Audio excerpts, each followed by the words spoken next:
Well, greetings, esteemed faculty members. Today is the 7th of the 7th month in the 2026th year of our Lord. Excuse me. So, I am going to preface the intended trajectory of this live transmission, starting with just this debate, if I can even call it that. It's just a display of just ignorance and stupidity at this point from my perspective. Forgive my candor, but yeah, it's gonna go with just this. I sure cares upon him. This is what it means, Charlie. But you wouldn't understand that because you've taken your Shahada. Just this guy just cannot get off of this taking a Shahada as not being the defining element between Muslims or true Christians and just limbs of some religion, whether it be Islam being the Muslims or Christianity, whether they call themselves the body of Christ. What body part? That's up for interpretation, right? But this guy is just, a great example of a older generation that needs to pass away, right? In order to usher in the kingdom of heaven. Now, I'm not necessarily saying the physical passing away, but if it be that's what is necessary, then that's what is necessary, right? But at this point, God, let it be your will to just bring your kingdom and, just seeing who is in and who is moting around, I guess. I don't know, maybe the language. So, again, this is going to start with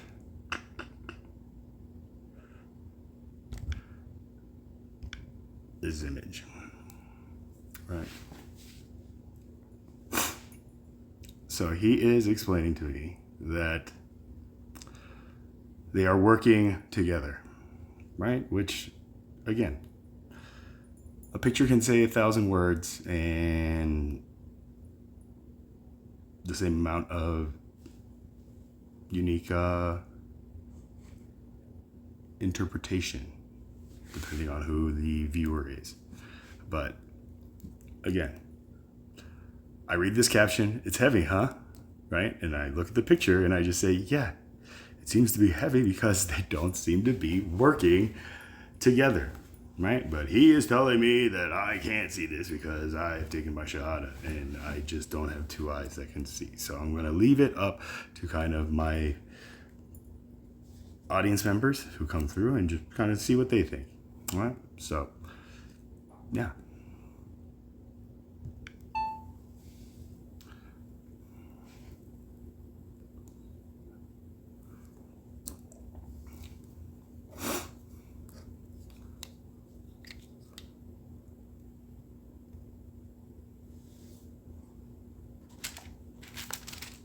Repent, Charlie. It's heavy. It's just that this is counterintuitive, right? No, Charlie. Obviously, they're trying to lift it where Superman and Thor are on one side pushing it up. Iron Man and Spider-Man are trying to pull it up. Not pushing against them, pulling it up. They're trying to pull it up. this is shown by the caption that Jesus in the picture says, "It's heavy, isn't it?" Or "It's heavy, huh? Pick up your cross daily. It's heavy to do.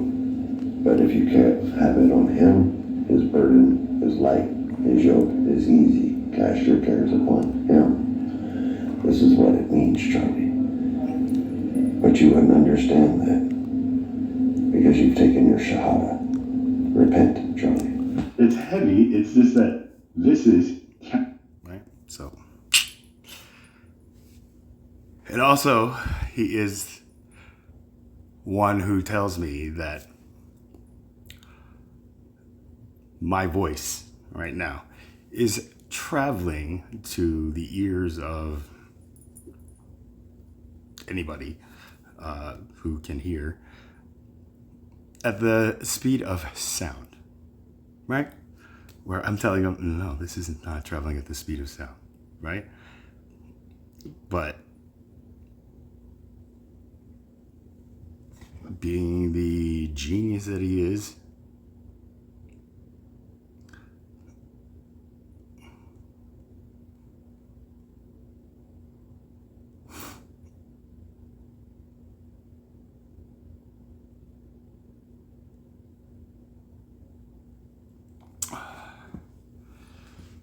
so he tells me the Lightyear video I tagged him in is quite funny. First off, no one has ever been able to test this theory of a light year because no one has ever traveled at the speed of light for 1 year to see the distance that they would have traveled. No object. And that's where to see how far the distance they would have traveled, right? Like if light speed is 300,000 kilometers per second squared, multiplied the span of a year in seconds, right? Which is 365 times 24 times 60 minutes times 60 seconds, and then whatever that is, multiplied by the speed of light.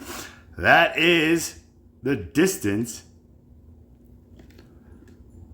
traveled in the span of a year, at the speed of light, right? No man-made object has ever been sent at light speed to be able to test such a theory.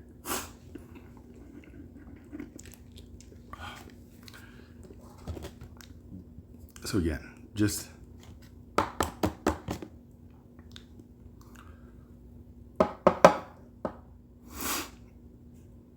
yeah.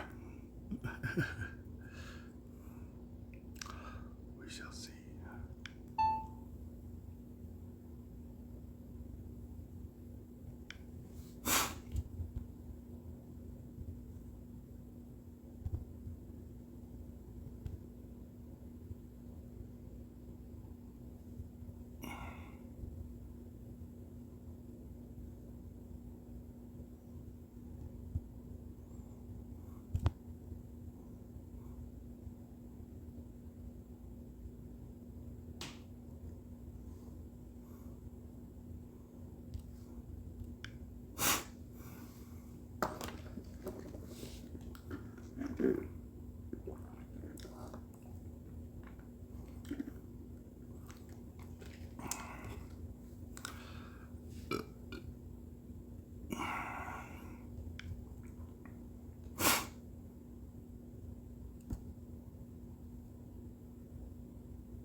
Oh, I can't use that one.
Here, let me say this on audio recording. Light speed is only a theory because we've never been able to send a man-made object at the speed of light for 1 year to see what kind of distance it would travel to be able to measure that theory to find out if it's true. Your science is so funny. Lightyear, trust me, bro.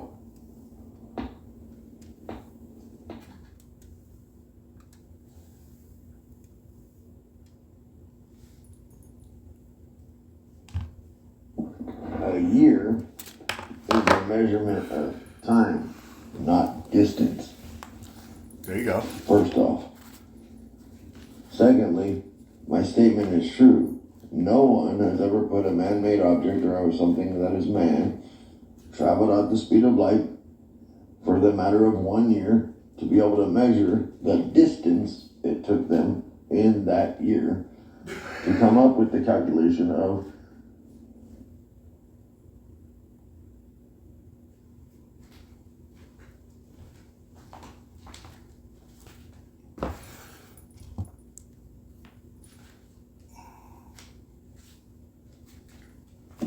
a year is a measurement of time, not distance. First off. Secondly, my statement is true. No one has ever put a man-made object or something that is man, traveled at the speed of light for the matter of 1 year to be able to measure the distance it took them in that year to come up with the calculation of light year, how long it took a light to travel a whole year. This is a guess. This is a theory. This is no mathematical equation at all. At best, it's pseudoscience. Now, I could be mistaken. We could have sent some kind of deal, and I'm not going to say that I've poured over every stitch of data there ever has been or ever will be to know. But as far as I've ever seen, we've never sent any kind of man-made object, been able to retrieve it, collect the data, send it out for a year, traveling at the speed of light to be able to find out how far it went and retrieve that data back. All we've done is guess through short bursts, and we've never even been able to reach light speed. So yeah, unless you can show me other documentation that shows that, and I can pour over the research myself, but not saying that, I've poured over everything that there ever is or ever will be, but as far as I've ever seen, yeah, no, I haven't seen anything like that. Until I showed it to him, right? And he still didn't accept it.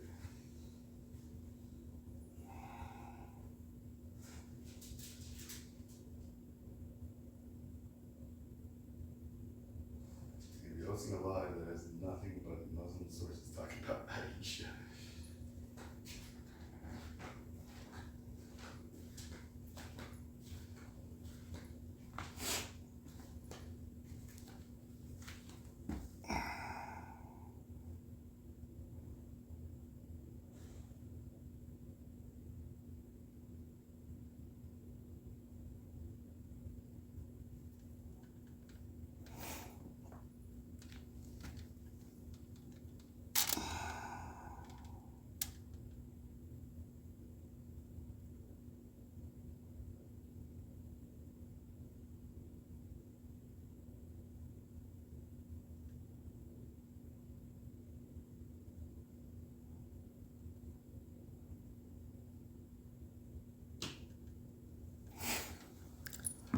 Yeah, that's the idiocracy.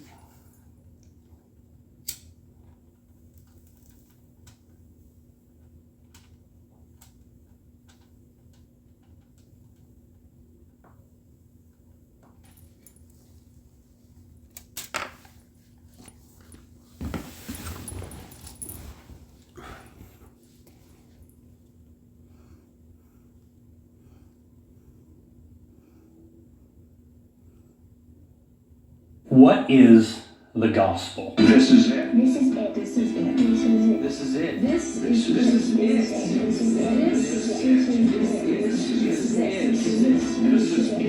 This is it. He is the image of the invisible God, the firstborn of all creation. For by him all things were created in heaven and on earth, Visible and invisible, whether thrones or dominions, or rulers or authorities. all things were created through him and for him. He is before all things, and in him all things hold together. And he is the head of the body, The church. He is the beginning, the firstborn from the dead, that in everything he might be preeminent. For in him all the fullness of God was pleased to dwell, and through him to reconcile to himself all things, Whether on earth or in heaven, making peace by the blood of his cross. Who for the joy that was set before him endured the cross. He was wounded for our transgressions. He was crushed for our iniquities. Upon him was the chastisement. that brought us peace. And with his stripes we are healed. All we like sheep have gone astray. We have turned every one to his own way. And the Lord has laid on him the iniquity.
Alrighty, here we go.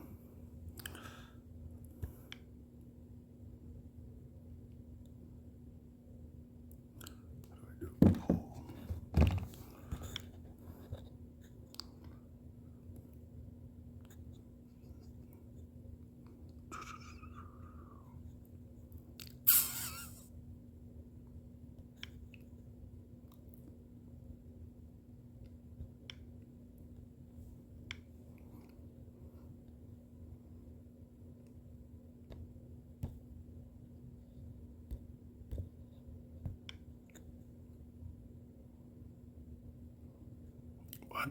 I didn't even.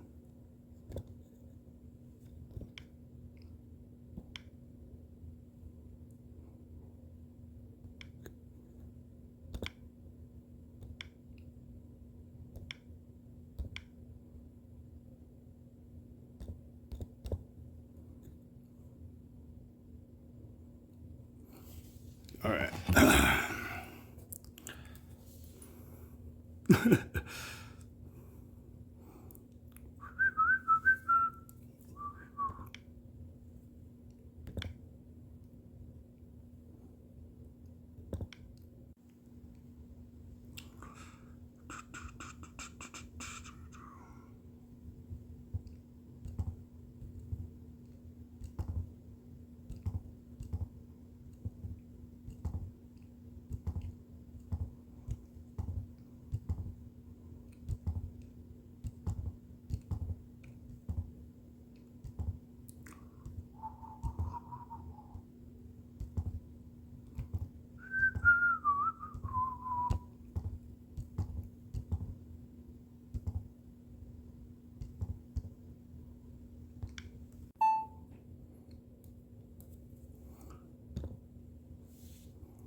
Mike.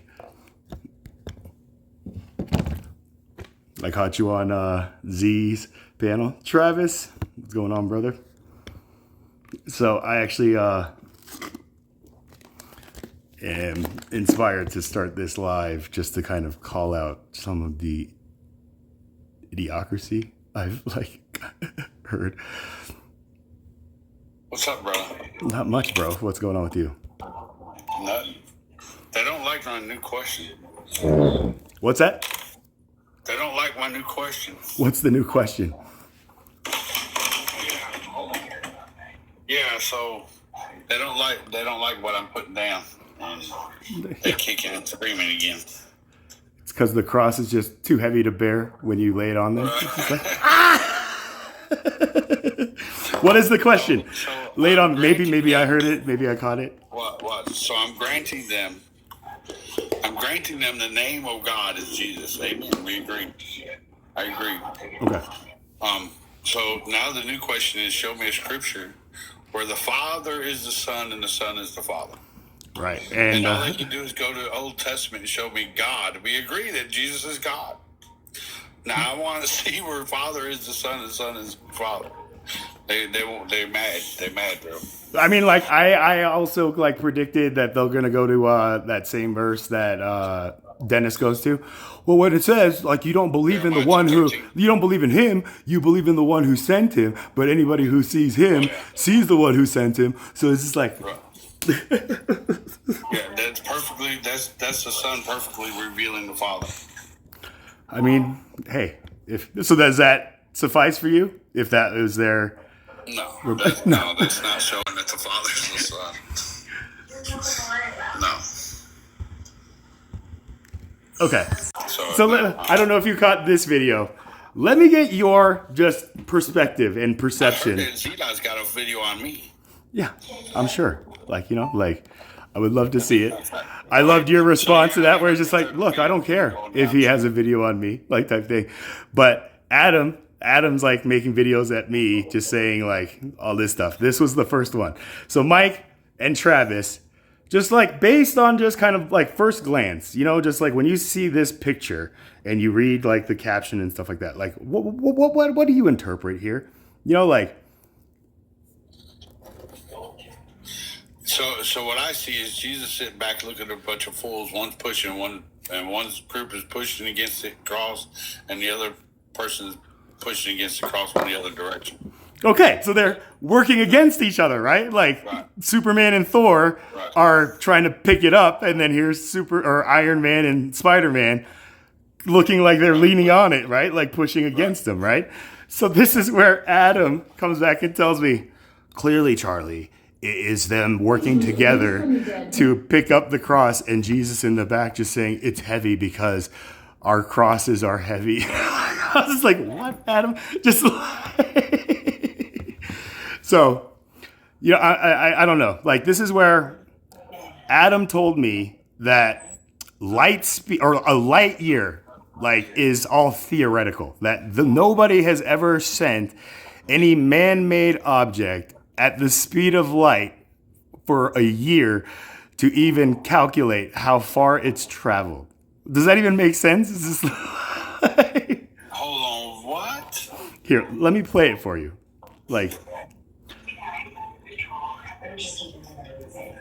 Okay, so this is the message I got.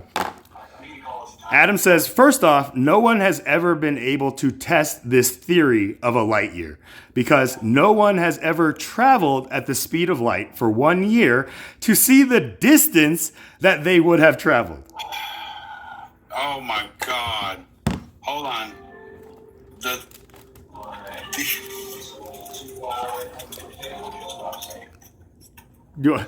Hold on. Wait a minute. Let's fact check what he said. Here, let me say this on audio. A light year is not really a theory. It's a unit of distance. The distance light travels is 1 year in a vacuum, about 9.46 trillion kilometers, 5.8 trillion miles.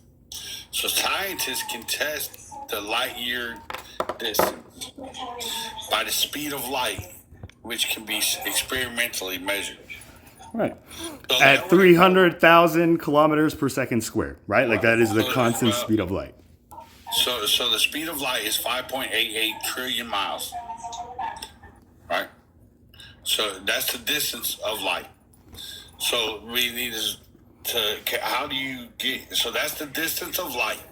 So now we have a goal to reach. All right. So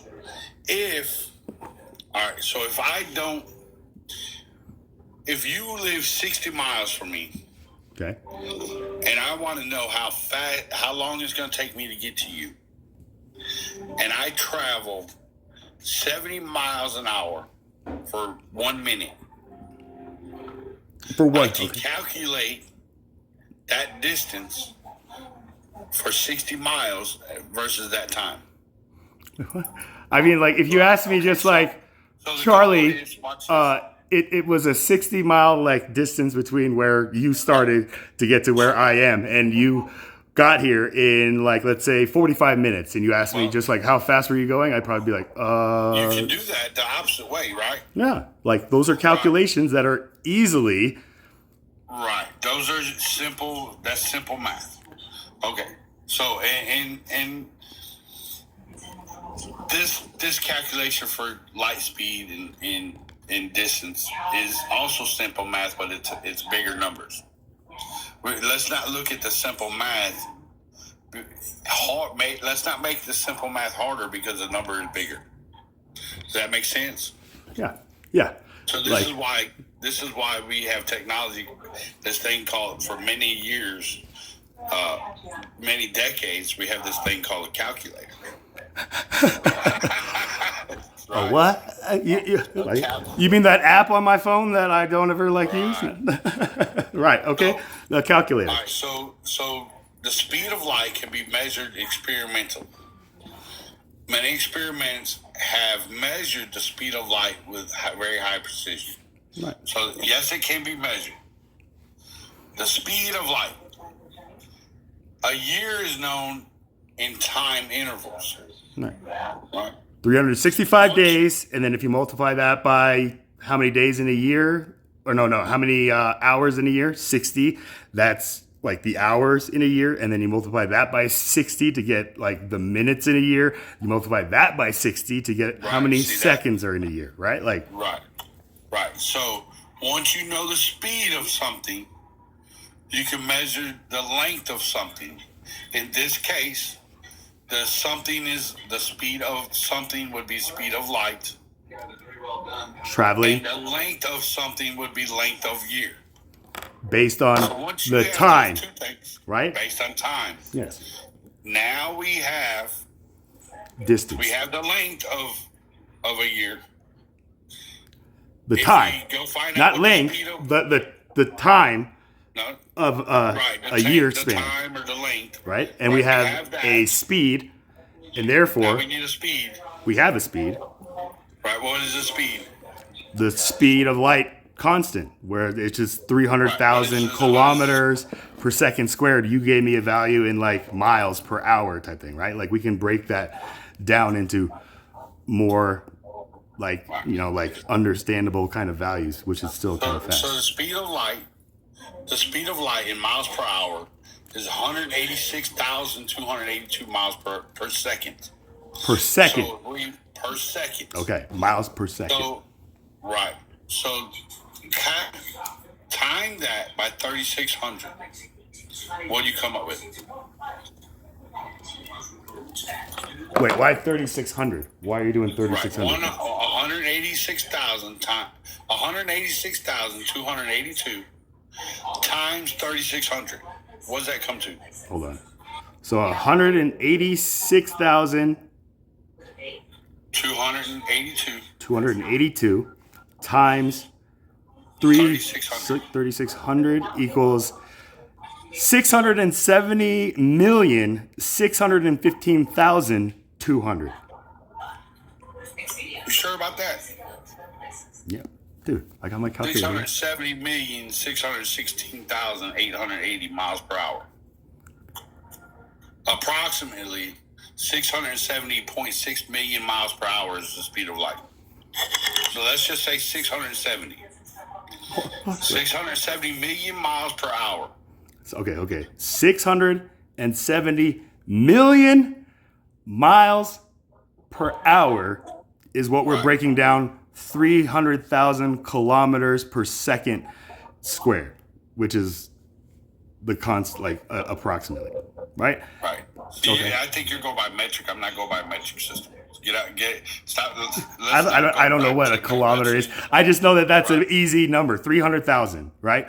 Right. Kilometers per second squared, right? So whatever we multiply by the time span in seconds, we're going to get a value for the kilometer distance. And then we can divide that by like 560 or how many feet to get how many miles that is for us Americans. Right. But so there's 3,600 seconds in an hour, right? 3,600 seconds in an hour. Okay, yeah. 60 minutes, 60 seconds. So yeah, 60 squared is 3,600. 3,600 seconds in an hour. If the speed of light is 186,282 miles per second times 36 seconds for that 1 hour, it's equals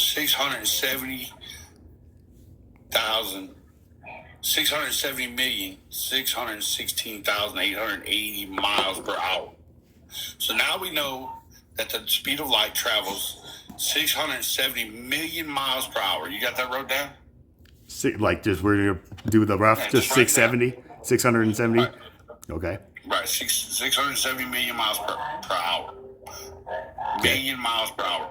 So we have a distance of a light year, which is 5.8 trillion. So that's a million or 100. That's 1,000 million, right? So 3 extra zero. No, that's a billion. And then a trillion is 6 zeros to a million. A trillion is 9, I think. 9 zeros? You have to fact check me on that. It's 8 or 9, I think. Because no, 9 zeros, 10 figures, right? So if it was 1 0 0 0 0 0 0 0 0 0, that's a billion. And then if you add 3 more zeros after that, that's a trillion, right? So how many zeros are in trillion? I mean, like, There's 12 zeros in a trillion. 12 zeros. Yeah. 12 zeros. That's where you go to the ATM to look at your balance and your receipt is printed I wish. in portrait. Just like, oh man. Right. I wish. 5.88 trillion miles. Yeah. A light year is a distance a beam of light travels in a single Earth year, which equates to approximately 6 trillion miles, or 9.7 trillion kilometers. What did I say that number was? 670? 70 million.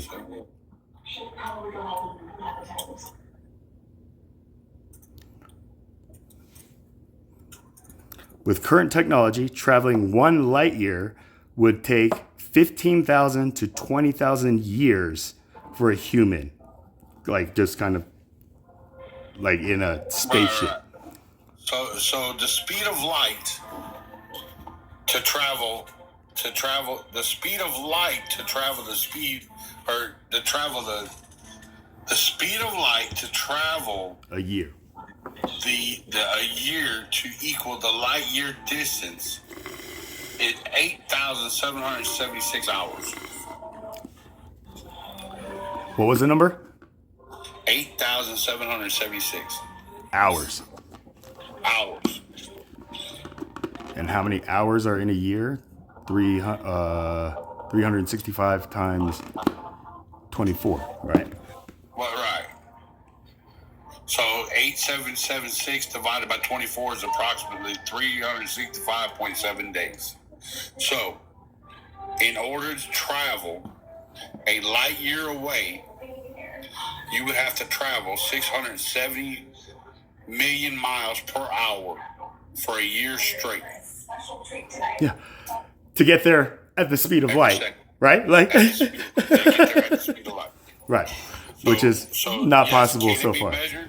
Absolutely, he's debunked. He doesn't understand how mathematics work. Right. But then, this is where I told him, like, I don't know if you can see this, like, right? Nobody Like, can travel that. Nobody can travel. We know that. We can't. There's no way. But it is measurable.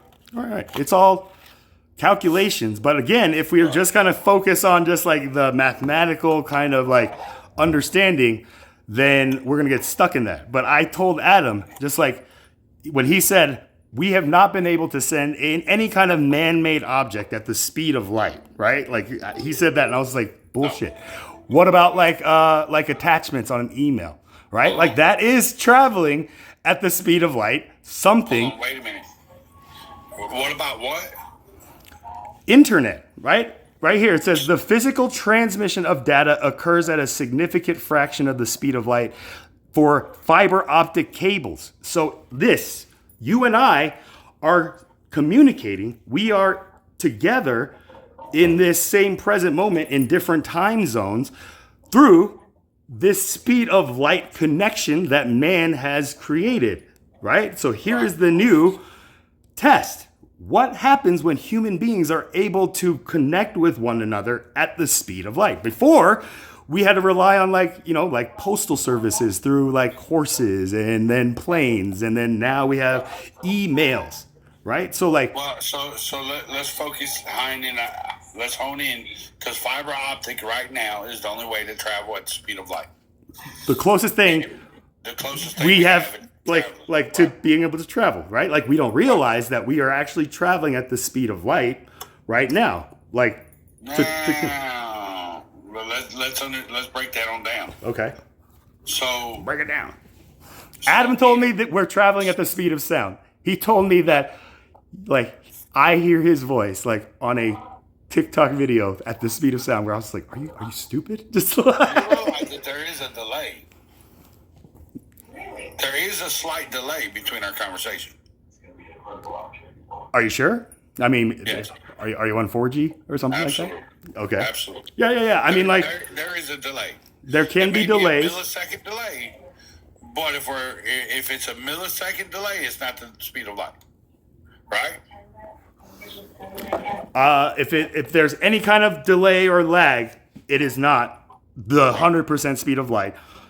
I would say I'm in alignment with that. Like, right, we are at the closest, 99% or something like that, right? Maybe. I would say we're probably in the high 90s, in the mid to high 90s. Yes. Right? Okay. And really, that really depends, because we also got to realize we don't have a fiber from me to you per se. Okay, right. There's satellite or No, we forget the satellites.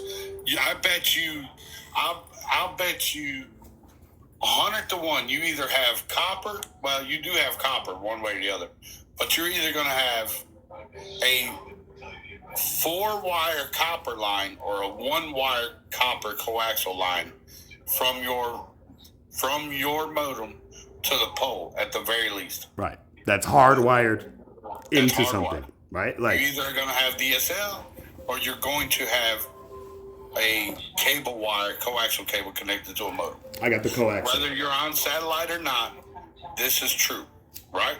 Yes. All right. Well, that's not fiber, so it can't be. So there goes the speed of light out the window, right? Speed of light. The closest thing we have is fiber. We mess it up by throwing other materials into it. You agree?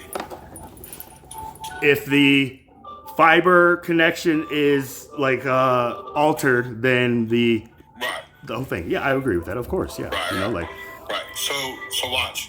So have you ever seen a fiber internet connection to somebody's home or business? I mean, like outside of just like the coaxial cable, like all the like wiring and stuff like that. Like just basic, just a basic. Nobody knows what they don't know what the heck they're looking at, but this is what I see. Have you ever seen that? I think so. Okay, so there is a fiber cable that runs across fiber lines from pole to pole.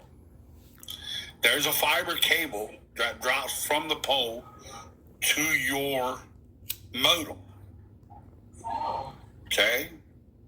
This modem either connects through Wi-Fi, breaks the fiber connection, or connects to a network cable, which breaks the fiber connection.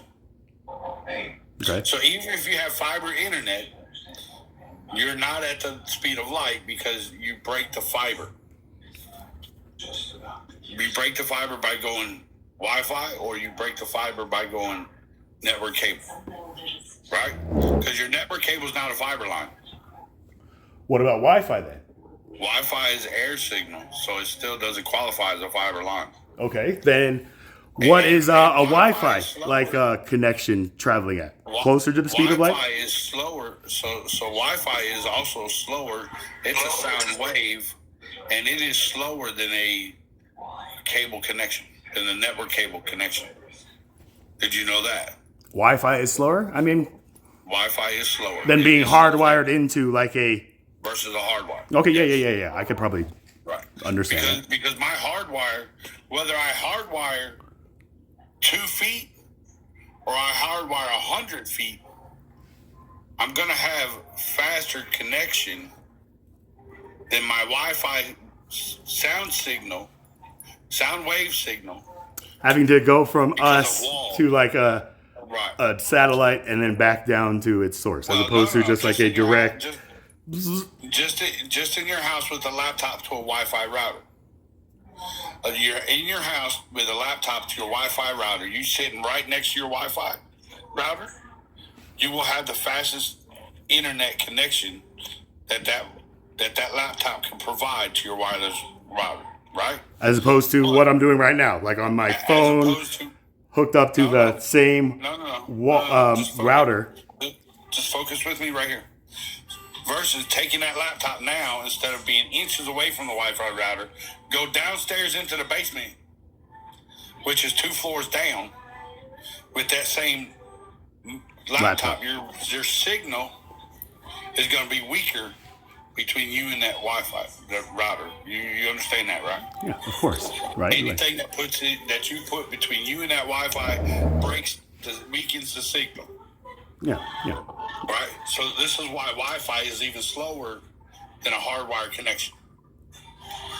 Meaning, we done debunked the fiber. We got rid of the fiber because the fiber went away because I don't have a direct fiber line to my device. If you had a fiber network card on a laptop, and you connect it to a fiber line that dropped from the pole, and I connected to another in the same area, it had to be in the same area. As long as it was a unbroken one fiber line from A to B, and I had the same setup, and we both connected fiber into that fiber line, that would be the speed of light. Okay. Now, Because it's one line. All right, like that is directly connected, right? But Right. that is Right. okay. So is that light waves or light particles? Maybe before we get No, into that would be a straight horizontal connection. a straight, straight.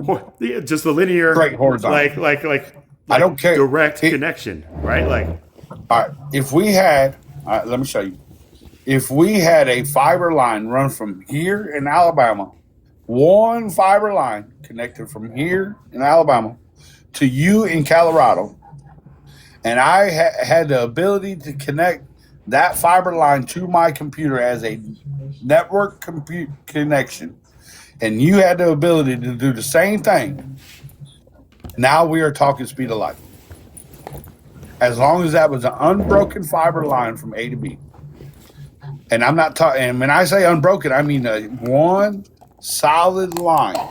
just for you and me. Not at no right? panel, just one solid line. Miranda can't be Okay. connected onto this like solid line between you and me, right? This is just Right. between Nobody you. can be right. No, only A and B. There can't be no C. It's just A and B. Okay. So this is Okay. where now if we do a test, right? Like between like you B, me A, and I send you like a message, just like we're talking right now, and then we simultaneously have like my cell phone that's going off a Wi-Fi thing, then we will probably witness a lag between that Right. like transmission versus our direct one. So Right? So right. then that's when we'll be like, So okay. imagine this. So Microsoft Teams. You know what Teams is, right? Microsoft Teams. All right. So you and I are connected through this one fiber line in a Teams chat. Miranda's in the Teams chat on a phone Wi-Fi. Okay. Mine and you and I will get our messages Faster. to each other way before Miranda ever sees it. So then would we both, all three of us, be on a delay within one another? She would be the one delayed. Okay, so you and I would say something, she would hear it delayed, and then we would just be kind of like in our direct speed of like communication. But what if everybody else on the Teams meeting is the same connection that Miranda's in? Everybody's going to be delayed. And so therefore, when we ask them a question like, Miranda, did you hear that? And then she gets the delay and says, Miranda, did you hear that? And she's like, yes. Then we would like have a delay hearing a response back from our teams. In this theory that we're talking about. In the theory that we're talking about, you and I, what we're saying to do between me and you with that fiber line is not possible.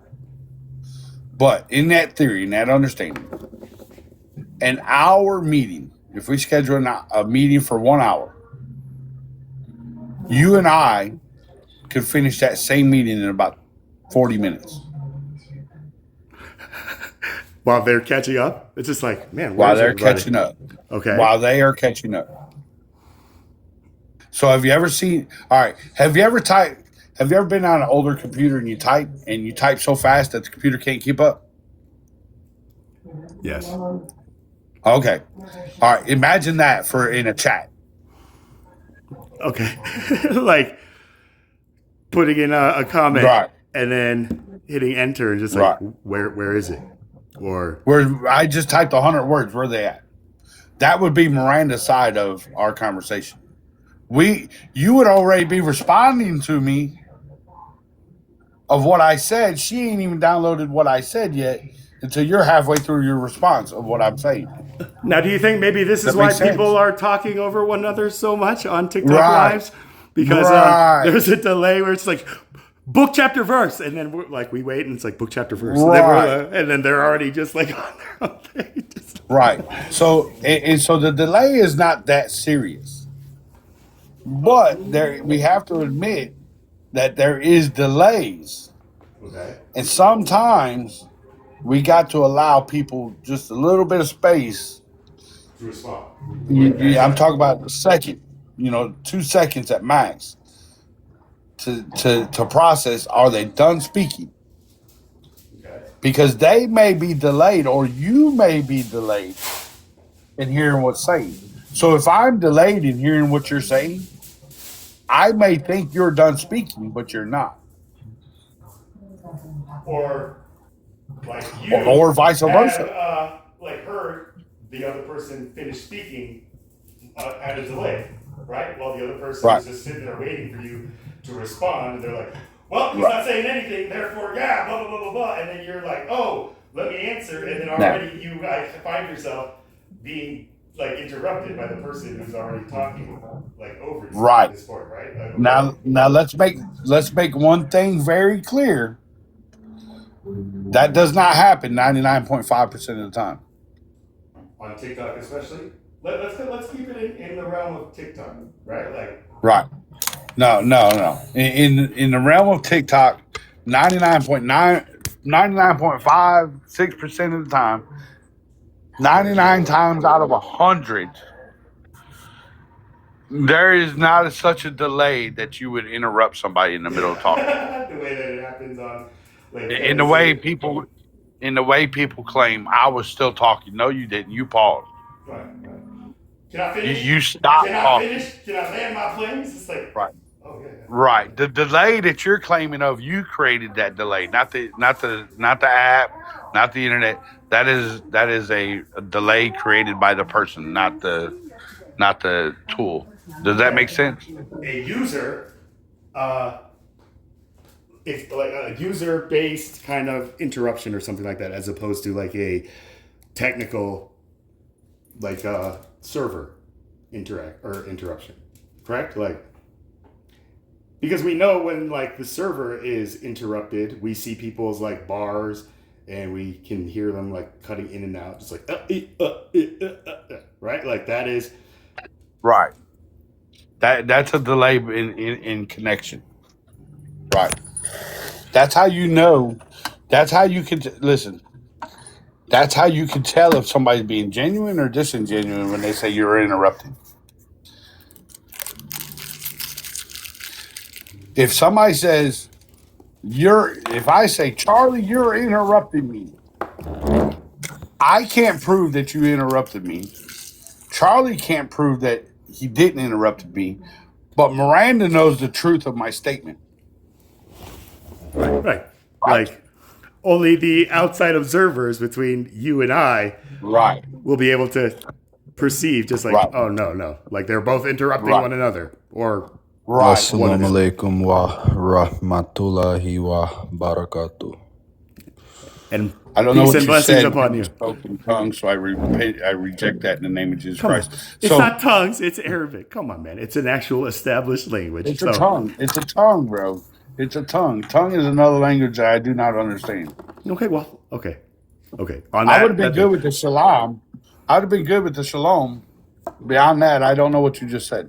So, peace and blessings, and yeah, peace and blessings. If you were speaking anything bad, I reject that in the name of Jesus Christ. Well, she wasn't. So anyway, like he wasn't saying like, so anyway, if you and I may not see our delay, but if I say I was still speaking and you interrupted me, Miranda would know that. Miranda could chime in and say, no, he didn't. Because she heard me pause too. Or she could tell us, no, Charlie, he was still talking. You may not have heard him continue talking because the interruption come from your end. And Miranda can say, hey, no, Charlie, he was still talking. You just may not have heard it. Right? Because she's going to hear the delay. She's going to know the delay if you're paying attention of that. You see what I'm saying? I do. Right? So Right. it is crucial to have like these third party observers to be able to kind of not judge, but just kind of like give their honest kind of like witness of the scenario or the situation. Right. Right. So what Miranda's down there asking questions. So what Miranda may or may not know, she probably doesn't know. Charlie and I know a specific person we are talking about in the middle of this, in the sense of this conversation, and this person made the claim of speed of light, and he made some claims that it can't be measured, and light years can't be measured, and da da da. And so we know why this person does that, and it's because he likes to interrupt or claim that he is being interrupted. So that's why we're here. Me and Charlie know why we're here on these statements and what we're talking about. You may not. So she's got a good gist. I'm sure so does Josh. Right. Like we've all experienced Right. it, right? Like people who Right, just right. like are in lives, We just like interrupting, just like, oh, you guys are all like Right, whatever I know, type Miranda. thing. Right? It's just Right. like whatever it is. Right. Hi, by the way. Hi, Josh. Yeah. So yes, we know. I know. Charlie knows that a light year is literally a measurement of distance. But the person that is in the mix of this conversation Told me that person is it's trying all to say, theory. no, you can't do that. Yeah, It's all theory. we have not been able to send anything at the Right. speed of light for 1 year to even determine how far it's gone. That's what he told me. Where I was just like, did you Right. like hear the words that Well- came out of your mouth? Like, but then I I doubled down by telling him like, Adam, like, here's the thing, internet and all this stuff, this is the closest like mankind has gotten to like sending anything or even like traveling ourselves at a speed of light type thing. And he told me that we are not traveling at the speed of light. We are traveling at the speed of sound, which then I like corrected him by saying, Adam, the speed of sound is me just like shouting outside in Colorado being like, Adam, can you hear me? And then if it actually gets to you and you're just like, oh, Charlie, I heard you, right? Like an echo, right? But this is sound being like sent at the speed of light, right? Like, so this is where he just can't like just admit when he's been like bested, right? And then you know what he told me? Speed of sound. Watch this. So would that be like me being in Alaska and there being like a nuclear bomb going off and me being like, what was that noise? Because I'm so isolated on an island. Yeah. Right. Okay. Well, so the speed of sound, watch this. So Miranda, you're absolutely right.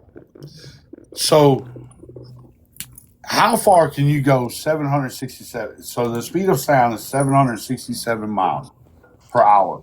So if we go, what is that times 60? Let me get my calculator. Some big number, right? Like, but 767 times 60 is 46,020 miles. So there was two big countries. One big country dropped a Big Ben and a Little Ben. Big Ben said boom, and the people in the immediate area heard boom. 1 hour later, if it was heard, an hour later, that person an hour later was 46,020 miles away. Just like lightning. You like see it, and then you go 1,000, 2 1,000, 3 1,000, and then when you hear it, it's just roughly like however many seconds miles away. Times. It also depends on the temperature, because if the air's cold, it's going to slow it way down compared to if it's hot. Right. No, those are all factors. Even the level to the sea, the level to the waters, anything in between. Those are all factors. We're just talking just in generalizing. Those are the people that get struck in the lightning storm where it's just like 1,000. It's pretty close. They're like, no, let's gauge like the barometer. It's still a little warm. We got some time. It's like, no, man. I got you. Right? Like, but again, the argument or the debate was that like we have not been able to send anything at the speed of light to calculate the distance it traveled over a year. Like, you know, like the wording right there is stupid, right? But again, this guy told me he needs to like record that and listen back to it. I have it recorded. I have it like he needs to replay it over and over again to himself until I did. I made a video and I responded to it and I tagged him in it, and you know what he did? He doubled down and just like went on this, right? Like I even told him when he sent me this picture as a response, he had a video with an image that said like, who is Jesus Christ to you? And I responded in a comment with a picture of just like Superman, like pulling off his like, you know, like jacket to show his ass. And it says the man who can save himself, right? That was my answer. And then this is his response back to me, right? Like, and I'm just like, what is he saying? Right? Like, and so when I like saw this image, it just like already does not compute because Superman doesn't belong with any of these three, right? Like these are different universes. So that doesn't make sense. But then I look at this and it says it's heavy, huh? And I look at this, I'm like, it's not heavy. They are working against each other, right? Like I see Superman and Thor trying to pick up this cross, and then I see Iron Man and Spider-Man kind of like leaning on it, right? Like not trying to like pull it up with them. And so like I just told him in the video, it's not that it's heavy. They are being like counterintuitive. And then he just responded back and it's like, thank you, Charlie, for just showing me that, like, you took a shahada. And, like, you know, he just, like, ended it with just, like, you can't see it because you took a shahada, right? Like, and I'm just like, Adam, like, just, I'm done at this point. So I started this just to kind of get a, you know, like a blind test of, like, what other people perceive this. And Random already told me the same thing. It looks like they're working against one another, right? Type thing. Right, like, and so I went and looked it up to see it about measuring the speed of light. In 19. Wow, this was This was attempted to measure the speed of light in 1638. Named by a guy named by Galileo tried an experiment. He put two people on hills, covered lanterns. Person A uncovered their lantern, and it was a lantern to a mirror. So person A uncovered their lantern, and as soon as person B saw the light, they uncovered theirs. The delay was so small, he couldn't even detect it. The only conclusion he came up to was that light was extremely fast. It's like, okay, ready? Turn on our light, and then it's already like their lights Right. on. It's like, okay, anybody get that? Like type thing, right? Like, so this is where we had to create instruments to be able to track that like speed. Right? It couldn't be like on a stopwatch. It's like that's counting seconds. We had to now make a stopwatch that counts milliseconds, like like nanoseconds in type thing. Right. Right. So There you go. yeah. There you go. So in 1676, an astronomer by old Ramer noticed that the eclipse of the Jupiter's moon seemed to occur earlier or later depending on the Earth's position in orbit. The Earth was closer to Jupiter, the eclipse appeared earlier, and when the Earth was further, it appeared later. He correctly inferred that light takes time to travel across space and used the effect to estimate its speed. This was the first successful measurement of light's infinite speed. So he's In the trying vacuum to of space, right? Like in right. that. Okay. Right. Well, you got that right. So later on in 1849, so 200 almost 200 years later, 175 years later, Hippolyte Fizeau shined a light through a rotating tooth wheel. He reflected it from a distant mirror, and adjusted the wheel speed until the returning light was blocked by the next tooth. Knowing the distance and the wheel speed allowed him to calculate the speed of light. Okay. Wow. That's So like you guys have today- heard that like the light that we see from the sun is actually delayed like hours or something like that. Like if the sun burnt out, we wouldn't know until hours after it actually burnt out, right? Like we just are like seeing the light that has caught up to us because we are at this position in time. Does that make sense? So I'm just like, interesting, right? Like if the sun burns out and it doesn't produce any light, the light that it still casts is the one that is traveling through space until it ends. Does that make sense? So So I looked up your very question. How What? long would it take for Earth to know that the sun burned out? It would take about 8 minutes and 20 seconds for us to know it. unless you're inside on TikTok and you don't even go outside and you're just Well, like, oh, well. you see what I'm saying? Yeah, You we see just what think I'm- it's nighttime at that point. Look, Yeah. It's Right, just like- right. So you see what I'm saying? Yeah. Oh, you're interrupting me. We're speaking at the sound of the speed of sound, dude. You wouldn't even know the sun burn out black for 8 minutes and 20 seconds here on Earth, and that would also arguing depend. that it's the AM instead of PM. Right, that would also Miranda, right there, the argument of AM and PM, because that would also depend on where you were in the Earth. So did the light go out, or did the light just not come back? So so yeah, see, that's a good point. So the light, it could just go out, or the sun could just never come up again. Right. So there's that.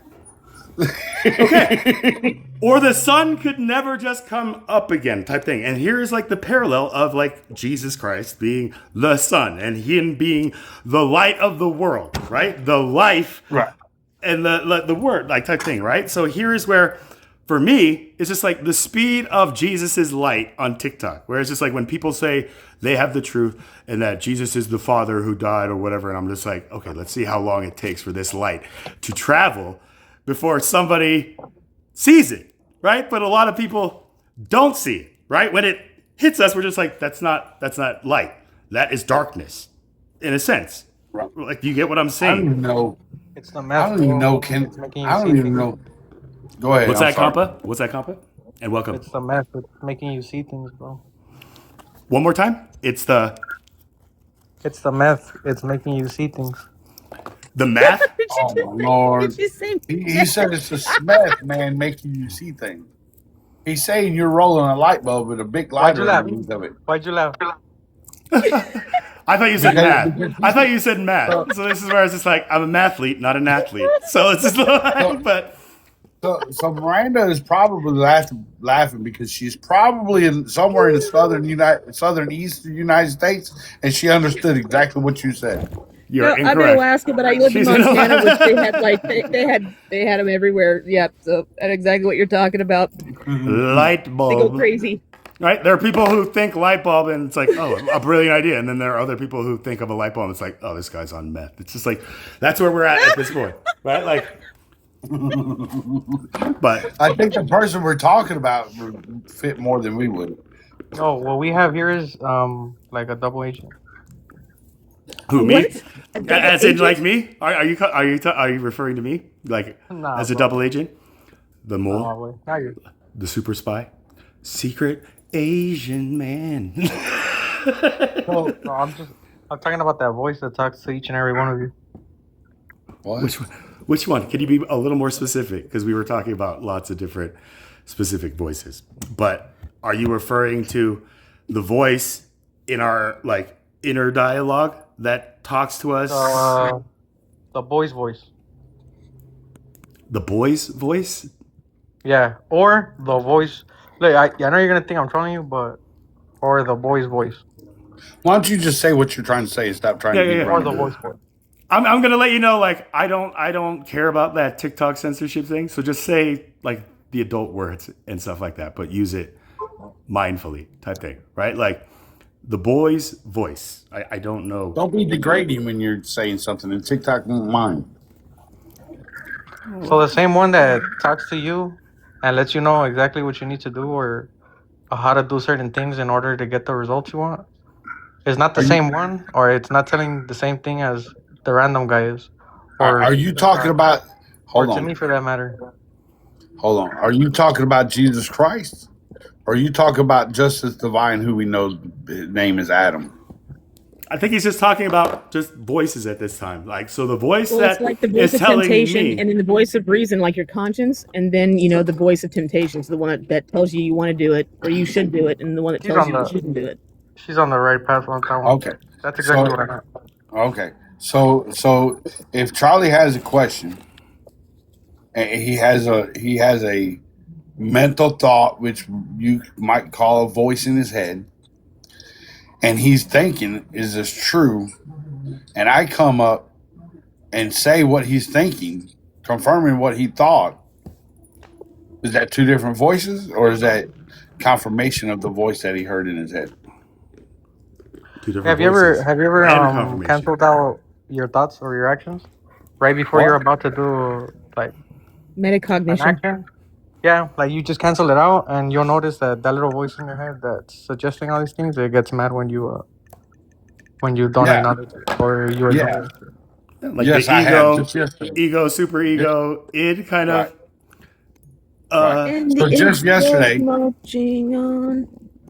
So just yesterday, I had the thought in the head that if I could see this person face to face, I'd hit him in the back of the forehead with a Bible.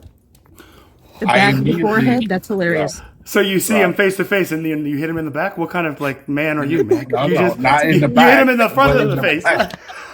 No. In the back of the forehead, bro. The back In the of back of the. What is Saying the that back you're of the gonna hit- forehead? What is the back of the? No, dude, like This- from his brain, like his Right. brain, like his Right, thoughts. so- Then just say the brain, Right. man. You're gonna smack his brain through the forehead. Oh, I don't With know. the I like Bible. that. I'm gonna use it. I'm gonna No, smack no, you in listen. the back of the forehead. Just Listen. like back of the forehead. It's I'm just gonna like tell- that's like saying like look behind I'm your gonna eyes. tell- All he's doing is he's saying that he's gonna make him think. Right. Okay. I'm Okay. going Well, then just say that, all man. I'll say I'm gonna- is- I'm gonna- all All I'm saying is I'm gonna hit him so hard in the back of the head, he's gonna feel it in the back of his forehead and think about what he said. Yep. That's all I'm saying. I speak fluent smartass, by the way. So You must be Gen X too. I didn't know this was an actual dialect that maybe I haven't. Yeah. Just So smart Charlie, ass. It's called smart ass. what happens whenever you have Gen X. parents that don't love you? right. So Charlie. I don't know if that's the source of the dialect, but yeah, I mean just the hard So upbringing. Just in like case we got you didn't spanked. know- right. In case you didn't know, fluent smartass for Gen X was our Ebonics.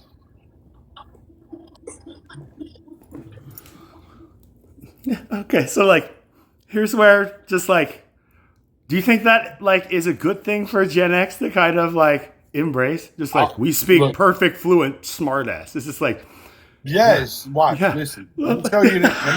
I'm going to show you an example. I'm going to show you an example. When I was growing up in the 80s and 90s, we used a term, fag. I will unalive you. That does not mean that I'm literally going to unalive you. What that meant was I'm going to beat you down so bad you will never forget my name. And you'll wish that you were unalive. And you'll wish you were unalive. Today, when you tell somebody, Okay. I will unalive you. Hold on. Today, when you tell somebody, I will unalive you, they will literally put you in prison for terroristic threats, bro. Yeah, because it could mean that you're gonna get beaten down like to a bloody pulp, like to the edge of your life type thing. Still, it's just like we get what you mean by it. It might not mean like all the way, but You're we're still. threatened to be taken out of this thought we were world still like on a playing for daily real. basis. I still, on that I guy, thought you guys were Miranda's winning, so like, comment. take it. What's that, Listen, Con? on Miranda's comment. Go ahead, Con. I felt, or I actually thought that you guys were willing to take it like to that step, but Yeah, I don't know that. I mean, like, don't know that. dude, I have been told that on Well, TikTok lives where let they're him like, Charlie, if I ever see you like out on the street, like I am going to beat the snot out of you, or even like. Hold on, guys. We got to track back because I think he was wanting to make a point about the voice in the head, and we kind of went sideways. oh, Well, we kind voice of voice. did. So beep. Let- Let's beep beep Before beep we beep jump beep. back there, let me confirm something Voice. Miranda said. Miranda was talking about, I can literally take you out of this world. My mom, bless her heart, bless her soul, I miss her to death. She's been gone for 5 years. And to this day, I just turned 49. To this very day, I believe my mom could literally come back out of the grave, take my life, and there still is nothing nobody in the world can do about it. I believe my mom could really take me out of this world and could nobody ever do anything about it to her.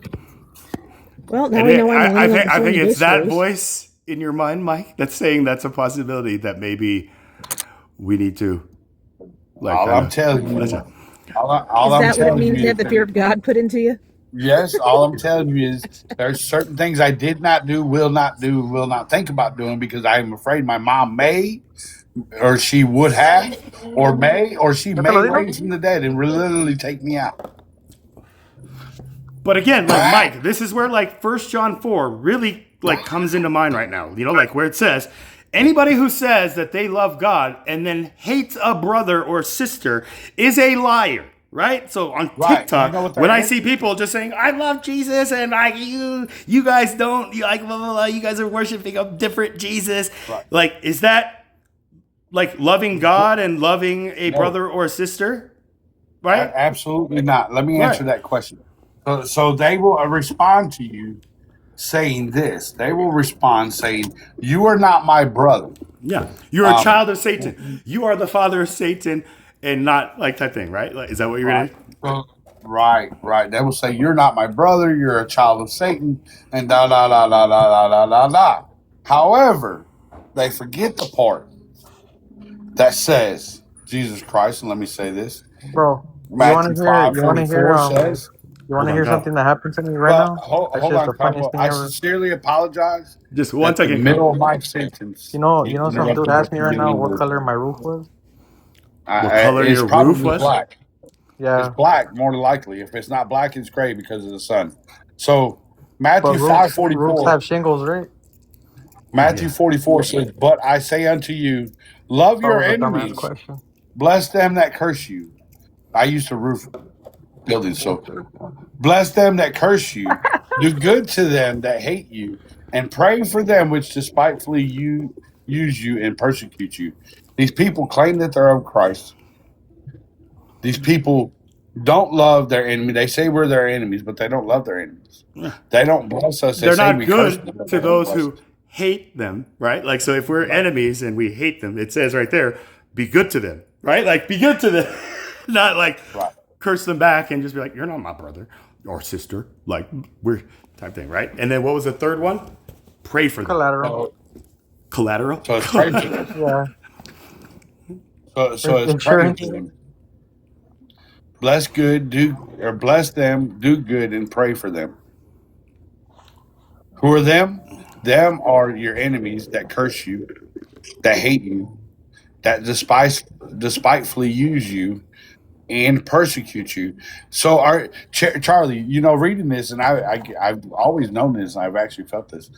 Let me ask you this: do you feel like you're being despitefully used when you go up on these panels so that they can draw more viewers in? No, man, I don't bring in any like fanfare. Well, like that. Right.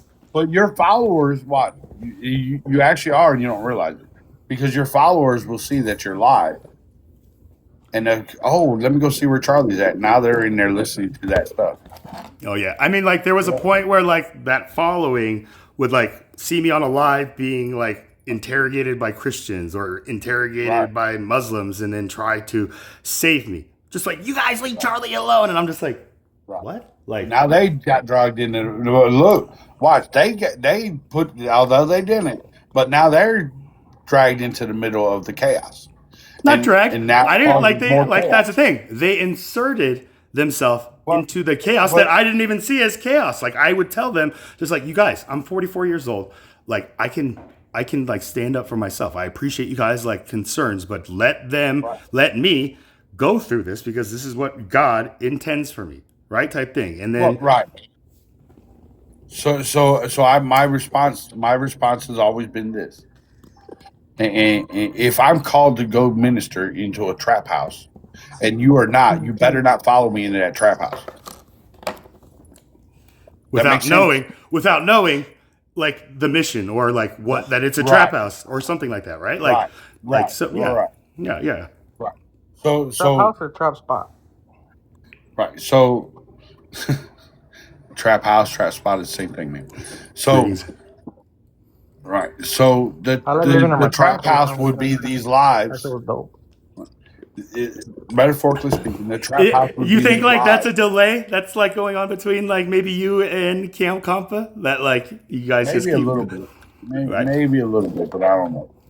So, but the trap house would be these lives that we're going into. I may be called to go plant a seed in there, and I've prayed for the hedge of protection to go in there. But you don't realize what I'm in there for. So you come in there seeing random getting jumped on and accused and condemned, not realizing what's going on. And I'm not saying you, but we're using you for example. Not realizing what's going on, and then now you get into the middle of it, bringing more onto you. You don't even realize what it is. You weren't called there. You know what I'm saying? Yeah. So are you gonna kill me or not? No. With kindness and love, I'm gonna speak life into you. You know that's what I want. That's exactly what you're not gonna fucking give it to me. I'm gonna speak life into you. An asshole. Whatever you. That's what you. Hold on. Like you just said, like that's what you wanted, Compa. Like you wanted us just to kind of like take you down, like type thing. Like I don't understand. Maybe like your intention or just kind of like MO on joining up like this panel. You know, like maybe that's on us. Like are you okay? Like brother, you know, like Compa, like on my live sessions, like we love one another, right? So like you're not willing to give up your life to spread a message, bro? I'm not willing to give up my life to spread a message. Like elaborate on that. What message? What message and in what way do I need to be able to give up my life to spread said message? Right? Like What makes you think like Because they won't really question the message. They will question why you weren't alive. why I And was that'll make unalived it that or much why easier I'm to on see a live? what it is. My bad. Can you repeat what you just said? Like you said, like they see the message or me trying to convey a message, but don't see how I unalived. I think I didn't hear everything that you were saying. It's like what happened with Charlie Kirk, bro. Which was what in your own Nobody words. nobody asked the reason to why he was murdered. They asked exactly like why it was that he was murdered. So not the reason. So the reason and the why is because of evil. So why is because of evil. The reason is because he was speaking the truth of Jesus Christ, death, burial, and resurrection. I mean, okay, that's one like interpretation. I just say because God willed it to be that way. I don't try to say. Was it that? Now you guys Of course. are gonna have me research that shit. What? Sure. That God Scripture talks that about God willed it? Like I would love to have you research just like my explanation. It was all part of God's will, right? Like Charlie Kirk was just somebody who, like, yeah, a lot of like our fellow Americans considered him a human being who is spreading truth and gospel, even though he would speak in a rhetoric that is very like militant, not popular. Not popular. or very like I don't know. It didn't really welcome just like the other side, right? The side that hates him. He would just kind of double down and be like, "Oh, you're just being like a snowflake," or something like that, right? Like when I just saw him and him saying like he is a true Christian and all this stuff, just like belittling and just going on like college campuses to do so. These young minds who then like got to the point where their emotions got the best of them, and instead of trying to maybe like learn how to conversate with just like that kind of like human being who is just like the complete opposite of what like other humans, right? Like just night and day, like red, blue, you know, left, right type thing. So he is somebody who is very representative of one specific side that is called the quantum entanglement, right? All the ones who are the exact opposite of what Charlie Kirk says, like that's where it got to a point where, I don't know, maybe that's why God stepped in, but it just got to a point where whatever Charlie Kirk says, that other opposing side is the opposite. Even though like Charlie Kirk is actually saying light, the other side says, no, that light is darkness. It's like calling good evil and evil good type thing. So to me, it was a. Well, I was gonna say, go ahead and finish with your thought. No, like that's it. To me, it was like a test, a trial and a tribulation for all of us now after his passing to think about like how do we as society and humanity prevent something like that from happening again. We know that it was because he was a very vocal, like prominent voice for his side that the other side really disliked, right?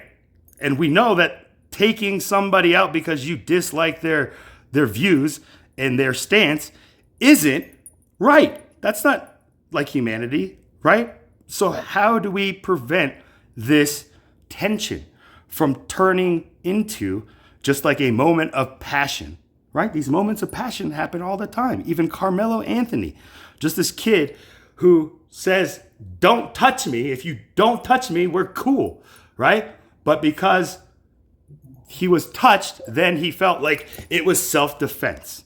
Does that make sense? Rather than something else. So we have to be able to now slow down our thoughts that are traveling at light speed. Does that make sense, Compa?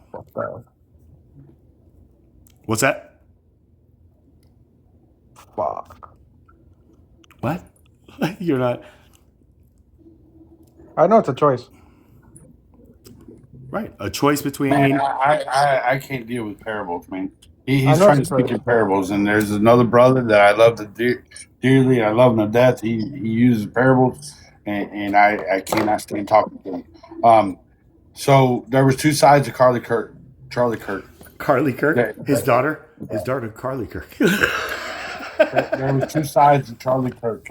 One side was a political side. The other side was his belief in Jesus Christ. The one side that he always lifted up more than the other was his belief in Jesus Christ. That was always his mission. He used the separation or the discourse, or he used the divide of the country from left and right to bring people together to have a conversation.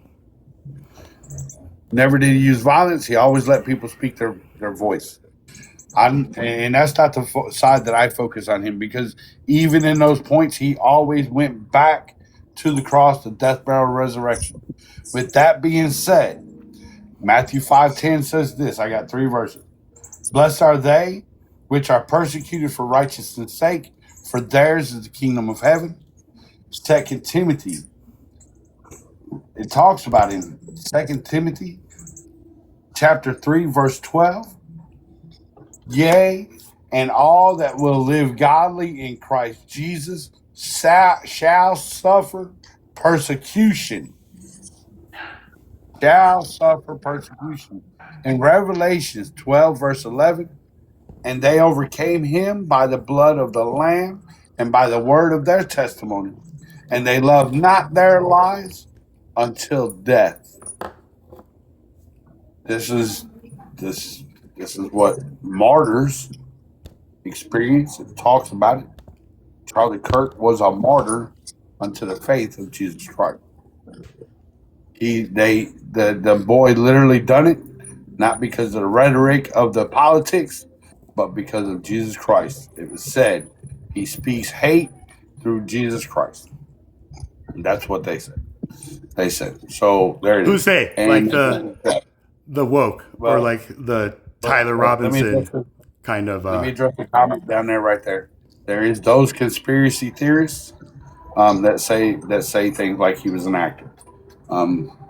You can go down that road if you want, but But he was like that. What does that mean? Like he's an actor who pretended like he was like he just said shot, right there.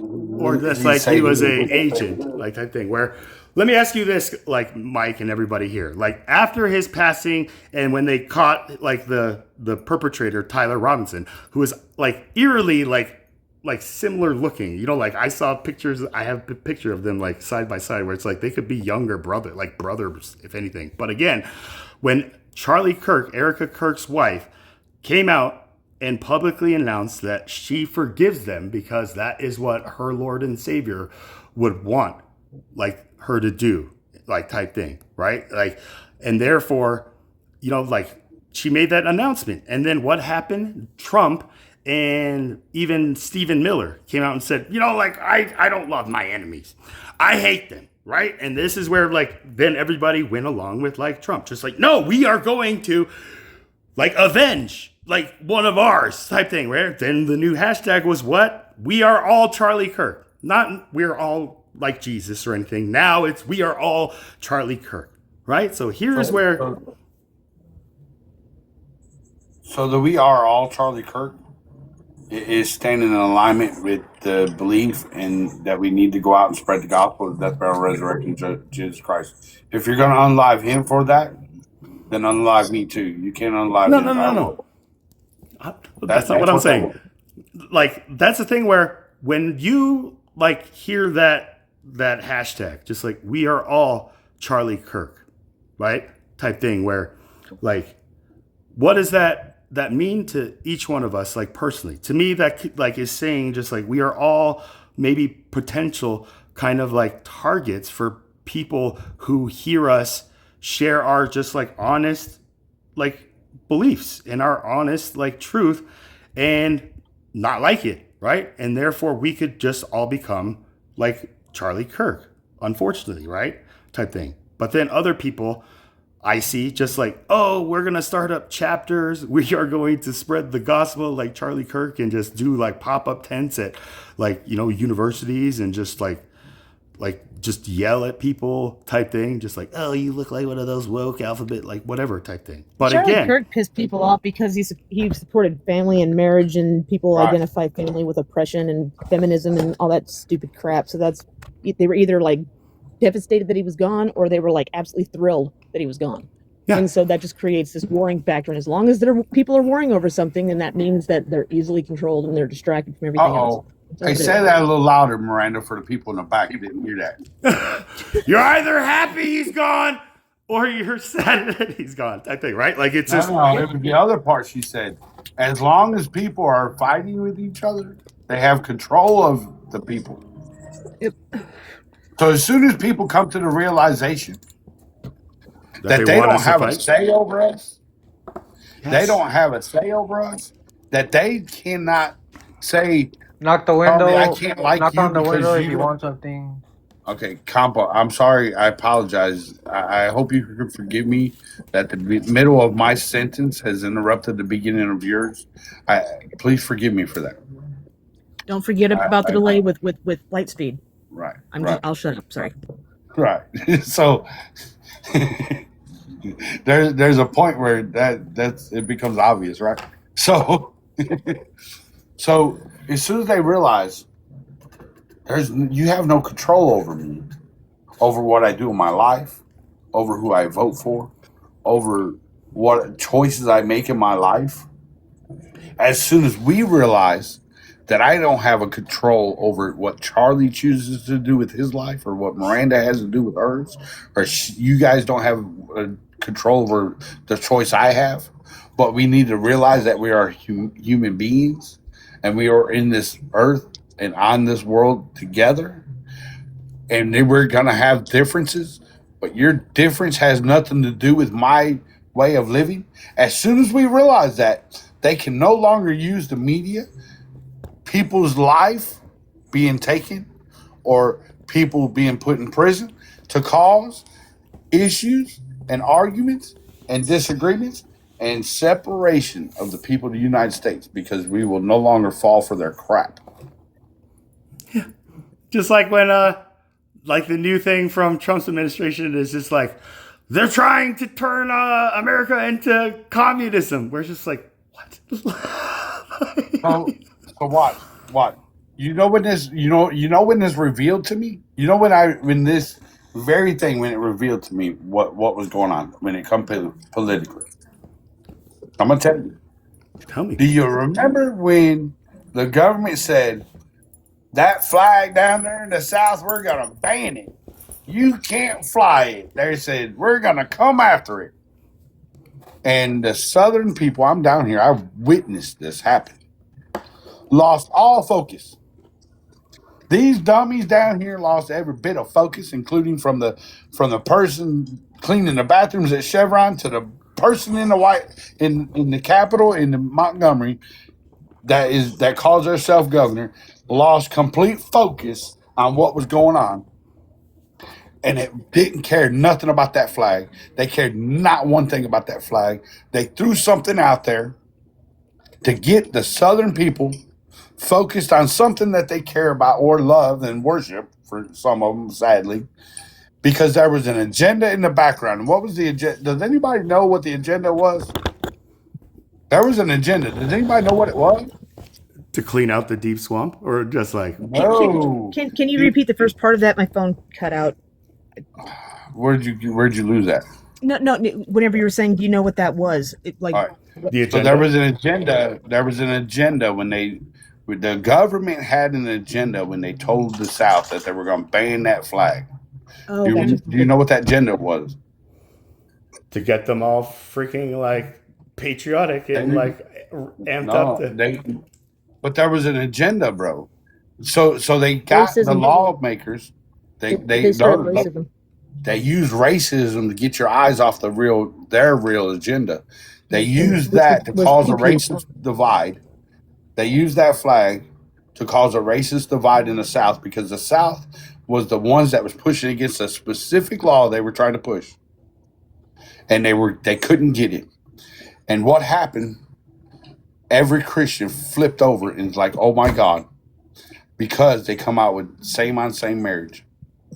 and said it was okay, and said that everybody in your state must follow and agree to this. The South, the leaders, they would have never. I live in the Bible Belt. They would have never allowed that to pass. But because those law people, the senators and the governor and all those people, because they were so ignorant to what was going on, and they were so focused on keeping this stupid flag, they allowed that in. I don't care where you stand on the same marriage. I don't care. What I'm saying is, they use propaganda to get your focus on something else so they can pass their own agenda. And they use this. Look, there's a woman in Texas that took a I man's thought life. you guys actually wanted to like shoot something, bro. What? I thought you guys actually wanted to shoot something. Are you okay? Like now, I'm like my brother Charlie here. Are you okay, Cal? What's on your mind, bro? Pretty disappointed. About what?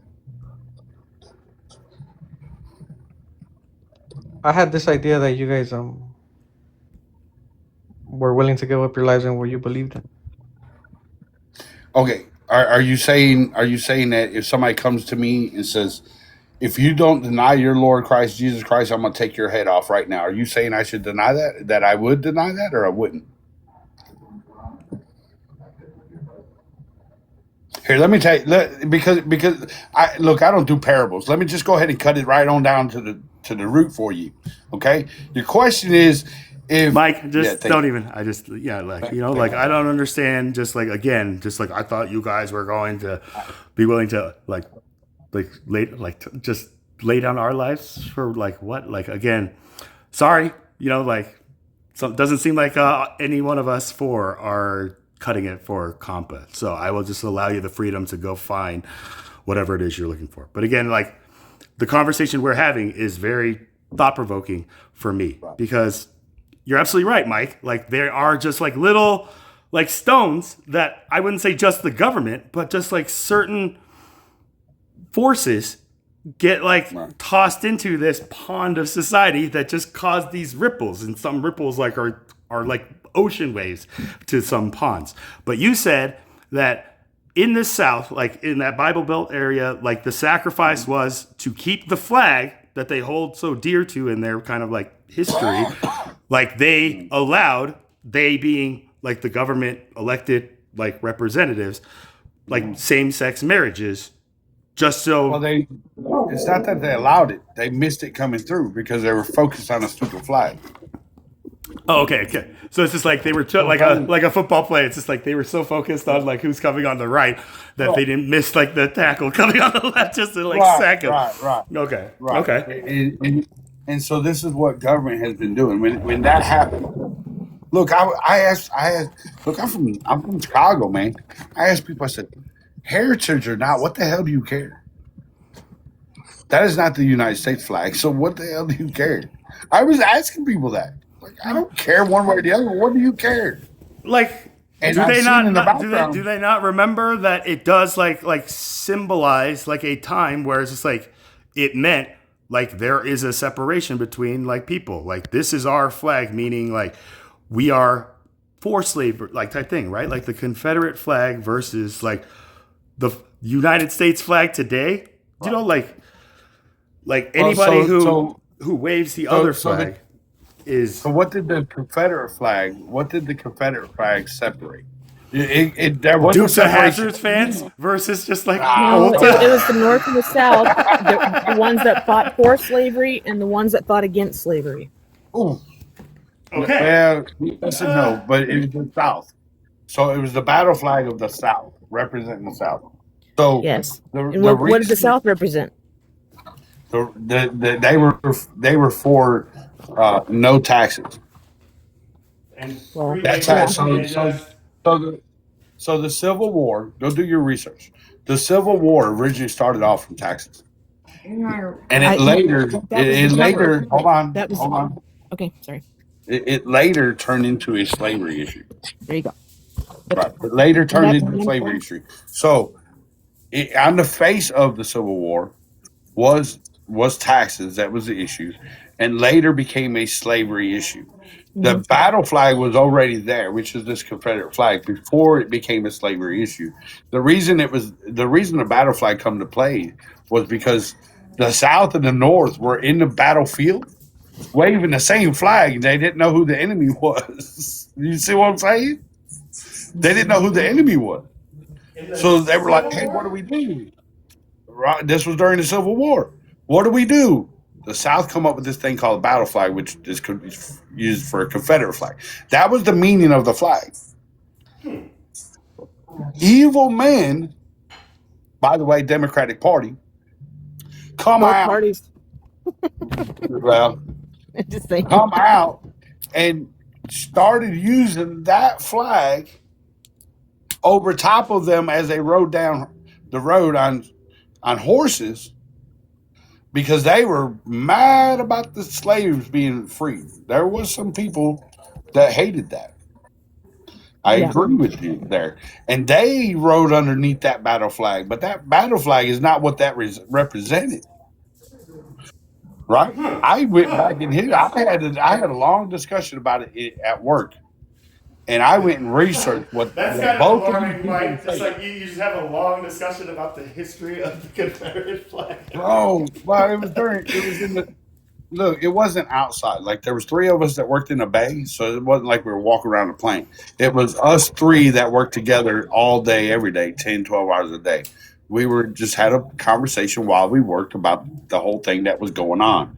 I didn't know what this old man was telling us about the battle flag. I didn't know that. I was like, no, I was under the impression that the Confederate flag was raised for slavery, for the against the slaves. That's what I was under. I was raised that way. I was taught that way in school. When I went to research and what this old man was saying, now I see what it really meant, but what evil men made it to be. Right. Not just evil men, just was- evil. Right? Like that Just is evil, in right. men.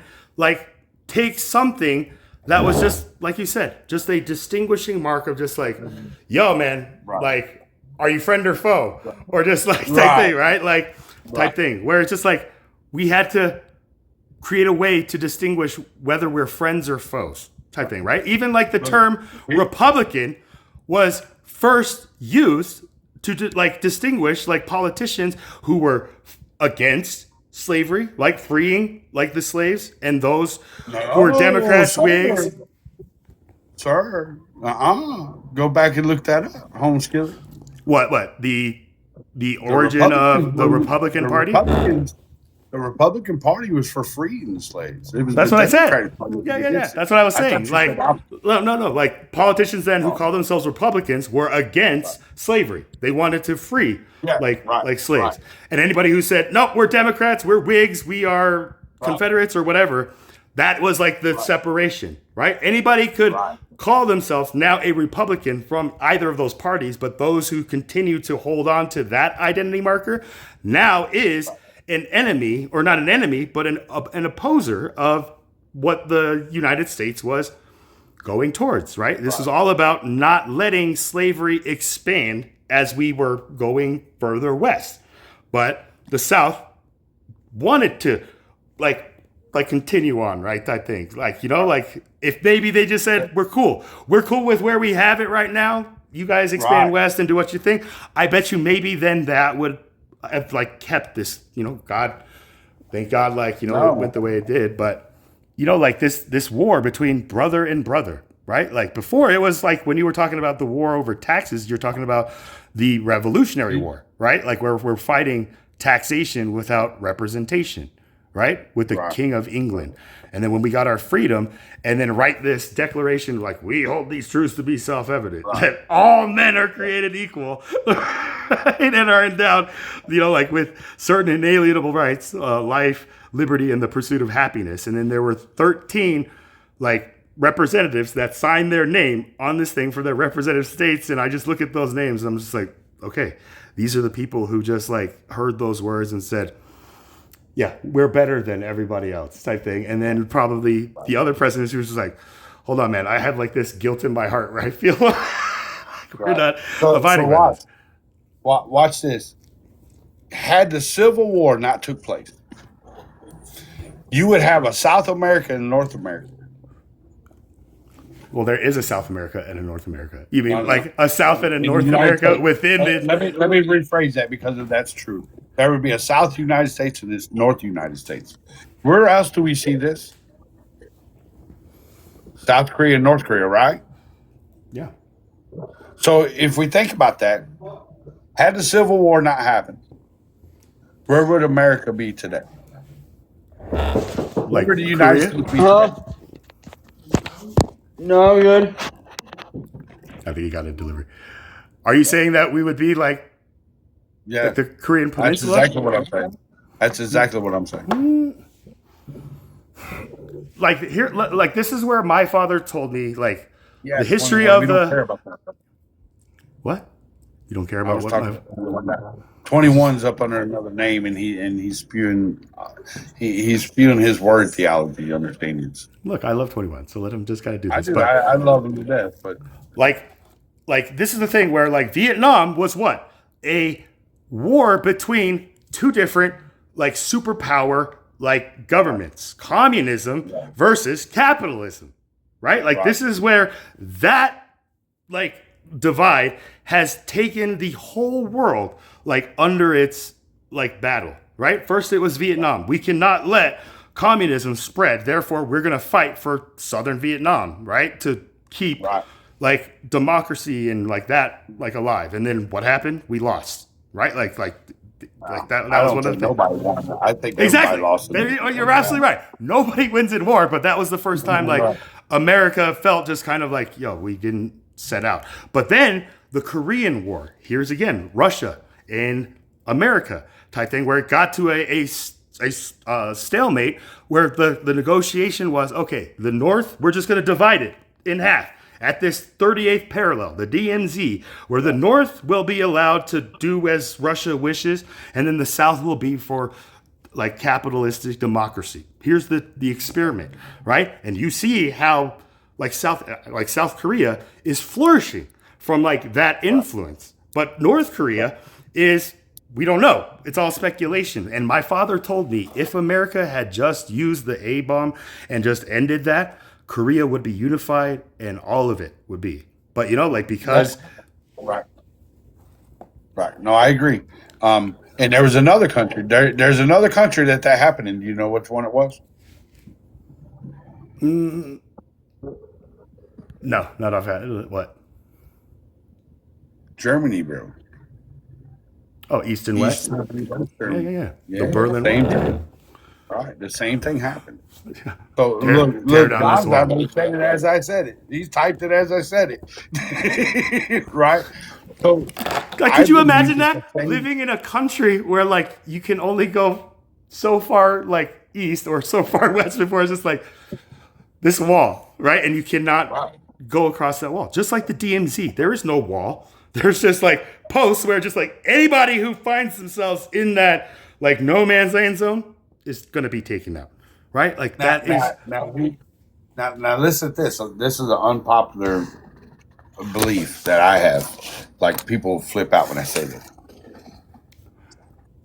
If Trump would not have lost the 2020 election, and I'm not going into theories on the law side of it, but had Trump remained president in 2020, I believe that the North and South border in Korea would have been done away with. Yep, I'm telling you. All right. You tell before Trump's visit or before Trump's meeting with Kim Jong Un. Tell me another United States president that had a meeting with the president of North Korea. I'll wait.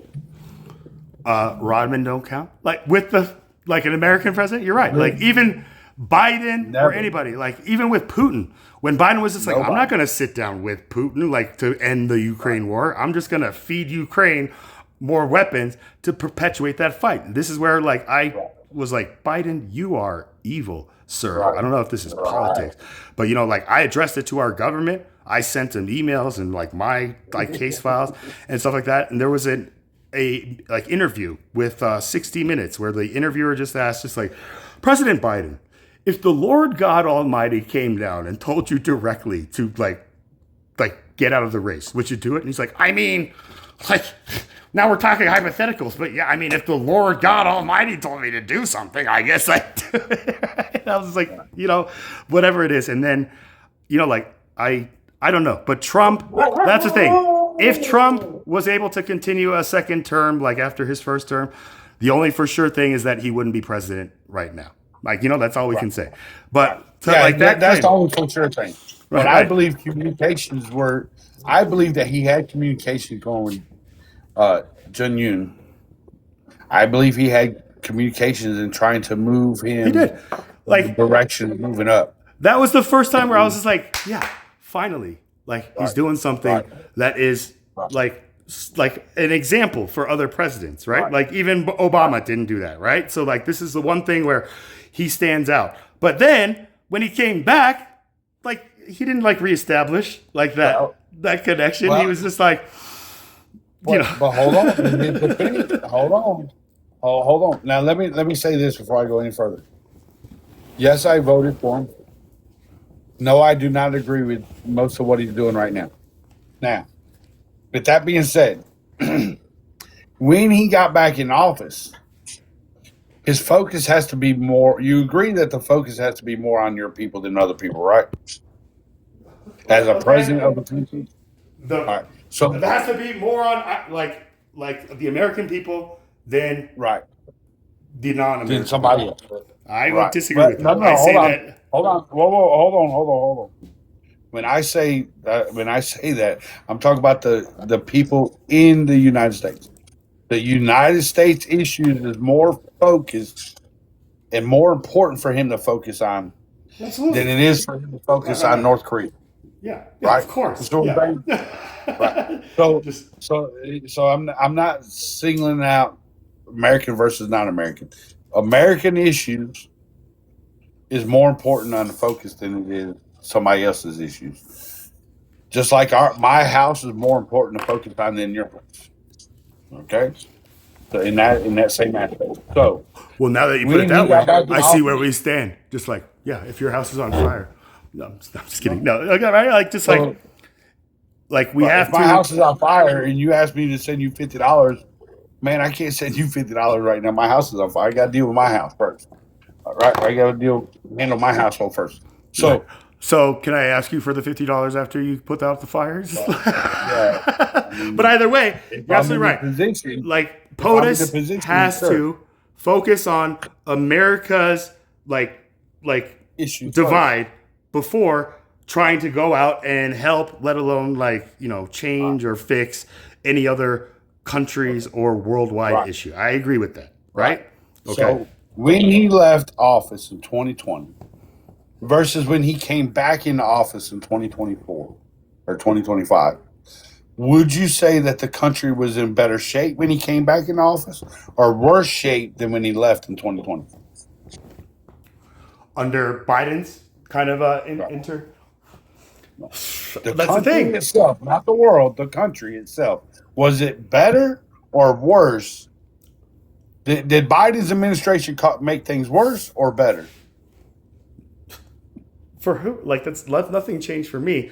This is where I would have to go back to Trump's administration, first term, as really changing what Obama had accomplished, right? Like, Obama for me was like the first president of my lifetime where I was like truly like inspired. Probably like a Kennedy, like for like, you know, my parents' generation, or even like a Ronald Reagan, where I was just like, man, I would vote for this guy. I didn't, you know, like, but like, I wanted him, right? Like working together. And then when I heard Trump, like coming in and just like, no, like everything that they did is like absolutely terrible for America. And if you vote for me, I am going to undo everything that they did before me. And so this is where already, you know, like the progress stopped, right? And then it became MAGA. MAGA, that one little acronym with no punctuation, I can read it as just like make America great again. I thought Obama had made America great. And if Trump was just like, let's make America great again, like he was doing, just keep making it great and great.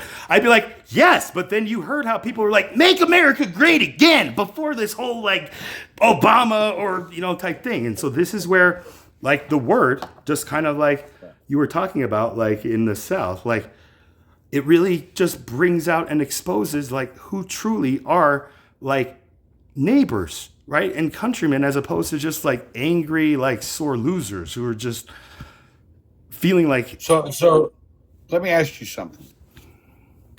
Where do you stand on the term of making America great again? Like, where do I like today? You and I. Today? Just you and I. It's never been heard. And I say, you know what? Let's make America great again. What would you take that as?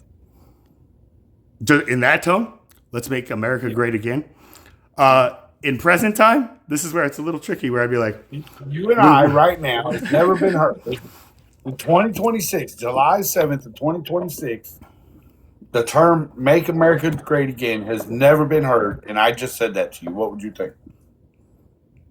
Like, let's keep making it great, as opposed to just like, it's not great right now, and we need to make it like it was some other time. Does that make sense? Okay. Just like I said before, let's make America great again. Just like the previous administrations, the previous presidents, like made it as great as they could. Let's just keep making it great and great, right? Let's making America great always, right? So there's different understandings of people say make America great again. Some people who want to push an agenda say that he was talking about let's go back to the 1960s. Yeah. Let's go further. Let's go back to 1840s or 1830s. That's what he was trying to say. Other people pushing an agenda say no, that's not what he was saying. He was saying let's go back to the times when it was simple. When it was civil or simple? You said civil or simple? Which was when? Simple. When was it ever simple? All right. Okay. So when men were men and women were women. Well, hold on now. Let's go back to when it was simple. That doesn't mean that you can't. That doesn't mean that the woman has to bow down to the man and she can't work. It's talking about financially. It was simple to live financially.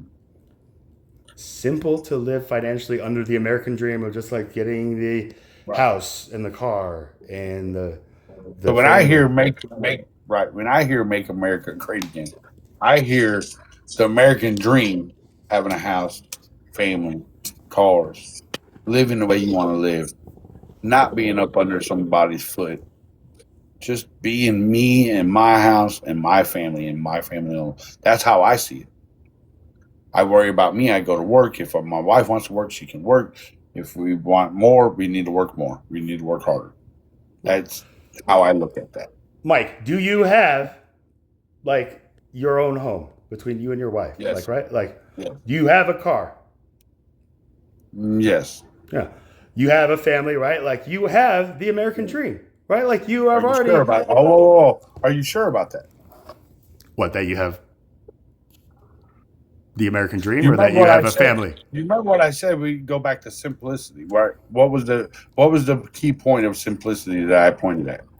To be able to make it simple to attain and hold on to these financial. Yeah, like not so hard to be able to pay the mortgage, like like every month and stuff like that, right? Like type thing, right? Before, was it any simpler? Was it any simpler? Like, or it just got. You want to hear the truth of that? Yeah. You want to hear the truth of that? The truth is, in 2026, it's harder for me to live than it was for me to live in 2016. And I lived even better in 2006. Okay. Now, what are you comparing these like good, better by? I lived better in 2006 when I didn't own my own home. Okay. When you were a renter? Mm-hmm. Okay. And hold hold on. In 2006, prior to 2006, I purchased my home, and I did not have a mortgage, and my life was better. My life was better prior to my owning a home, even though my home was paid for. Because of property taxes, Financially. insurance, and No. Financially. Listen, I lived without the insurance on my home. Dumb as it is, I lived without paying insurance, and I did not have insurance on my home. is that illegal? In No. Okay, No, like not here is my where state. it's illegal in my state. Like, you know, like you have to have home insurance, where it's just like, dude, Well- man, people who can't even afford. But again, sorry to interrupt you. So- Right? so- Okay, so so you you- didn't have insurance, you didn't pay for any of that. But my home was paid for. It was harder for me to live then than it was in 2006. Why? It was harder for me to live in 2016 than it was in 2006. Even though, when I, even though you even had when I bought my home, no like mortgage to pay, like it was harder. Yes. Why? What happened in after 2006? financial. That just what? Like you Just had a different financial. job? You just I got a was different blessed- job? What? No. Watch this. I was blessed in the aspect that I did not have a mortgage, but I had something besides that was beside a mortgage, right? That took my mortgages Payment.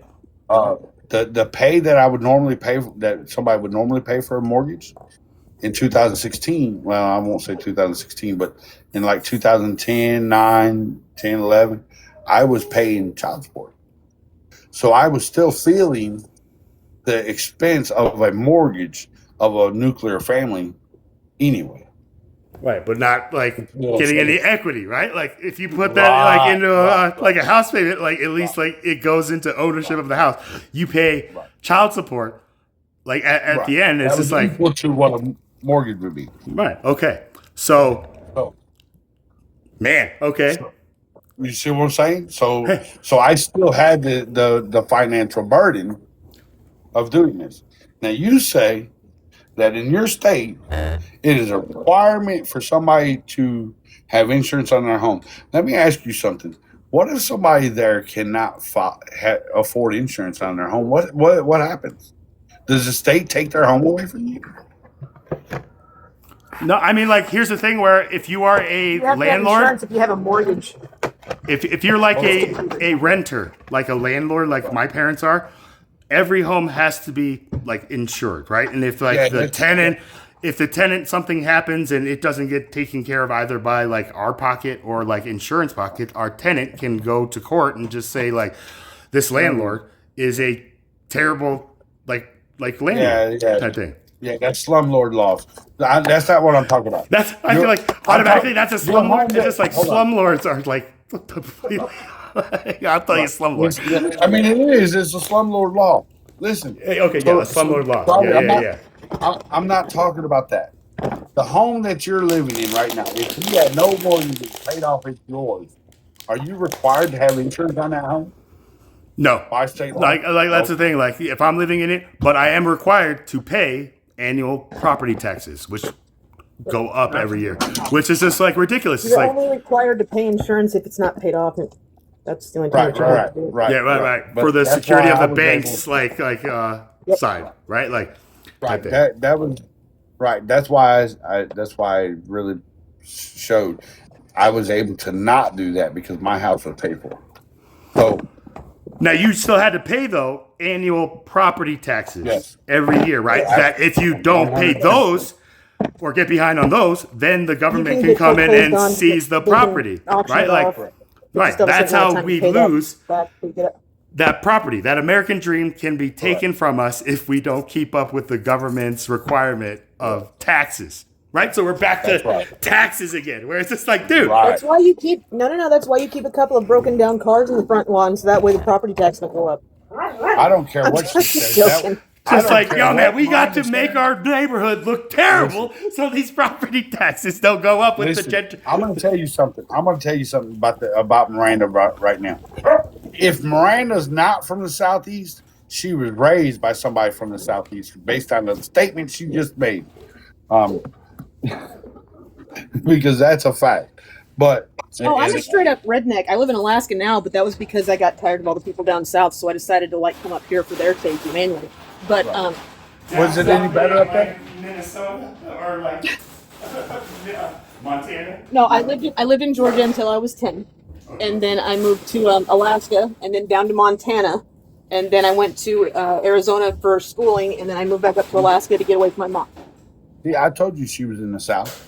And if I'm not mistaken, you said Georgia, right? Yep, I sure did. See, I nailed it right on the head, Charlie. She's from the Southeast, just like I said. All right, man. Jeez, you want to right on the border of Chattanooga and Ringgold. Right on the border of Chattanooga and Ringgold. I'm in Tuscaloosa, so I feel you. So, but here's the thing. Yes, the taxes. If your house is paid for, you should not have to pay property tax. Yeah, I don't year, have. Well, right? technically, watch this. Technically, we pay taxes on cars that we own. You know why? You know that, right? With like registration, I mean, like you have to pay like taxes Hey, when come you on, buy a registration? car. But then, like, are you talking about registration, Registration every year. license plates? Unless the car is a certain age, like up here, I have forever registration. It was like $200, but it's because my car is a certain age. And what age is that? Like, It's a 2008. It's like, but I take. Well, here, I'll show you. I'll show you my truck. 2008. What is that? So Hold on. What is the age 2008. there? Is it 15? Yeah. Is the age 15 years there? What do you mean 15 years? 15 years old, it becomes a antique. You don't have to register it but one more time. So Like you don't need to get like new tags or anything. Is that what you're saying? Or like you register it one more time as an antique, See? and That's my it's truck. paid for the rest of the time. So in Alabama, it's 30 years.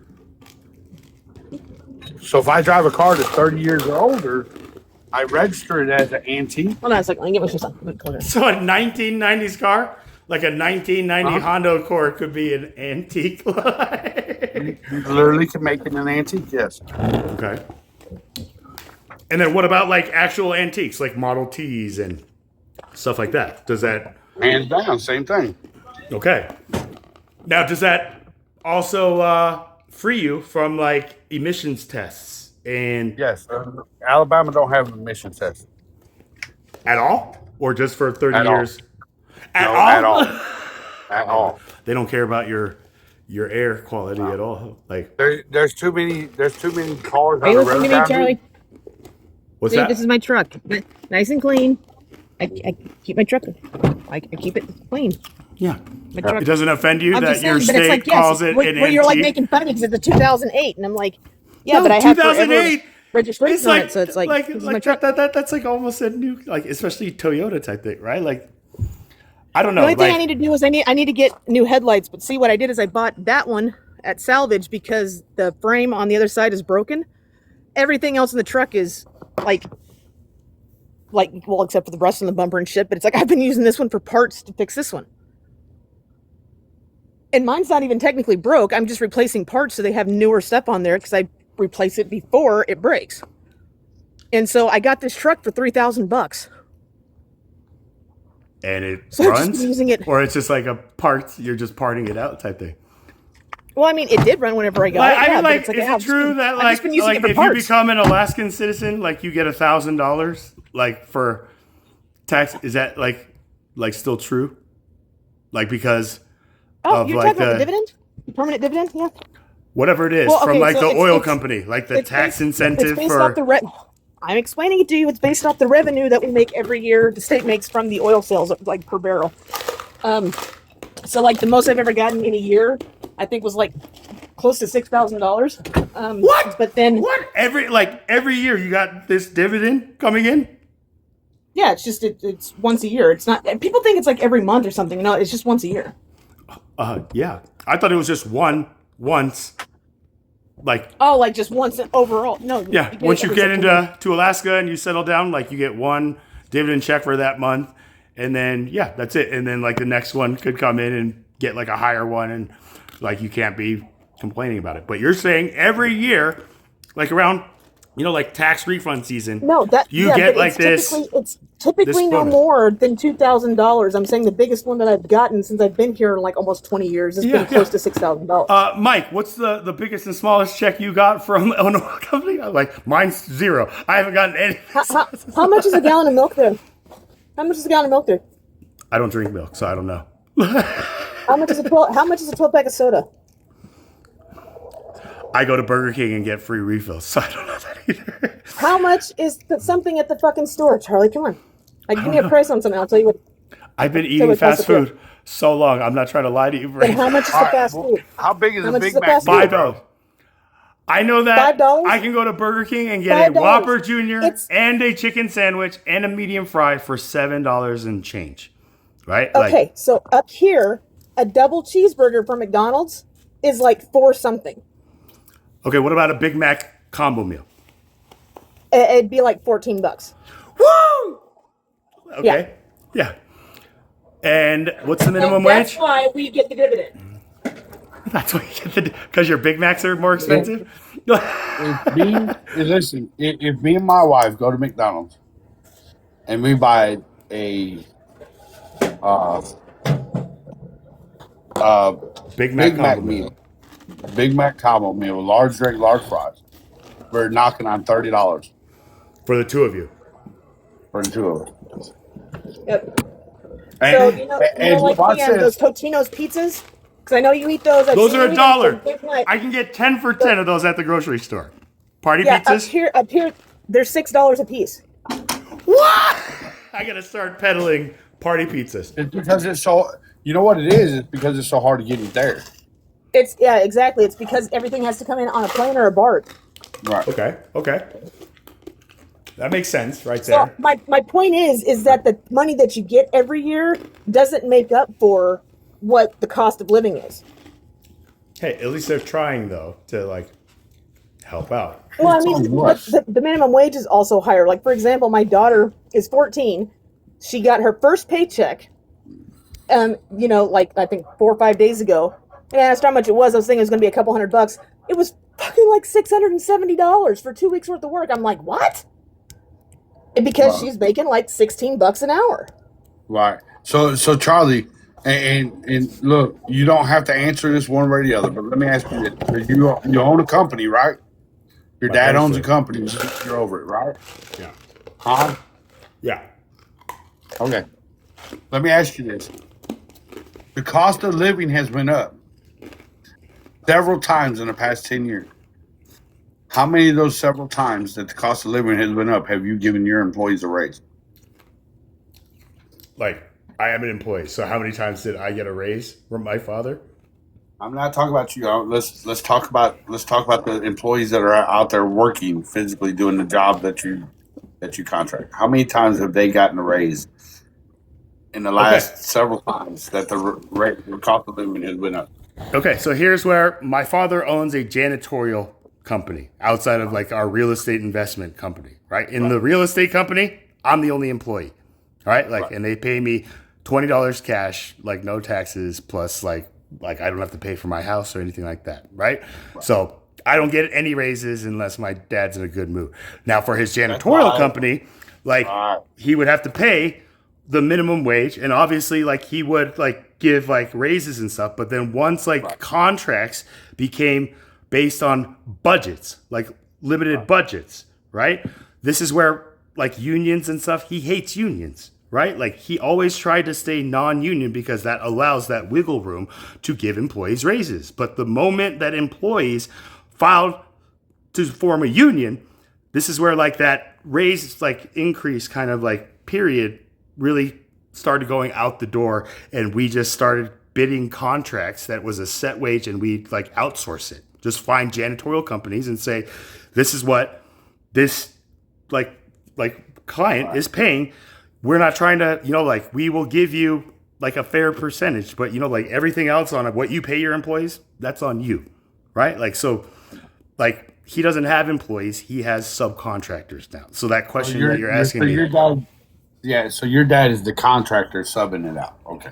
So He's so He's the so- like the main company that is in charge of finding the subcontractors to fill this need for a those bigger subcontractors- contract. Right. Those subcontractors could be previous employees that are now 1099, right?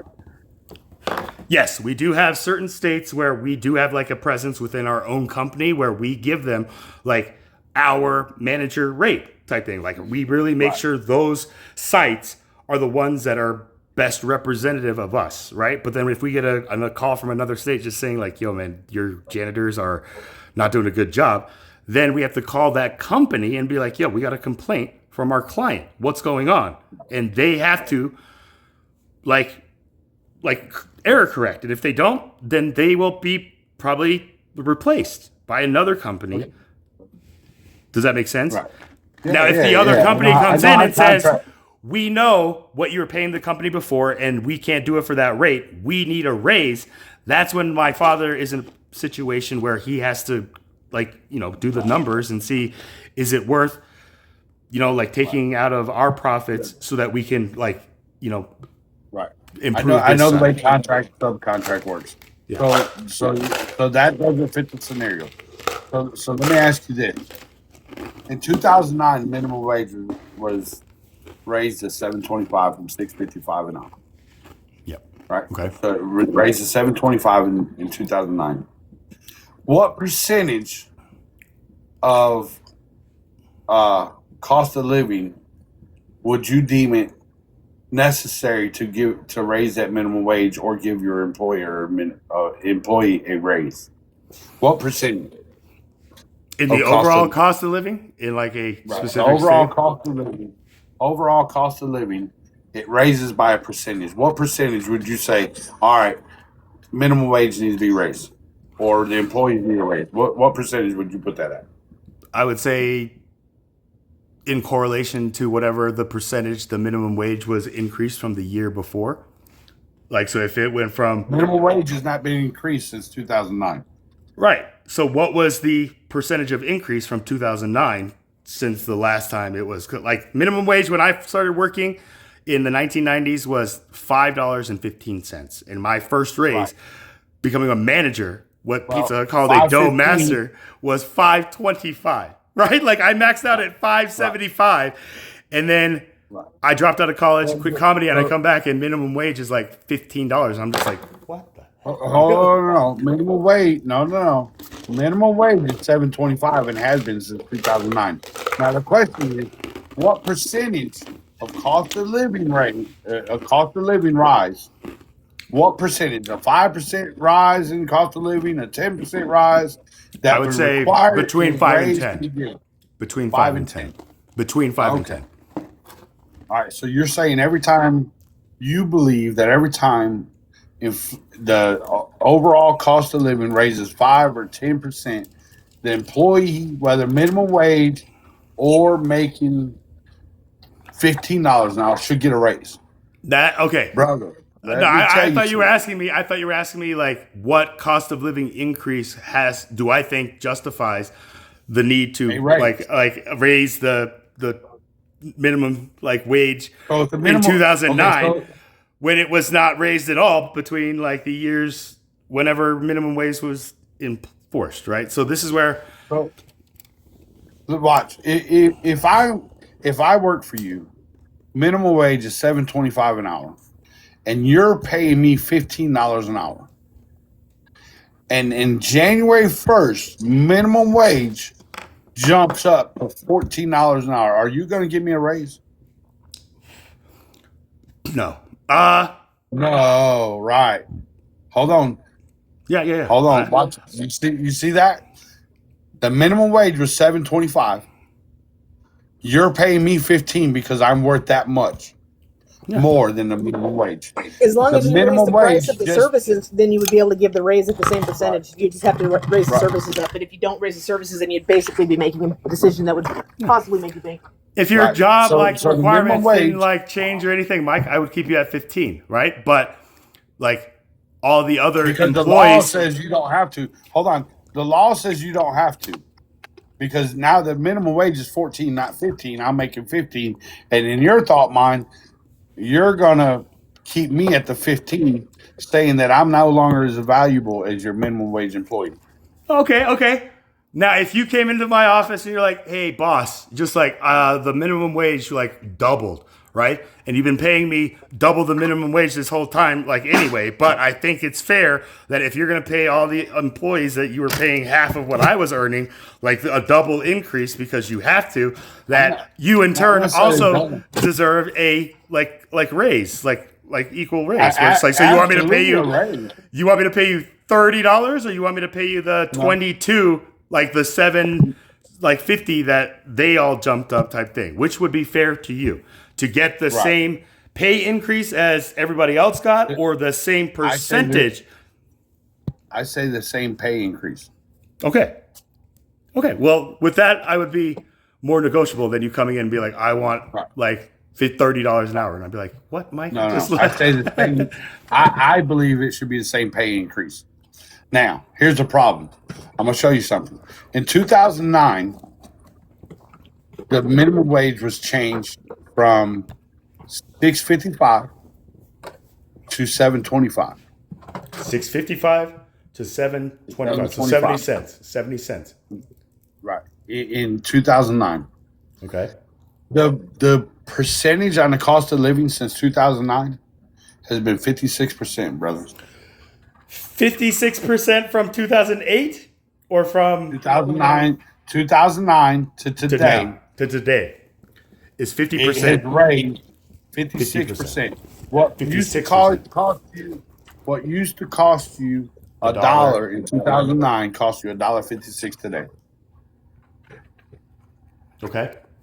Now, what was the pay increase? Like, what is the minimum wage now in 2026? Oh, still? Yes. Well, then what? Like, wasn't Miranda saying in Alaska like minimum wage is 15? Hold on. It's like 14 something. Hold on, because watch this. Each state goes by cost of living. So what I do in Alabama, you'll pay double the price for somebody who does the same thing I do in Los Angeles. That's why, and I'm on the fence for unions, but that's why people hate unions, because it goes by national average, not state average. National average, not average of what? Cost of living? Average pay. Pay. So the average. So I spent 18 years in the welding industry. Right. What I've done nationally was about $22 an hour pay. On average, the pay was about 22. When I looked it up, the pay was about $22 an hour to do what I was doing. It was an average pay nationally. Okay. I was getting paid $16 an hour, bro.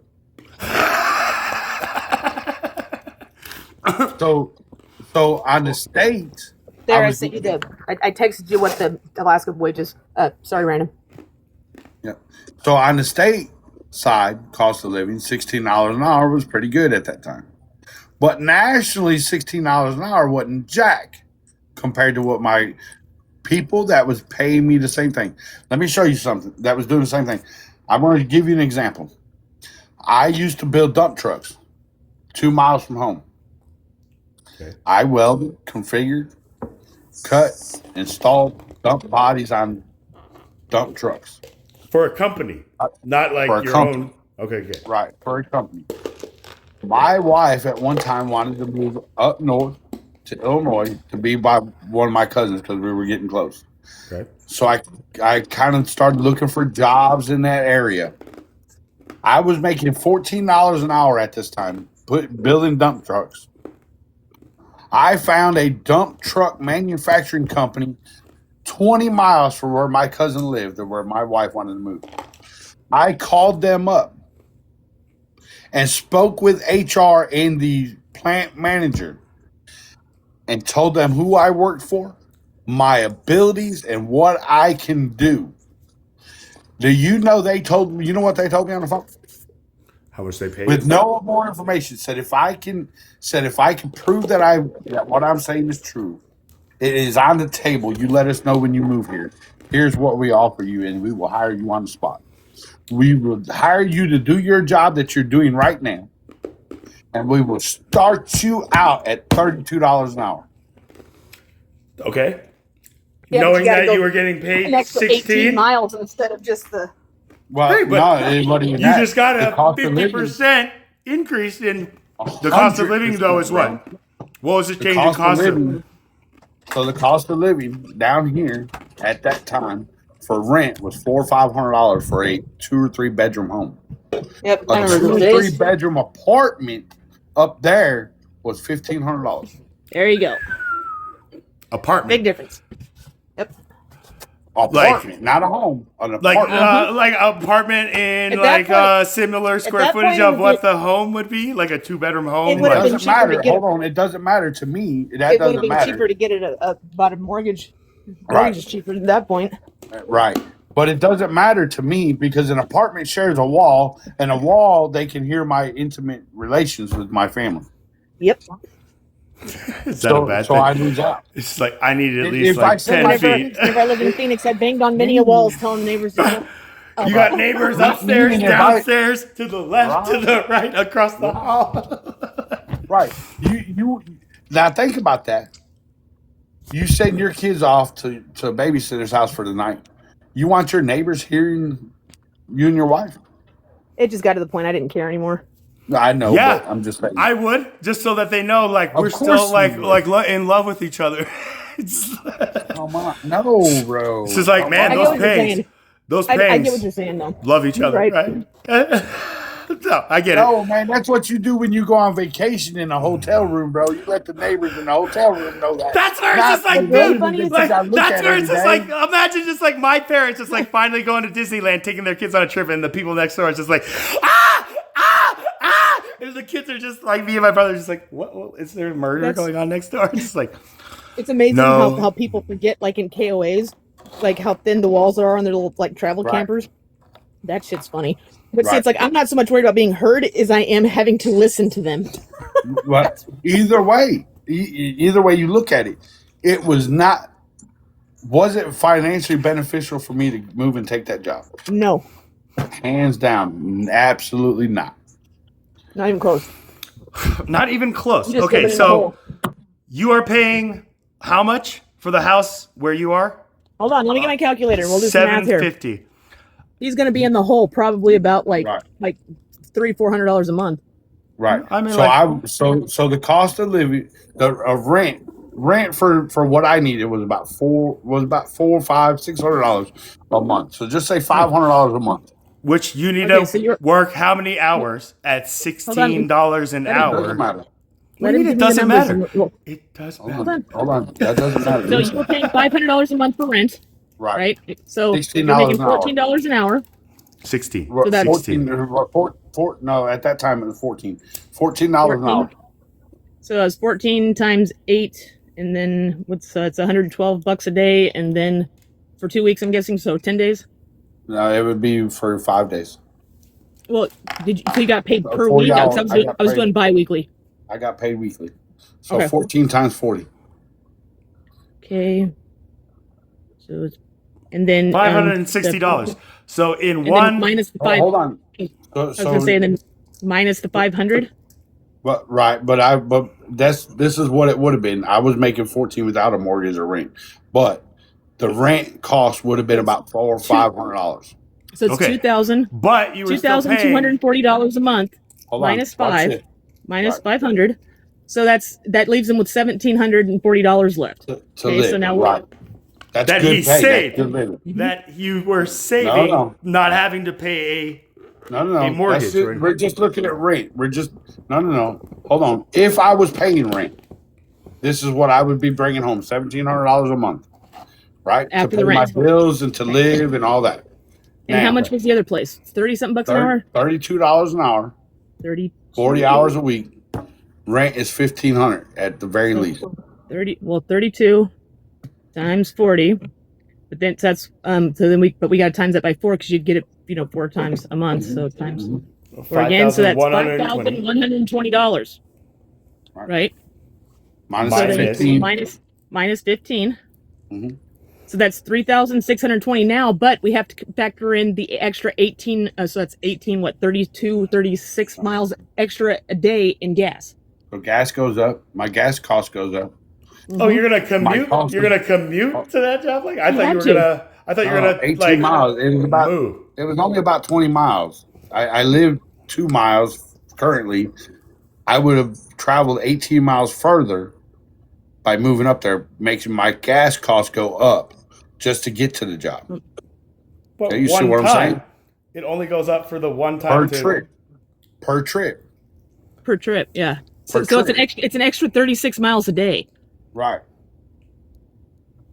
Okay. instead because he was only having to go 2 miles before, so that was 4 miles total. Well, now he's having to go 36 miles. Well, it'd actually be 40 miles because but it'd be 36 extra miles a day. Okay, I get that. Okay. Plus the time that it takes to drive that. So now he's lost time, he's lost the gas, he's got the wear on his car, he's got the extra rent, and so it's like that basically it puts him at around like $1,200 a month. So he actually lost $300 profit. I mean, like all of these like calculations just to be able to tell your wife, just like, honey, I know you love your brother and you want to be close to him, but just like No, that was my cousin. So they would Hold have. on, that was So my basically, it would be a cousin's worse story. Oh, your situation. Yeah. cousin. So he'd have to drive more, less time together, smaller place. But it's just the illusion of thinking that you're making more because of the hourly rate. Right. But people don't factor in this other shit whenever they're doing these kind of moves, because all they hear is, "Oh my God, it's 3 times or 4 times the amount of money that I was already making." But they don't add everything up and actually take the time to do the damn math. This is like people don't balance checkbooks because they don't know how, or their debit card or whatever. It's like, and they can't figure out where they're overdrawn and they can't save anything. Right. So it would have made sense. Watch this. It would have made sense for me to work a deal out for them with them. I'll work for you a month. You let me have 1 week off. I'll work 4 months, 4 weeks straight. You let me have a week off, and I'll come back and work 4 more 4 more weeks to leave my family down here, go up there, live with my cousin during those 4 weeks, and pay her a little bit, and then come back down here and see my family. But see, You that gonna would go for that it? would that right gonna go there, for that? but that would actually go against the purpose because your wife was wanting to be the one Right. to go up there. Right. So your wife would have to be the one to go. You see what I mean? But So that's at the only way point- that would work. That's the only way that would profit. Exactly. That's the only way that would profit for me to take that job. And neither one of you would still get anything that you wanted because because the whole it would defeat the purpose of even doing it in the first place. What if you What I would have negotiated done is like I would have told him I want a gas company vehicle compensation? and Yeah. I want I want them a to company provide the vehicle. housing. And if you can, And then I would have done it for like the same price for the amount per hour if they would have covered the housing and a vehicle. Right. Well, I mean, if there was things like that in there, but listen, most corporations, and especially like in a blue collar corporation situation, they don't do that. Are you kidding me? Those are like the Absolutely. incentives. It's like, okay, we'll pay for like the gas. We'll give you a company car so you don't have to pay for like insurance. You're talking, brother. You're talking about mine employees. You're talking about oil rig employees. This is not that. No, I'm talking I was about just saying janitors. that's what would have had to have happened for Right. it to have been worth it. But I'm not. Oh, it yeah. wasn't offered. Yeah. Oh yeah, No, you'd have to cover a percentage of my rent. You'd have to give me a company vehicle with a gas card for it to even be near me worth going to do that. It just wasn't worth it. People are like, you turn down $32 an hour job. Yeah. I mean, That's like you didn't ask him whenever I just told like, my- what is your I like told your cousin, room it's like, why don't for? you move down here instead? What's the room for like advancement type thing? Like like, am I gonna get stuck at this $32 an hour my whole time, or just like, will I be able to like get promoted? I can Did you you tell don't the have cousin a to lot move of down? experience in blue collar. That's what I would have done. I've been like, how about the cousin move down to where you're at? Because it probably would have been better for them. Yeah, We- I got we- an we extra tried to- bedroom in a house, man. Just like give up your freaking expensive apartment. We tried to do that, but it's hard to leave the big city. And that's the thing about Like, I people who live live in in a New rural area. York. Like, do you guys know how much like a studio apartment in New York costs? Like, Look, let me show you something. We got a brother Probably as soon as here. it does here. We got a brother right here on this It's app. almost that I- $2,000 a month here for a studio apartment. Right. Right. Watch this. Watch this. I'll show There's you. a I'll brother. prove it. There's a brother here, right here on this app. There's a brother right here on this app that I'm good friends with that lives in an apartment that is shared. They have a common kitchen in a common living area, and you rent out the bedroom. In New York, You know what that costs you? like 700, 1,000 bucks. We're just like, Jesus, dude. Like, how much is You're the funny. overall like freaking like rent like for that one? Like 2,000. Right? It's just like that's how like people in New York just like there's a joke like where it's just like places in New York for even $2,000 is like a closet where like like it's not fair. You take that money to like Colorado, you're gonna get like square footage. That's just like I feel like I'm living in a freaking mansion. Watch this. So the house you live in, how many bedrooms you got? My house right now, 1, 2, 3, and if you count the basement, 4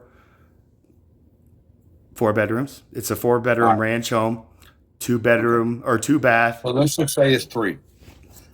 Okay, let's just say it's 3. Well, let's just say it's 3. Because most places, what we're talking about, the basements aren't included. So let's just say it's 3 bedrooms. Okay.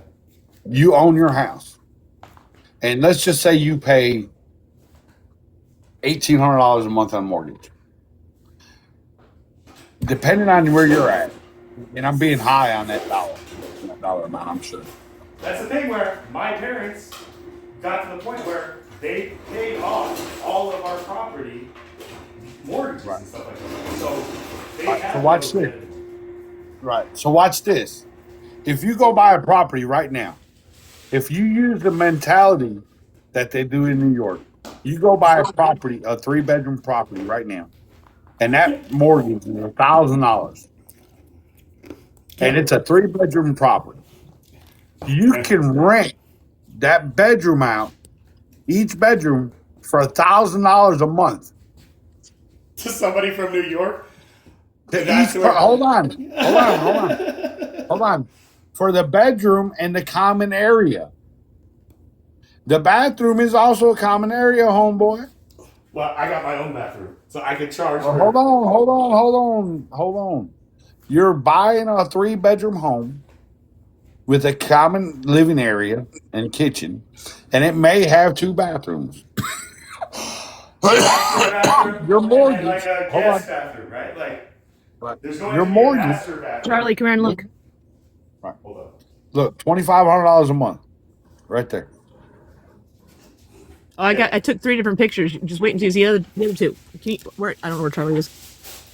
I'm Charlie's walked away. walking around these rooms just looking at just like $1,000. He's Like, wondering if we could rent the rooms out. So hold on. Charlie, stay with me, Charlie. So There's so a you- condo. What? Yep. See? Right. Now, you want to know how much it costs to rent a house? Check this out. But then, how much do you think it costs, like those landlords? Is that 7? That's crazy. $7,000 a month for rent. No, $7,500 a month, not counting utilities for a 5-bedroom, 3-bedroom house. That's what I'm saying. That 5-bedroom. Don't even get me started. So listen, Told you, Charlie. F you, New York. We got you beat. I would go to your landlords and be like, you guys are freaking horrible, right? Like, how much does it cost that property owner to maintain that property? Like, like 7. Charlie. Yes. Charlie, let me ask you Their something. mortgage is probably roughly $2,000 a month. I guarantee it. Yeah. So they're trying to make a $5,000 profit off of other people's hard work and struggles, right? Here's the thing And about that's what people. being a That's what lord people do nowadays. of the land, Is it not right? random? That's what people do. Right. That's Not my that's parents. that's We yeah, are but one of the- that's why you hold on. You're set apart, bro. That's I set know. apart. Listen, Charlie, you're the only employee over the rental properties. Think about one of the rental properties. If there was $1,000 mortgage, do you have a property that would benefit to rent out to 3 different couples it has a 3-bedroom. You can rent each couple a room with a common living area, and you can rent that to them for $1,000 a month, and that would include their utilities, up to a certain cost on the utilities. Would that be beneficial to you? Yes or no? Beneficial? I mean, yes.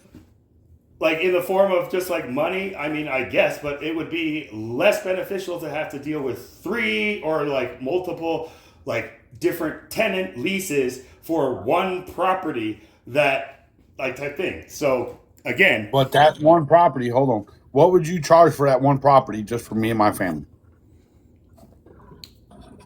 Here out in Colorado, our rent for a house, like a 2 to 3 bedroom house, is $2,700 a month. $2,700 a month? Man, I'm lowballing that number. Listen. So 3-bedroom house, $2,000 a month, your rent's included. Your mortgage is only $1,500 a month. We're going to allot you all. The light bill cannot go over this amount. Otherwise, it's split between all 3 of you. The water It's the bill cheapest cannot one. go.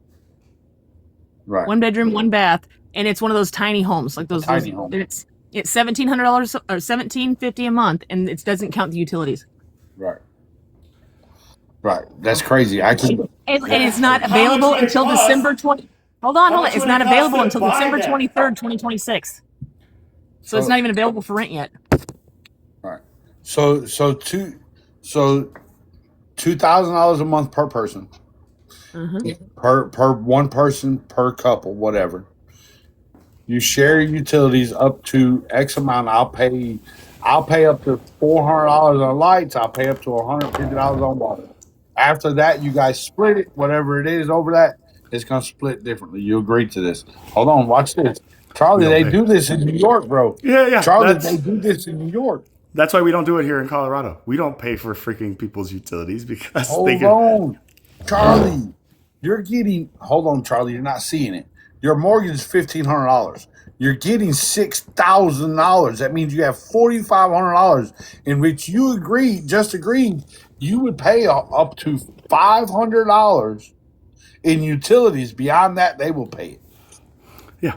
You got $4,000 pocket. So it's just like, now it's going to be $3,500 profit, where it's just like, but that's just to get those tenants to be like in the state of mind where it's like, I think we're getting a deal because what other landlord like covers, utilities and stuff like that. That's the trap of those like landlord like schemes, right? Like what is preventing those tenants from maybe just, I don't know, finding a way to save like a year's worth of that $1,000 rent that they would spend on one room, right? Just sacrifice whatever it takes to just be able to save that $1,000 a month for 1 year to be a down payment on a property that now every rent payment you pay is going back into your own pocket as opposed to somebody else's profit. Does that make sense? Listen, I'm not talking about from the renter side, bro. I'm talking about from the owner side. Oh, okay. Like I'm speaking more on the general of like where the American dream fell apart, right? Like why is it so? It fell apart because of the owner side of it. Okay, elaborate. Who owns the note? Who owns the bank notes? The bank. The bank, and it profits for them to raise your rate, right? To raise your rent or to keep you on a payment plan that they make interest, right? Like that's why they get you to refinance your home so that they could lock in another interest rate. Right. So it's in their best interest. They're not in the interest of making America great. Yeah.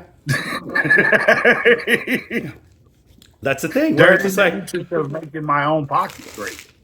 Making America great by just like keeping the notes in our pockets, right? And then that's their mentality. That's like a bank mentality. Is that Now it's listen, watch this. classic You talk about misdirection magic. Just like right. That's what we've been talking about. We've been talking about people using things to cause a division within the people of America, right? yeah. You saw that movie All right. like The Big Hurt or The Big Hit with like Steve Carell and Ryan Gosling about like the Fannie Mae like housing crash, like how all these like finance or like like these mortgage like bankers just like gave anybody a loan, and they even had like groups like Group C who they knew wouldn't be able to keep up with like that annual thing, where like it became a betting like Vegas, just like and that's where when that was leaked out, everybody's like, what the fuck? And then to watch like Obama bail out like Fannie Mae and all those banks, it was just like, what? But if that didn't happen, like we would never be able to bounce back, right? But does that make sense? Just like the airlines, when the airlines and the car companies all went bankrupt and needed a bailout. But you know who was the only one? Like Lee Iacocca, like during the automobile, like crisis. Lee Iacocca took a like $1 billion like government loan to like build back, I believe like Pontiac or Chrysler, I think, right? And he was the first ever CEO to pay back the government loan like before it was due. And so he was just like looked at as just like this genius kind of like entrepreneur type thing, right? And so then you got people like John Dorian, who was trying to save money by moving his factory to Ireland, and then couldn't keep up with the payments. So then he was using his cars being shipped over here to be like mules type thing, where you just see how people who are in business get run through the ringer. That's why they say business is a dog-eat-dog world, right? It's cutthroat type thing. There is no camaraderie. The cheapest home that I found for sale that they have listed right now in Ketchikan is $650,000. For what? For what kind of house? I'll hold on. I'll get a picture. A house in Kitchitan, right? Like 600. Like that's the thing where now it's gotten to the point where it is like out of the reach for any like first time home buyer to like match that. Like like when that like property was probably purchased by that selling like owner, it was probably half that, or maybe even like 2/3 of what that value is. That's the thing about property value, is that the increase in property value every year is exponentially like high, right? Regardless of the cost of living, as long as landlords like choose to just like increase property value, or just like their property kind of like rent going by the cost of, or the increase, like the rate of increase, like on all these things, that's where my family is like the one that's going against the grain, where we just keep it steady because everything that we get in is money in our pocket. We've paid off these properties. There is no mortgage that we're paying, right? So everything that we get from every tenant is profit for us. This is the cheapest one. And at the top, it says structurally sound cabin, $200,000. The mortgage is like $1,900 a month, but it's like 500. What does it say? 540 square feet, and it's on the airport island. So it's not even on the main island. So that would be considered a remote property. Structurally sound is the description. I'm just like, I mean, like for how long? Yep. But that's what I'm saying. $200,000 for that. That's the cheapest one. Watch. Let me show you. Let me show you something. Back when I was younger, I used to build houses. And that's not water. That's not waterfront. That's part of a pond that, or like a quote unquote lake that's in the muskeg that's next to it. That's not on the ocean. Is it listed as waterfront property? But then it's just like toxic lake. No. Someone down in the comments said something about it's waterfront though, and it's but it's not. It's not waterfront. It's like a pond. It floods here. It's like what do they call those things? A bog. Or a marsh. Like, that's actually the sewage system. If you see like this little outhouse looking thing, like maybe on the side, it's like that's the one bath. There's the one bath. That's why it's on pilings right there. That's why it's on pilings, because the ground up here is muskeg, and so it's basically like this really super soft, like peat moss type, property. So it's like if it's not over here on the mainland where you can get like the trucks and everything to like dump a bunch of gravel and rock and all that kind of shit to put fill in there, you have to put pilings in. Yeah. So then, is this place just on the market, just like collecting dust, or is the owner renting it out right now, putting it on the market to see if it even sells? Is this like a wash for them? Who knows? That's a 1-bedroom, one bath, 540 square foot house for $200,000. And $200,000 where I live at, man, you talk about man, if the house would be. Okay, but Listen, let's break that down though. Hold on. Let me finish. Back when I was younger, I used to build houses. And I'm telling you right now, do you know what it means if I use the terminology house and key or lock and key? Yeah. Like turnkey, like a turnkey property. Yep. So that house right there, I could build a lock and key that house for hands down for about $8,000, probably today. Well, if ifs and buts were peanuts and like, all right. I live in a 1,500 square foot house right now. This house, it's a mobile home. It cost me $80,000. Okay. The mobile back home in my day cost you 80, like brand new, like you bought it brand new. Yes, brand new, right off the line. Okay. So when I was younger, I could have built this house. When I bought this house, I could have built this house like it is, hands down, and even better construction. Hands down, I could have done it in 15 grand. So why didn't you? Yeah, I can't do it. My back, I can't do it. I don't. Well, I can't do it no more. But when I was younger, there would be no problem. All I need. But do you think that you could like be the the development manager to find a contractor that would be able to do it for you, like with cost? I'd have to hire I'd have to hire people and pay them my hourly wage. But that cost would go up. But the cost would go up. Yeah, but I mean, like you said, 15,000. You paid 80,000. How much do you think the cost would go up? It would still be under 80,000, wouldn't you think? Oh yeah, without doubt. You're looking at about 25,000. Right, and then you could build another one for another thing. Yeah. I'm not saying. I'm just saying. We get stuck into these, like you were talking about. Hey man, get this mortgage. Get this. We really don't own nothing. Like you said, if I don't pay my taxes on my property, they come take it off. Right. We are just like signing a contract to be owned by something else, right? Like, oh man, right. I mean, as a matter of fact, I know somebody in the next county over that done this, and he had kind of insight. So when they foreclose, and you'll have an understanding of this, when they foreclose, they have an auction on the steps. Oh yeah, we love those auctions. Cash is king on those auctions, baby. Right. I know somebody, because if you don't pay your property tax, the same thing happens. And the county owns everything on there, which means the bank loses their like a mobile home situation. The bank can't go touch it. I know somebody who purchased a brand new mobile home, to like $180,000 mobile home, paid all the rent and everything for like 5 or 6 years.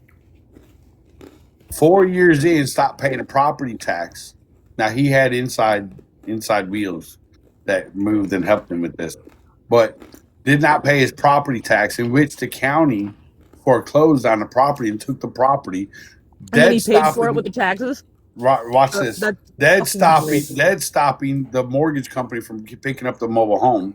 He can't do it. It's done. The county takes it. It's done. He had inside wheels moving, and he went to the courthouse steps and bought it back and owned it free and clear at an auction. $5. He didn't. Do we have $6? Like that kind of Listen, thing. Huh. He didn't buy it back, but his best friend bought it back. Because legally he can't do it, but his best friend bought it back, and he knew, and he paid for it. and he got it, and he bought it from his best friend for $5,000 on paper for $5,000 more than what he paid for it, and then what his best friend paid for it, and he owns the property in the house free and clear. Now that is what you call savvy, right? Like that is the kind of like Genius is what that is. I mean, like genius. Problem is most of us don't have friends we He can beat the trust like system, that. bro. He beat the system. Not beat. He just. Yeah. He beat the system. Was it not beat is the it system? moral? He used the system against itself, right? He knew that it was going to go up to this auction, and like at this auction, just like if he can find somebody to represent him, like could get it cheaper, but he would never be able to get that property back if he tried to do it any other way, and therefore, it was like a hope and a prayer, and by the grace of God. You know what they paid for it on the courthouse step? How much did he owe? Like for the last year? If you include the property, he still owed a little, but not a whole lot on the property. But you said $150, home. and it was a 5-year like kind of mortgage, but he got to 4 years, and then at last year stopped paying. So 5 divided by 150 is 30,000. He stopped paying taxes on the property. He didn't stop paying his mortgage on the mobile home. The mobile home was about $160,000, $180,000 mobile home. Hold on, like the property tax for where the mobile home was set was located. Yes. So he couldn't have just like That's moved, what- just like, yeah, man, I'm not going to pay these taxes. He defaulted. The taxes defaulted, and he went to the courthouse steps and bought the property for defaulted tax from the county. And the county, when they defaulted on the taxes, put a stop on the mortgage company can't come pick up the home. So he Are you gonna owned be on it. for a while? We'll Charlie, see. I gotta go pick up my daughter. Are you gonna be on for a while? If God wills. Yeah. Like, I'll be come in it. on. If As not, long then as I'm I gonna can. call you. I want to. Well, I don't care. We haven't had a phone call in a while, so if not, I'm gonna call you then because you better Okay. answer. I'm just gonna keep calling and calling and calling. That's not a threat. Okay. That's like a No. a beautiful kind of like, yeah, I'll be here like as long time. Okay. Be well. See All you right. soon. It was good talking to you. Yeah, Bye, be Random. safe. Bye. Like, No. So when the county puts a lien on the taxes, forecloses on the taxes, I forgot what they call it, but tax defaults, where the county comes and takes possession of the property. like a tax lien or a seizure, right? Like Right. So it's a default on taxes. The county takes it from you because or is that when they condemn it? It's like this building has been condemned due No, to it's not tax. like that. No. Tax, right? Okay. Condemning So- a property so they is can pay like pretty severe, right? Like Yeah, it's yeah. inhabitable. So basically, the county said you're not going to pay your taxes, so we're going to take the property and sell it to get our money back. Yeah. That we owe, and we're going to auction it off for as much as we possibly can on the courthouse step. Okay. When the county does that, anything on the property belongs to the county now. Right. The banks So that can't means that do nothing, banks right? can't Like touch nothing. Right. Right. Banks can't do nothing because, especially if the land was not put up against the mobile home. So technically, I'm in a situation where I can do that to my mortgage company because I didn't use my land as collateral. I did not use my land as collateral against my mortgage. So I'm saying, so the property, the only thing they can do is come take the mobile home. They can't take the property. So if I didn't pay my taxes, and if I had to, I'm not even gonna say I wouldn't if I didn't have the cash money. If I had the cash money and I was to do that, I could buy this, and a mortgage company can't do nothing about it, and I'm free and clear. it's just like, how bad do you want to stick it to that man, right? Like that thing, right? Like, Well, I'll tell you who owns the mortgage company that I own, and then it'll tell you how bad I probably want to. JP Morgan. You know who owns the mortgage? No, you know who owns? No, worse than that. You know who Worse owns my than- mortgage company? Wells Fargo, BlackRock, Nope. It's a single one name. a single one name, Rockefeller, Carnegie, No, a single one person. Trump. You're getting close though. You're getting close because you're in politics now. Okay. Biden, Gates, Nope. Clinton, Nope. Go older. Older than which one? Then go to Biden's age. Okay. I don't know. Short, round, bald-headed man. Bezos? Short, round, bald-headed No. man? Like of Biden's age? George Soros, bro. George Soros Warren- owns my mortgage Joe company. Soros? I was going to George say Warren Soros. Buffett. No, wait, is it Warren Buffett? Hold on. It may be Warren Buffett. Soros is like with like Goldman Sachs and Let me see. It may be Warren Buffett. I mean Warren Buffett. Oh no, Geico. Let's think about Warren Buffett. It is. It's Warren Buffett. Let me show you this. Warren Buffett in the top. He's the top man of all these companies. Warren Buffett owns the company that built my mobile home.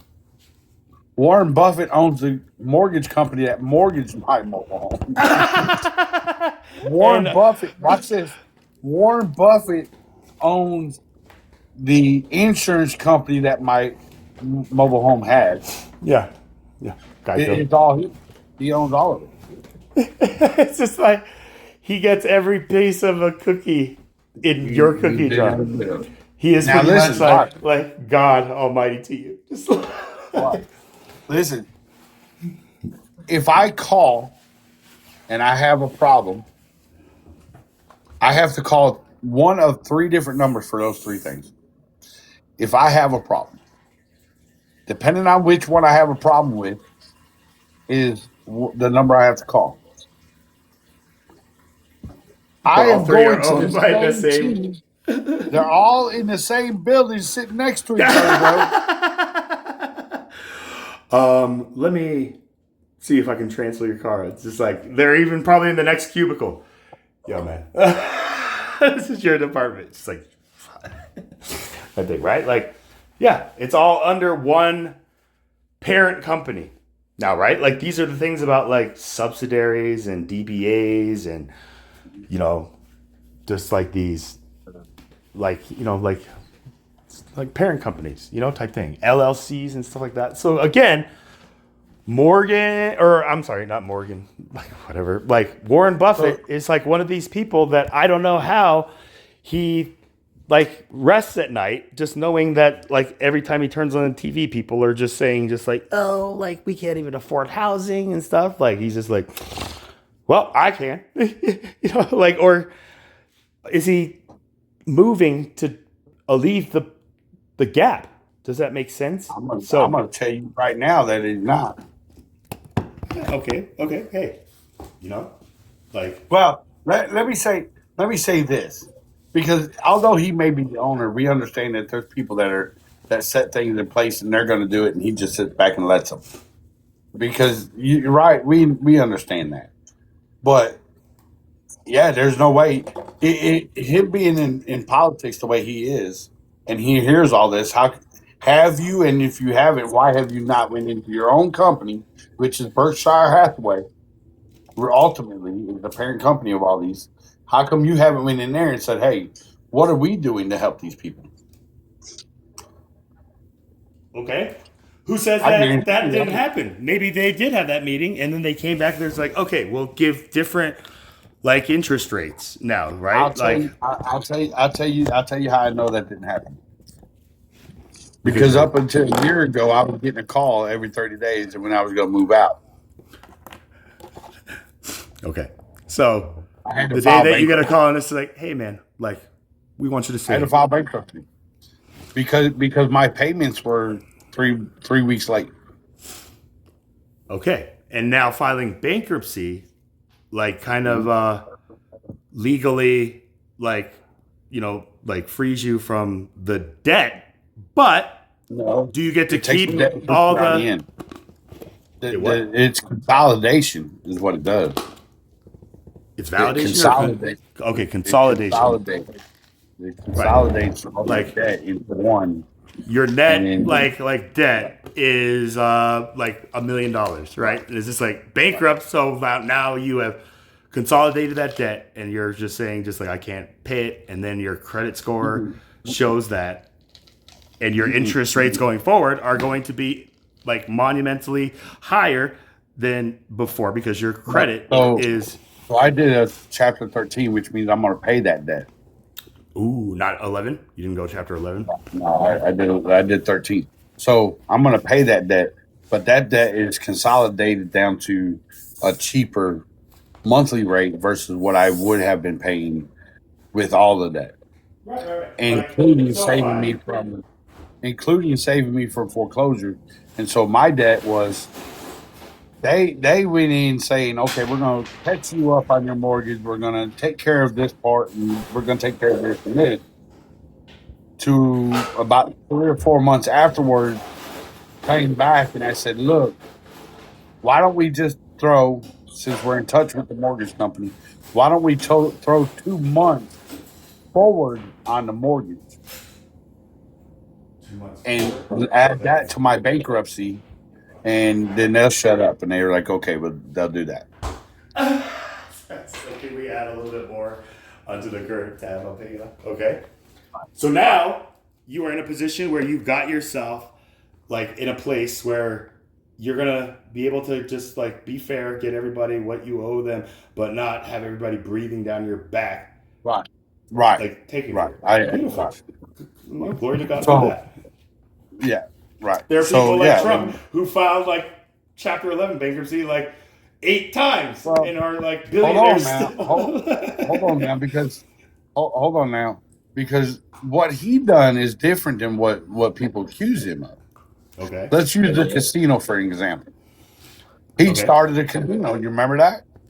Yeah, in like Reno or something like that, right? Right. He later filed bankruptcy on that casino. He didn't file bankruptcy himself.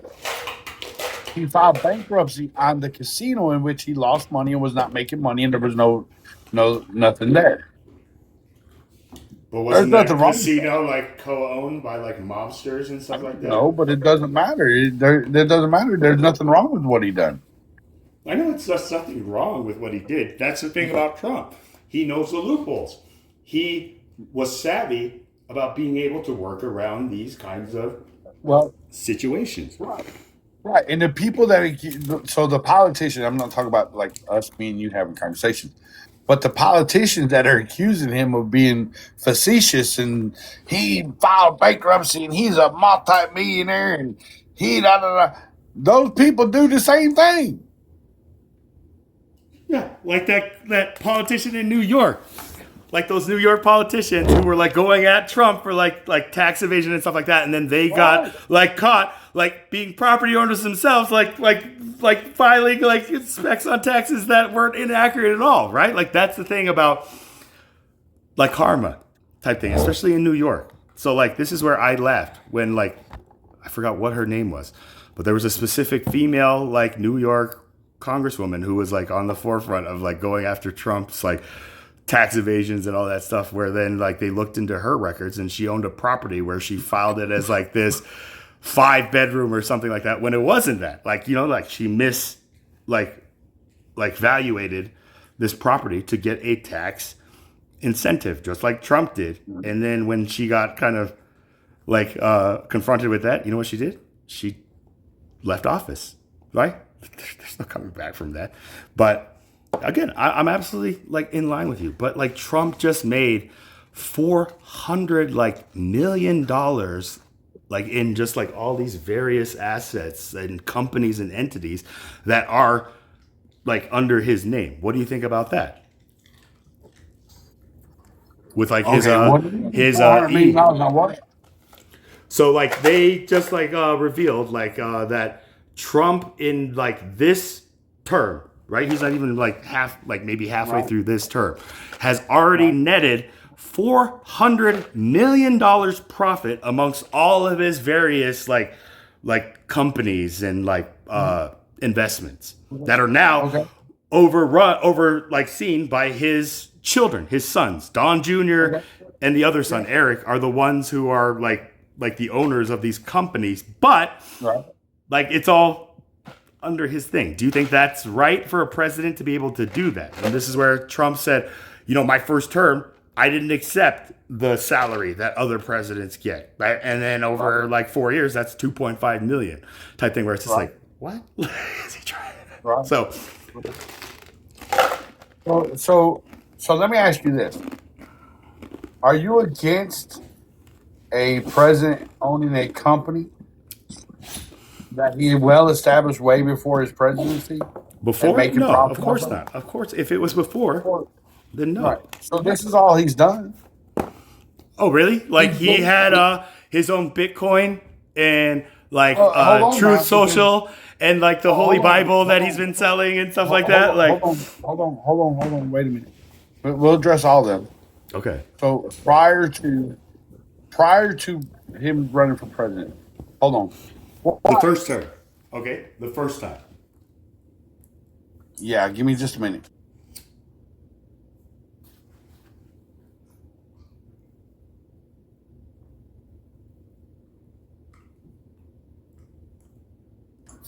All right. So prior to him running for president, would you say that he was a successful businessman? Yeah, he was a successful real estate investor and developer at that time, right? Like, Okay. So nothing wrong with him at that point. So I mean, he becomes president. right? Is it fair for him, even if he delegates it to his sons, to continue on the track that he left the company, in the shape that he left the company, and if they need guidance, for him to help guide them while he is still president? Is that okay? I would say On a yes. company Yeah, that he's bringing back. you have to appoint some kind of like successor or like intermediate because the president has to now work on He president did. duties, right? Hold on. He can't- He he did. can't He do did. both. He did. He established it to Eric. He established everything to Eric. And Don When it Jr. comes to the to John Jr., Eric, and Ivanka, right? Like he Right, put right, his but children- Eric was left. Eric was the one that was left over. They all were over, but Eric was the named person on paper. Right? Okay. Okay. So, if Eric has a question, is it okay that he calls Daddy and asks him that answer? Of course. What kind Okay. of question? Just like, hey, Daddy. Doesn't matter. He's- Hey, Dad, I got this idea, and there's this deal on the table, and it's $100 million deal. I just want to get your intake on it. Okay. I just want that kind of conversation is a little bit different. You know, like Why is it different? Because Why is it it's different? going for like expansion and profiting as opposed to like trying to Hold up, because now you're saying that he can't have a personal relationship with his children. No. I'm not saying he can't have a personal relationship, but that is a conflict of interest. Hey, How's it Dad, a conflict of I interest? have It an has nothing to do with the idea. president.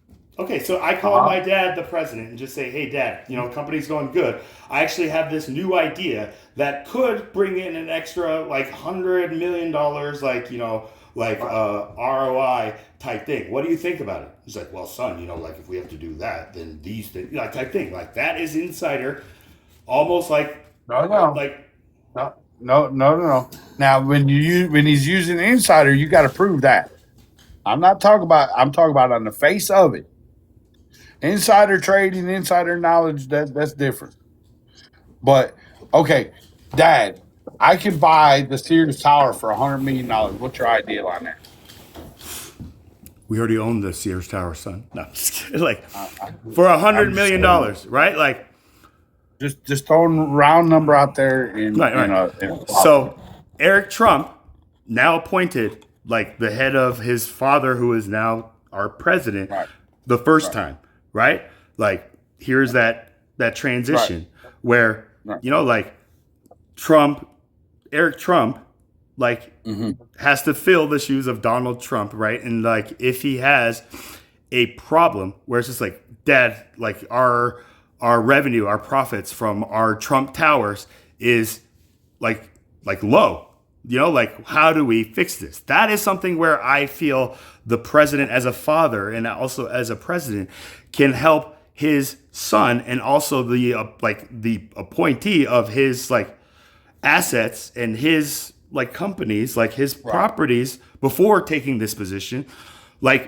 That's a fair conversation. But again, if the conversation begins with making more money, this is where I personally see a conflict of interest. The president, just like when Biden was in office, and they said Hunter Biden was getting all of these contracts with all these other countries, Russia, China, and Biden said he had no verbal conversation between him and Hunter about these things. Where my father was like, bullshit. What kind of son wouldn't go to his father, who is the president, and be like, Dad, do you think I should do this or not? Right? So this is where you can already tell that president's character. Right. Hold on. We're not talking. So Hunter Biden and Joe Biden is a totally different conversation on that situation versus the situation I put at you. The situation I put at you is an established company within the United States, and there's no external government. There's no government even necessarily involved. It's the owner of the Sears Tower is putting this up, and we could potentially end up making $100 million. Yeah. So why would Eric Trump need to talk to his father? I'm not saying he about would. this? I'm not saying he would. I'm saying where do you stand on him making that phone call? I mean, I'm not saying Eric Trump would have to call Trump and ask him that. Right. But if he wanted to, just for a little guidance and I've already trained you to all this, son, but. Yeah. And if Trump just said, do it, right? And he did it. I'd be like, okay, if he was just like that, then that's fine. But if Trump was just I bet you we can get it cheaper than $100,000 if, you do the art of the deal. Now you're changing the game. So now you're putting insider information. So what if Trump said, Eric made this phone call, and Trump said, you know what? I know that Putin wants to purchase that. And I know Putin is offering this. So yes, let's do that. Putin is Putin. Now $101 million on the table. Right. Well, hold on. Now you've asked he's only gained that knowledge because of his presidency. Outside of the presidency, he probably wouldn't have known that knowledge. Confidential information, right? Type thing. Okay. Right. That changes the game a little bit. Now, when it comes to all right, so one of the big things was Trump was doing business with companies in China. He was doing these things prior to his presidency, right? Right. Okay. Now, why was he doing it? Because it was cheaper to do that overseas because of the costs that Democrats and Republicans before him had built, to do business in America for American companies, right? I agree with that. So is it bad for him to continue on that track? Is it against him? Let me say this. Let me ask this before we go to that. Business in China, to keep going on the track of doing business in China. Right. So is that against his oath as the president of the United States? Remember that these relationships were established years before his presidency, or even while he was in. I recall, after Obama, we were in trillions of dollars of debt to China, right? Wait. Hold on. Wait. It's funny you bring that up. Because what happened when Trump came in? Who started paying who? We owe China trillions of dollars, and who was paying the United States? Was it not China paying? The China was paying the United States, were they not? Before Trump came in? No. Before Trump, we were paying them. When Trump got into office, he changed the. This is why they didn't like him, because he changed the trade law or something like that, and Right. it made it to where China had to pay up. Yeah, to do business with them over there type Right. thing, right? Like it's just like, Right. yeah, you were doing us a favor by giving us like cheap labor and stuff like that, but now Right. I'm gonna stick it to you and say just like that cheap labor, we're gonna charge you to give us Right. that type thing, right? Which is just like, do we bite the bank that feeds us type thing? You know, like it's just like, does he forget that like they owe us trillions of dollars? So this is where maybe it's just like, so now he wants us to pay them so that they can pay us back our debt quicker type thing, right? Like, Right.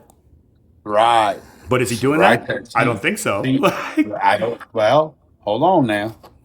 Just because he puts something in play and makes a deal and establishes, and both sides agree to the deal, does not mean that the people at power in Congress and Senate actually follow through what they're doing. So if we have a bunch of people, if we have a president who has made this deal unseemly, what the hell? How in the world did you do that deal? But you got it done. Okay, what are we going to do from here?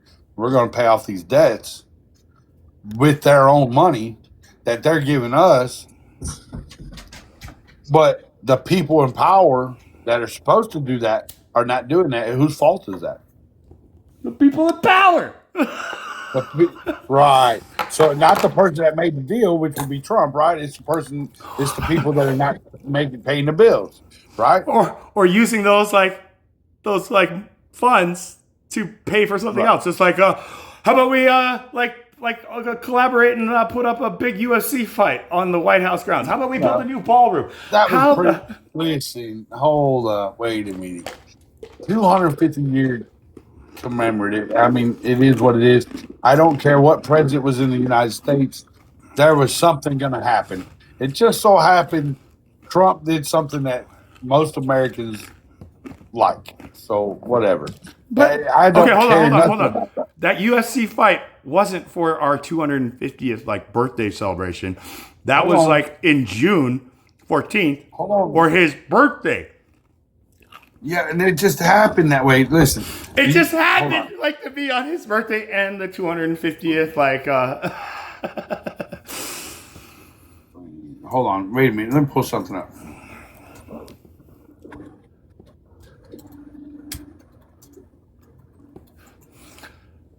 This is the thing where the entire world is war torn right now, and so for America's president to think it is a good idea or fruitful idea to just tote what Americans find just entertaining and just the fruits of our independence is just watching paid gladiators just try to hold on, watch this. Hold on. So they twisted this to say that he done the UFC fight for his birthday. No, he didn't.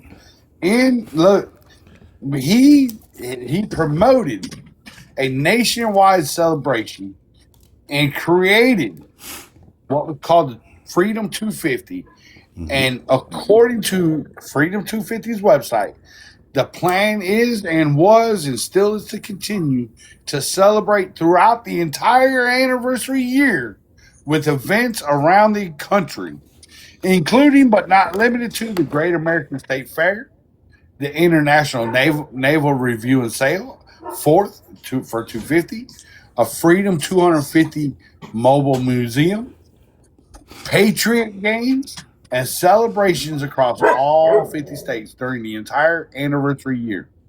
So I don't care that he had a fight on the White House ground. This was his plan.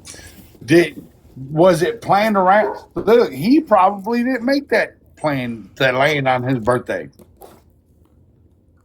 Right, do you think that Donald Trump is calling people up on his phone to say, "Hey, we want to do a Great American State Fair, and I want to go ahead and set that up," or do you think he's delegating that to somebody? I would say he's the one that comes up with the event and then gives it off to somebody to make it happen. He's probably throwing ideas out there, right? So Yeah, maybe he's probably the one calling Eric and Don, just like, hey, kids, I got this idea where Well, just like, like what we do you think celebrate, YouTube we set up like this mobile 50 state kind of event, but we're gonna set it and start it with like a UFC fight on the grounds of like my house That's right not now. what happened. They were doing other things prior to that. So let me ask you this: if you were the advisor and coordinator for the United States president, and he said, "Look, I want these things to take place, and I want to set them up, and at some point, I want to do something on the White House lawn. I want to do something there. I just want to make it a public event." And we really want to bring in the United States and the citizens, and we really want to Make push this year. We want to make this year memorable, right? Very, It's our very 250th like birthday as a nation, right? Like, and so President Trump comes to you, and he says, I really like UFC fights, and maybe that's something we can do easy on the grounds or something. Just see what you can do. You, as the president's advisor and a coordinator of events, was to say, you know what? I got this set up. I can do this really easy. Set up a UFC fight on the White House lawn. I know that the president's birthday is in June. I'm going to surprise him. Would you do that and him not know it? would I do that as And a him not surprise? Yeah. Like without him even asking, right? Just like, No. He said he wanted to do something on the White House lawn, and he Right. didn't care when it was. he just didn't wanted say something his on the White birthday House was lawn. coming up to me, and he just said it's Yeah. in honor of like our 250th Right. thing. These are the three parameters, and then I just come up with the idea, man, UFC Right. fight on the White House, lawn. on the president's birthday, right? Right. Man, if I don't get a raise for this, like I don't know what You would do that, right? You would do I wouldn't. it, right? I wouldn't. I would not. I would. Even if he came up with that idea as his personal advisor, just like, hey, Charlie. So I'm thinking just like this one thing, just like tell me what you think. I want that UFC fight on the White House lawn, like on my birthday, and then make now the let me- 250th like a freedom concert and something else type thing, right? What do you think, my personal advisor? I tell him, honestly, President, like, what the fuck is on? Just like, Because we got to understand a couple things. Hold on just a second. So we got to understand and agree on a couple things. We have a president that don't care nothing about what anybody thinks about him. Sadly, unfortunately, proudly, he don't care what people think about him. So unless he's it's got just a lot like, of pride. is he making himself to be Jesus? That's the only time when it seemed like the president cared. It's like, oh man. But we can agree that there's a lot of pride in that man. We can agree to that. But if an advisor set that up, and I don't care if he said it or not, I think it was epic. It was definitely an epic gaslight to the left side. Right, which is good for the nation. All around, right? Let's just gaslight them more after knowing like how invest. It's just like, are we looking to see who gets martyred next by this thing? Well, like, what that done for me? You know what that done for me? That showed the narcissist on the left side and what they truly care about. They only truly care to slander and demolish what this man's saying. Right, I agree with you. It's all just like also like a clever way to expose not just like the Democrats, but just all of us, right? To see who kind of like is on board just because it's the president, and those who just like are not on board because it's the president, versus everybody else who's just like critically thinking about, just like, it's cool, but just like not all the time type thing, to right? me, Like, it's eye-opening on both sides. It's more eye-opening to me to see how petty the left is about something stupid. To me, that's to be petty about that. That's stupid. petty in what sense? Like, wouldn't the right also have to be petty as well? just being like, Anybody. we want to just do this to like gaslight the left. Isn't that petty? Tom Petty? No. Hold on. I get to the gaslighting part. Remember, I said on both sides it was petty. So it's petty for anybody to focus on that. That's stupid, right? Because let's face it. If Obama, if his favorite, and I don't know if MMA is Donald Trump's favorite sport, I don't know. But if Obama's favorite sport was football, and he brought in the national champion players to play a football game on the White House, they would be, on his birthday, they would be not doing the same thing they're doing to Trump. I mean, like, that's the thing, though. To, like, create a football field, right? Like, that's the thing. Like, you know, like, they had to, like, rip off, like, White House, like, grass and, like, do all this stuff that, like, who cares, bro? It's 250 years. Apparently, freaking the left cares more than like other people. Wait a minute. We waste money on more petty crap than that. Can you not agree with that? Right. So when we see it right in our faces, we should just be like, "Hey, man, at least I'm entertained," type thing, right? Like, we're going through a time where people are struggling for all these things, and they see the president in the right, like, side that's in like power right now. Just use all of this extra money that we're making from the tariffs on these events, as opposed to just like setting up maybe programs to help the people. Right. So let me show you something, and I'll get to my computer and I'll get the numbers. Get down, Diesel. Down.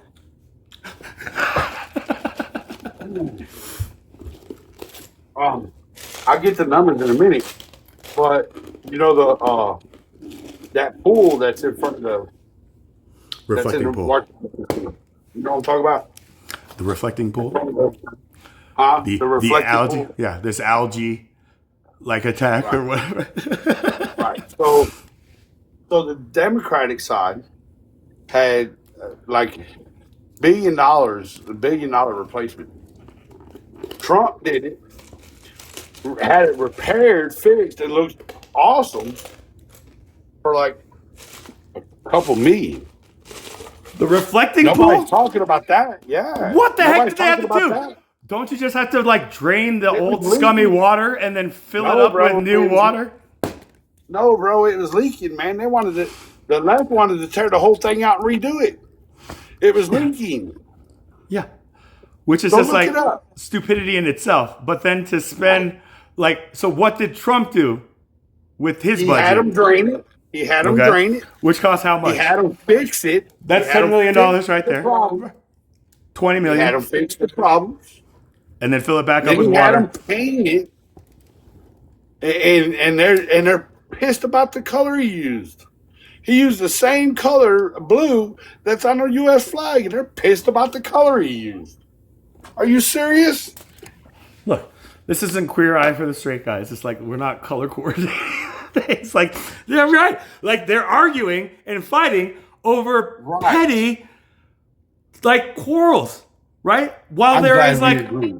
dude, what is there I'm to glad we disagree agree. on, right? Like this is the thing about the state of our nation, the state of humanity, where we are losing focus on the ball, like you were talking about with like the South and stuff like that. We have been told this is a fight or a argument over like values or kind of whatever, like our ways and stuff like that. But like as a whole, it is getting like lost. I don't want. No, I see hope now. I see people now kind of waking up onto just like the real, like crux of just this separation, right? Like whenever we have like national pride, that is going to cause conflict, right? When one nation says we're number one and everybody else is not even number two, right? Like any other superpower isn't ally, it's a threat. Right? So China, we cannot let China become a superpower. We cannot let Russia become a superpower. They're already superpowers, right? So shouldn't we focus on being able to work with these other superpowers on like governing the rest of the world, right? Rather than posing these wars. I look at the Ukraine as just like a pissing contest between like Russia and the former administration, right? Like I'm sure Putin knew just like what kind of leader Biden was based on what his son's doing, like their mother. So on the reflecting pool, under the Obama administration, the reports were figured at $35 to $35 million. Trump, out of his head, said it would only cost about $1.5 to $2 million to do it. But the federal contract record shows that $14 to $15 million had been committed to the project, with the same reports later being describing at the project at $16 million. The ultimate spending was not 34 to 35, was actually between 14 and $15 million. So he saved over $15 million. And who's to say, watch this, who's to say, you know what? Our states, our government has put $35 million in this fund to fix the reflector pool, and I saved $15 million. But didn't he bid it originally at 1.5 million? Like I bet you could do it for like $1.5 million. Talking about, listen, he probably doesn't understand construction, especially then, right? So he went over budget, his own budget, like 14 or 13 and a half million dollars. He made the statement. Look, he made this. Look, all right, watch this. I said for 15 million, I could do a lock and key, or 15 million, 15,000, I could do a lock and key. If I come in at 22,000, I'm wrong, right? I'm a bad person because I undercut. I misunderstood. Not necessarily that. It's just you are going to be responsible for covering that extra 7,000. Like, okay, but there was 35. But hold on. So he spent we'll give him the max, 16 million. But there was already 35 million put to the side for that project. And they wanted, hold on, the 35 million was, this can't be repaired. We got to tear it all out and redo it. He was able to drain it, repair it without tearing it out, and then paint it and fix it. Okay, so here's where, let me put it this way, Mike. We established this fund, $35 million, to do a bottom-up reconstructive, like, rebuild, right? Like, from ground zero back, like tear it down and build it back better. The only thing we don't have to do is we don't have to dig the hole because it's already there. Yeah, well, we're gonna tear everything out of the hole and we're gonna replace it. Right. Now Trump comes in and says, you know what? I'll use those allocated funds not for what it was, but just to give it a cosmetic facelift. No, it was not cosmetic. It was fixed. They actually fixed it. So there was there was an issue. This thing was leaking, bro. Okay. And they said because by fixing it, if he came out and just said, you know what, these Democrats before me, let me tell you what they do. They save up $35 million and tell us, the American people, that they need to spend this money to tear down and like rebuild from scratch the reflecting pool. When my administration, goes out, looks at this fund and just says, okay, let's see what needs to be done. We drain it, use the money from that thing, and then we say, okay, there's a leak, use the money for that thing, and just say, how much does it cost to fix this leak? And does it need to be like completely redone? And the professionals, like, we got multiple different contractors who's all told us the same thing, like president, like I could do this literally like over a weekend for like that thing. It's just like, so what I did is just use that funds and only like half of it, right? Like type thing to get it to the way that those Democrats were telling us it was going to be, like doing all this extra work. So it's just like, who is a better kind of business plan? Me or the Democrats, right? Obviously President Trump, right? But did he publicly announce it that way? Did he address the attacks in the way that I just did he? I mean, yes, bro. He said they wanted to tear it up because they said it had to be replaced. Look at what mine meant. You know how prideful he is, bro. Yes, But in he that did. Trump language, it's like those Democrats that don't even. It's like president. Read the cards that I gave you. Chaplain Charlie gave you cards just to read verbatim these words. You don't sound like yourself, right? So Like, sometimes I wish he would go by the teleprompter, but he doesn't. do you think there is a teleprompter even there? It's just like they're saving I don't- money. there might not- I there- saved there my might not administration be. the money to have all these teleprompters by just speaking off the cuff because I'm so, cognitive. Just like there I may wouldn't. not be a teleprompter, but I don't know. There probably is. I think he goes away from it though. I But- guarantee his speechwriters gave up a long time ago. Just like he. Oh, I guarantee you. And if he is reading something that his paid kind of appointees are writing for him, just like, those Democrats, those left. It's just like, Right. You know that his writers didn't write that. But listen, I'd fire those people immediately. It's just like who's. But okay, so let me just throw one at the left. I got to throw one at the left. I got you. You Watch got this. it? Okay, if you got I it. have. It's a must. Okay. We talked about this $35 million. He's only spent half of it to fix what needed to be fixed. America's proud of that. We're proud that we fixed that. Good. He only spent half of what Trump's administration started building up and started. And so Trump started this rebuilding project, the funding, right? What? And so they come to it. Right. Not Trump. I'm sorry, Obama. Okay. Obama I was just like, started hold on. it. That just moved gold. Okay. Obama started the funding to hey, we need to get this fixed. It was an Obama era when it found out. Under the So- plan to just gut it and Tear it- rebuild tear it. it out. Right? So it's just like, who was the advisors for Obama that told him just it's unfixable until we just completely redo the whole thing? Those I are would probably contractors say that Joe are Biden. freaking corrupted. Probably, Joe Biden. I would probably say Joe Biden was in on that. We will just tear it all out. We'll probably get on there, Joe. It's But here's my throw at it. Here's my throw. So all the things you see that the government is doing for Freedom 250, for the celebration of the 250 years of the country, Obama started the funding that put the MMA fight on the White House lawn for Trump's birthday. Not exactly for that event, but to have these events on this historic year. Right? So All here's right, let where me show you. Hold on. Let me show you another. Let me show you something other petty.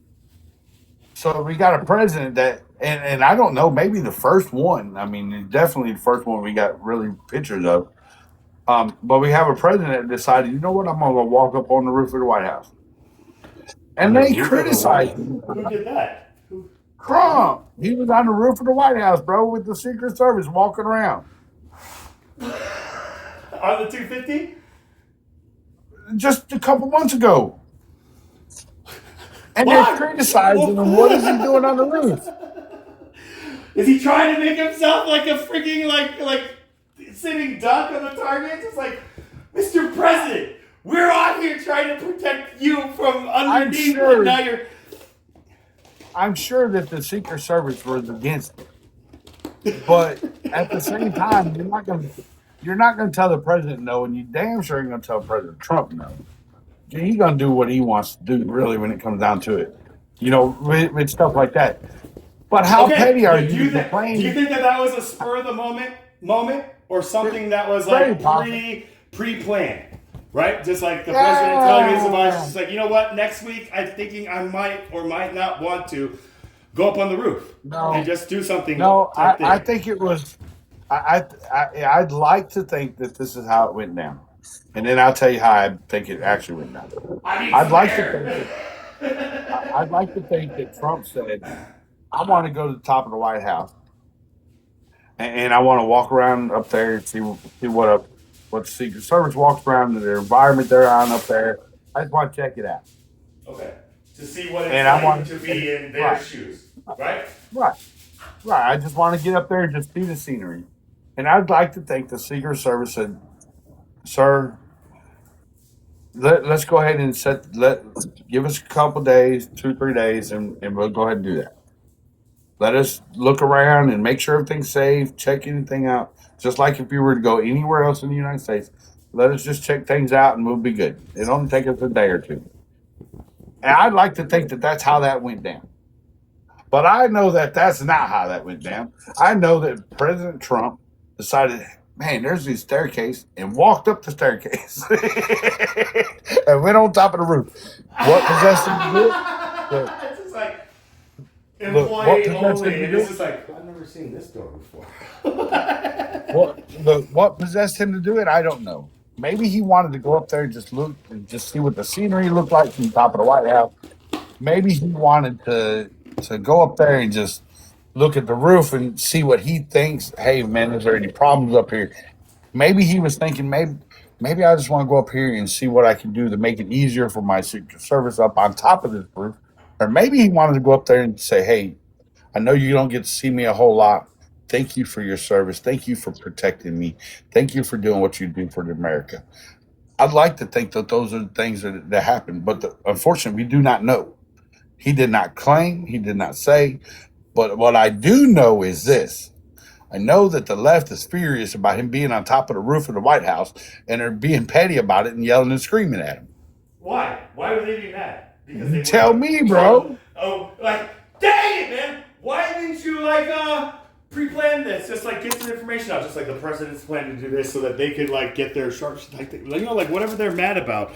You're right. Is probably petty, right? Unless it's something Trump said, just like, I'm the president. But again, it is what it is. It already happened, and by the grace of God, nothing went away. But let me ask you this, random. Let's say in an alternate universe, something did go wrong. And just he shows up on the roof, and somebody who's just been waiting for a moment, who has been trying to find him in the White House, all of a sudden looks up and sees him on the roof. He's like, that can't be real. Either way, boom! Oh! Then what? We go back to the beginning of my statement was I'd like to think this is how it went down. Right. This is You know what I mean? okay. But the fact of the matter is, I don't care what your name. You could be Charlie Payne as the United States president. You got crosshairs on your head, brother. Right? This is where POTUS paying, man, 2028, it's going to be a real thing where I'm going to just be yo, man, that's if God wills me to have somebody just be so angry with me to try to take me out, let it be. But I do not need you guys to risk your lives for just me, type thing, right? I'm going to tell you what. I'm going to tell you what. If I see Charlie Payne on the voting ballot for the United States president, I am going to check that box. What if it's not a box? It's a name that you have to write in. Dude, go look up my name. Charles Chun Payne, No. Federal Elections Committee. No. If I see the name on the ballot, I will check it. I'm not writing you in. I might as well write me pronouncing. Hey, but you're not you might as well write in who? Yourself? Mickey Mouse. Mickey Mouse. You think Mickey Mouse took the time to officially register himself as a eligible candidate to run for president? Not. Right. Absolutely. So this is where that's the thing. I told you the terms. I'm not writing your name in. Okay. Well, this is why I didn't win that first time around, right? But again, I learned a lot from that test, that beta test. Right? There are people who realize, if you just, get yourself, registered officially for these kinds of, positions, the tax benefits are something you don't even imagine. So I would look at just, how much other candidates who would be gangsta big pimpin' for president. And I'd be are you fucking kidding me? Right? Officially registered, and they have allocated $100,000 in contributions and funds that'll essentially be tax exempt at the end if. So you're writing. You're going to run as a writer. You're going to campaign yourself as a writer for 2028. I mean, That's what I did the last time in 2024. I was the write-in, right? Remember Kyle Rittenhouse, where he was just like, I'm gonna write in like RFK or something like that. Like when Kyle Rittenhouse has said he's going to choose to write in the candidate he wants to be for president, everyone's just like, these Gen Zs just like don't even know how voting works. Where it's just like, no, like, oh man, I got to get Kyle Rittenhouse to say, just like, I'm going to write in Charles Payne. But you know, hold on, wait a minute. How many votes did you get? I'll tell you this. One officially. This is the first time I voted. So everybody tells me just like, who did you vote for in the last election? I'm like, myself. Well, you should have got notified. Like, what's that? You would have got notified. You would have got notified. I think there was multiple writings. Oh, I mean, like the vote count, right? Maybe it was so low that it didn't even register type thing. You know, like that's the thing where I think they have to notify you if you get multiple votes. If I get multiple votes, it's like, Chaplain Charles C. Pang, we just wanted to let you know that you got 2 votes, and by the parameters that we have to contact every like candidate who gets multiple votes, it's just like you'll see.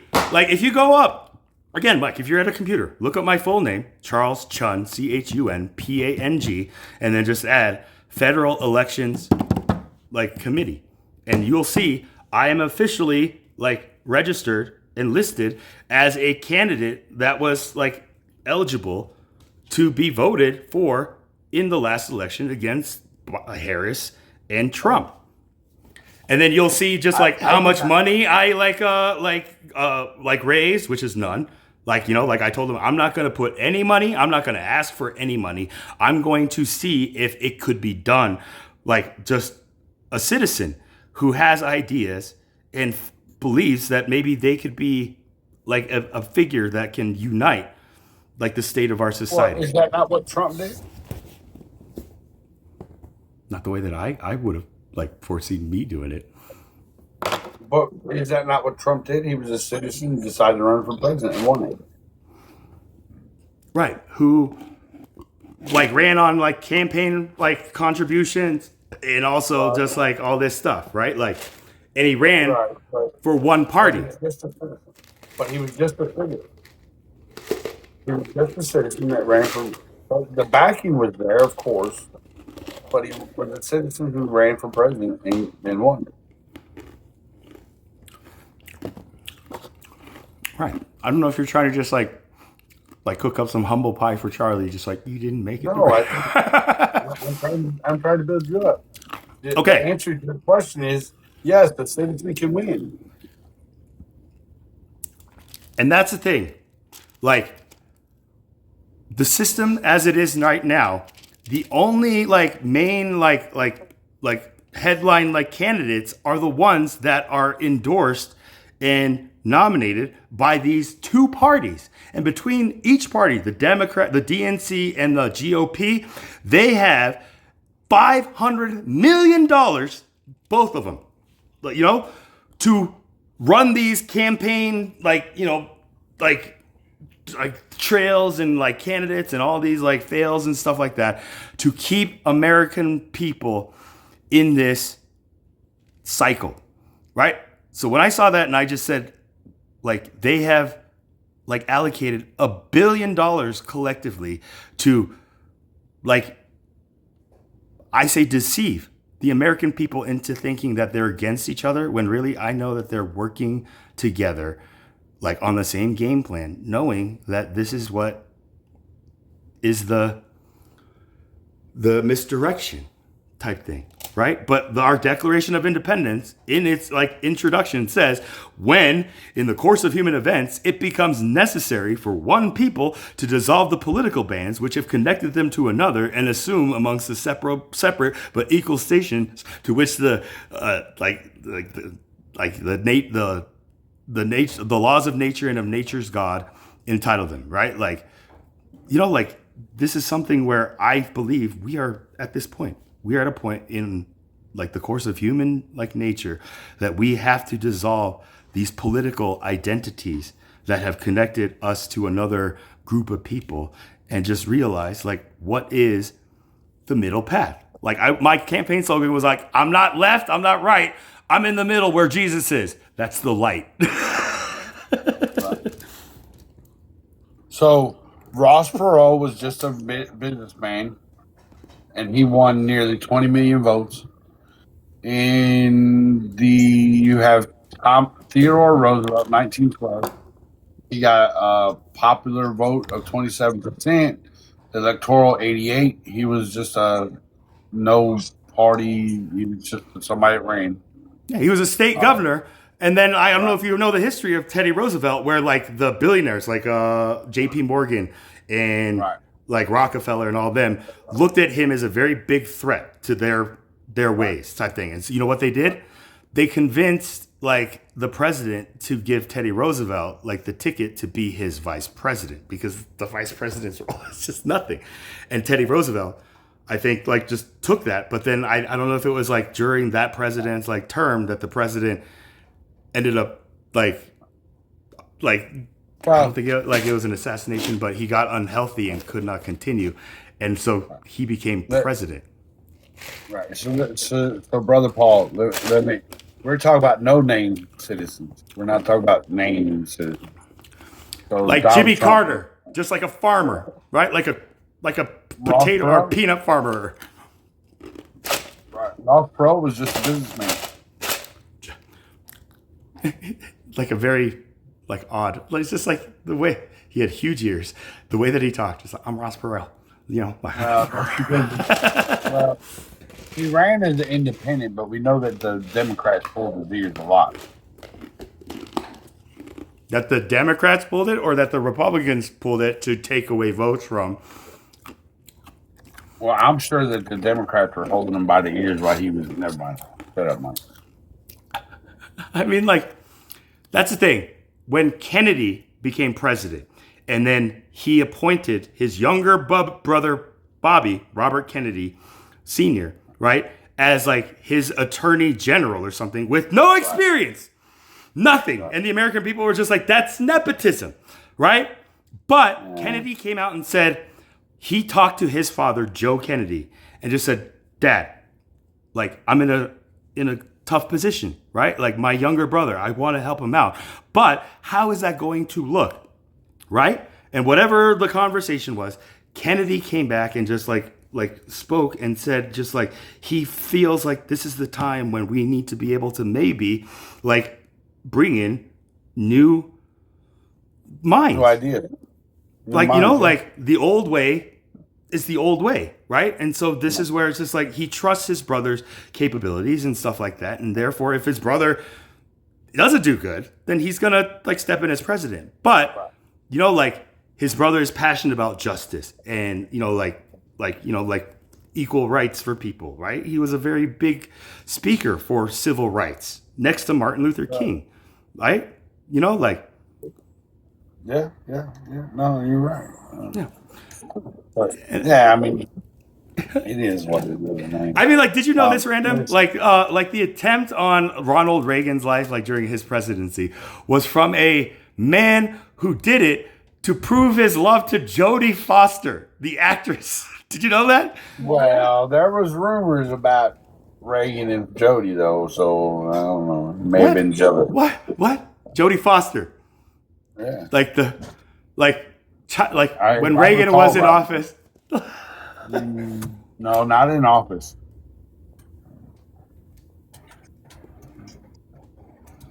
Hold on. Not Jodie Foster. Like Reagan was like a well-known, like, you know, he was married before Nancy, like when he was an actor and stuff like that. But Jodie Foster, like right after Silence of the Lamb, you know, Hannibal Lecter and stuff, Fava Beans, like some like fanatic, like, you know, like fan, like would write her letters, like found out where she lives and all that stuff, which like wasn't available. Like, you know, like other than the white pages, you'd have to call 411 and be like, can I get the contact information for Jodie Foster, the actress? Yeah, it's like, like he did that for her attention, thinking that he would get attention from her. And he probably got about 2 seconds of thought, and that was it. I mean, just like That's the thing when like we watch it on the news, it's like, oh my gosh, Reagan just like almost like wasn't here anymore. And then you find out just like, oh yeah, we caught the perpetrator and here was his MO. He was writing Jodie Foster, the actress, like love letters, just saying, just like, I love you, and I will prove that I'm the only one for you by doing this, like, unimaginable kind of attempt. And we didn't, like, trust him or believe, like, he would, like, take, like, like note on that. And here we are now, right? So now what do we do when we are on social media and we find somebody who just says, I love Kim Kardashian so much that I will prove it by going after, I don't know, Charlie Kirk, right? To those of us who see that and just say like, nah, joke, or see it and just like, do it. I hope you do, like, or just whatever. We have now been put in the test. So yeah, I mean, here's what I know. There's 4 strings over every puppet, and there is thousands of strings in Washington D.C., including but not limited to the president. And I don't care what side you're on. Every single I already one told you, of man. them. I'm the one that Jesus would be on. The middle, the light, left and right. Put them together, you get the light. So Now I think that there might only be 1 or 2 strings on Trump, and that's why a lot of people don't like him, because they can't control him. He's uncontrollable. it's just like, so who is the puppet master over him? You want to know? You want to know the answer? No, I'm asking you because I don't want to know. Of course I want to know, like what you think is the answer. I'm not going to. Who are the 12 families in power of the world? The Pangs, and the Pangs. the Rothschilds, the Gates, like all those 1%er family type things, right? Like BlackRock. It's actually 13 families. Right. There's 13. And the Pang family ain't one. I'm just kidding. Right. It's just these like ancient American like wealth like families, right? Like Rockefeller and like Carnegie and Morgan. Fitzgerald. Which one? Fitzgerald? I mean, like, that's such a common name. But, like, that's the thing where, like, people, like, there were, like, con artists that would just call themselves, like, a Rockefeller. I'm Claude Rockefeller. Yes, of the Rockefellers. And people would just be like, oh, like, nobody would ever dare claim something like that. We got to believe them. And just would treat them as this. And, like, it's fascinating. How like the Soros family is to be believed one of them families. The Soros, right? Like who was the OG Soros that built that wealth? Right. And how did he do that? Like Carnegie was steel, Rockefeller was oil and then gas, right? And then like JP Morgan was from banking, right? But then you get the names like Kennedy and also Roosevelt. And let me ask you this. Let me ask you this one. So, if you're talking about that, we kind of touched on this earlier. How did you feel about Junior? About what? About Junior, George. About which Junior? About George. George Jr. It wasn't Junior. like there's George H. Bush and George W. Bush. Oh, I thought he was Junior. No, sure? No, they have a different middle name. Yeah, it's not George Bush Jr. Well, I don't care. He's still a junior. But what do you feel about like he looks like a Jim. So what do you feel about the little George and his situation in Iraq? In Iraq, or like starting up to it, like on 9/11, when we all saw him just like at at a like Right. No, kinder no. at an elementary school reading I'm a talking story, about and then he gets like the Secret Service tell him in his ear, and he's just like, Yeah, I'm talking about the actions thereof after 11. So I'm talking about those actions and his honing in on what's his Hussein. name? Osama Hussein or whatever. I would say that like it was like clear that he just kind of like switched like his trajectory when he went after Afghan or not. We weren't going into Afghanistan. We were going to Saudi Arabia, going after Saddam Hussein, and Osama was not even talked about, right? And then you ask him just like because he tried to take out my daddy, you know, like they did, right? So I think that he was. Go ahead. It was Cheney. This is the thing about Dick Cheney, right? Like I think that Dick Cheney really showed that he was the puppeteer in that administration. Does that make sense? Like, yeah. I mean, crikey, So a man shot somebody in the face and got away with it. Here's what I think. I think that Junior. I think that he went to Afghanistan, Saudi Arabia, seeking the right things and what we all in America wanted, and got sidetracked and focused on repaying on finishing what his daddy was not able to finish. With When it comes Desert to- Storm, right? Like during Desert Storm. Right, with Saddam Hussein. Yeah. I think he honed in on that, lost focus. Yeah. And you know who I think? It's Dick Cheney, because Dick Cheney was under like George Bush, like the fathers, like he was the head of that like battle, that conflict. So I can see like, yeah, he having like a sore spot, be like, here's my chance, never gonna have it again. Right. Hey W, you know, just like your daddy, like a thing, right? Like, okay, I'm with you on that. So, and I'm not saying, listen, I'm not saying that I'm against what took place, but I think the reason we should have never been there. We never truly have a reason why we were there. Now it blew my mind to learn this many years later. Did you know that he was put in office by the United States from the Desert Storm? Who? Osama bin, or not Osama, Hussein. Saddam Hussein. Really? Like he was like a prop, like put in, Remember we tried to make them, and then went rogue. Remember we tried to make them Democratic. We tried to turn them democratic. Yeah. And And we took down the old dictator, tyrant. Right. But It was did the because people he got- did the people vote Hussein in, or did America just like say it's not going to be the it people was a vote? vote, but it was a vote, but was it a 2020 vote? You see what I'm saying?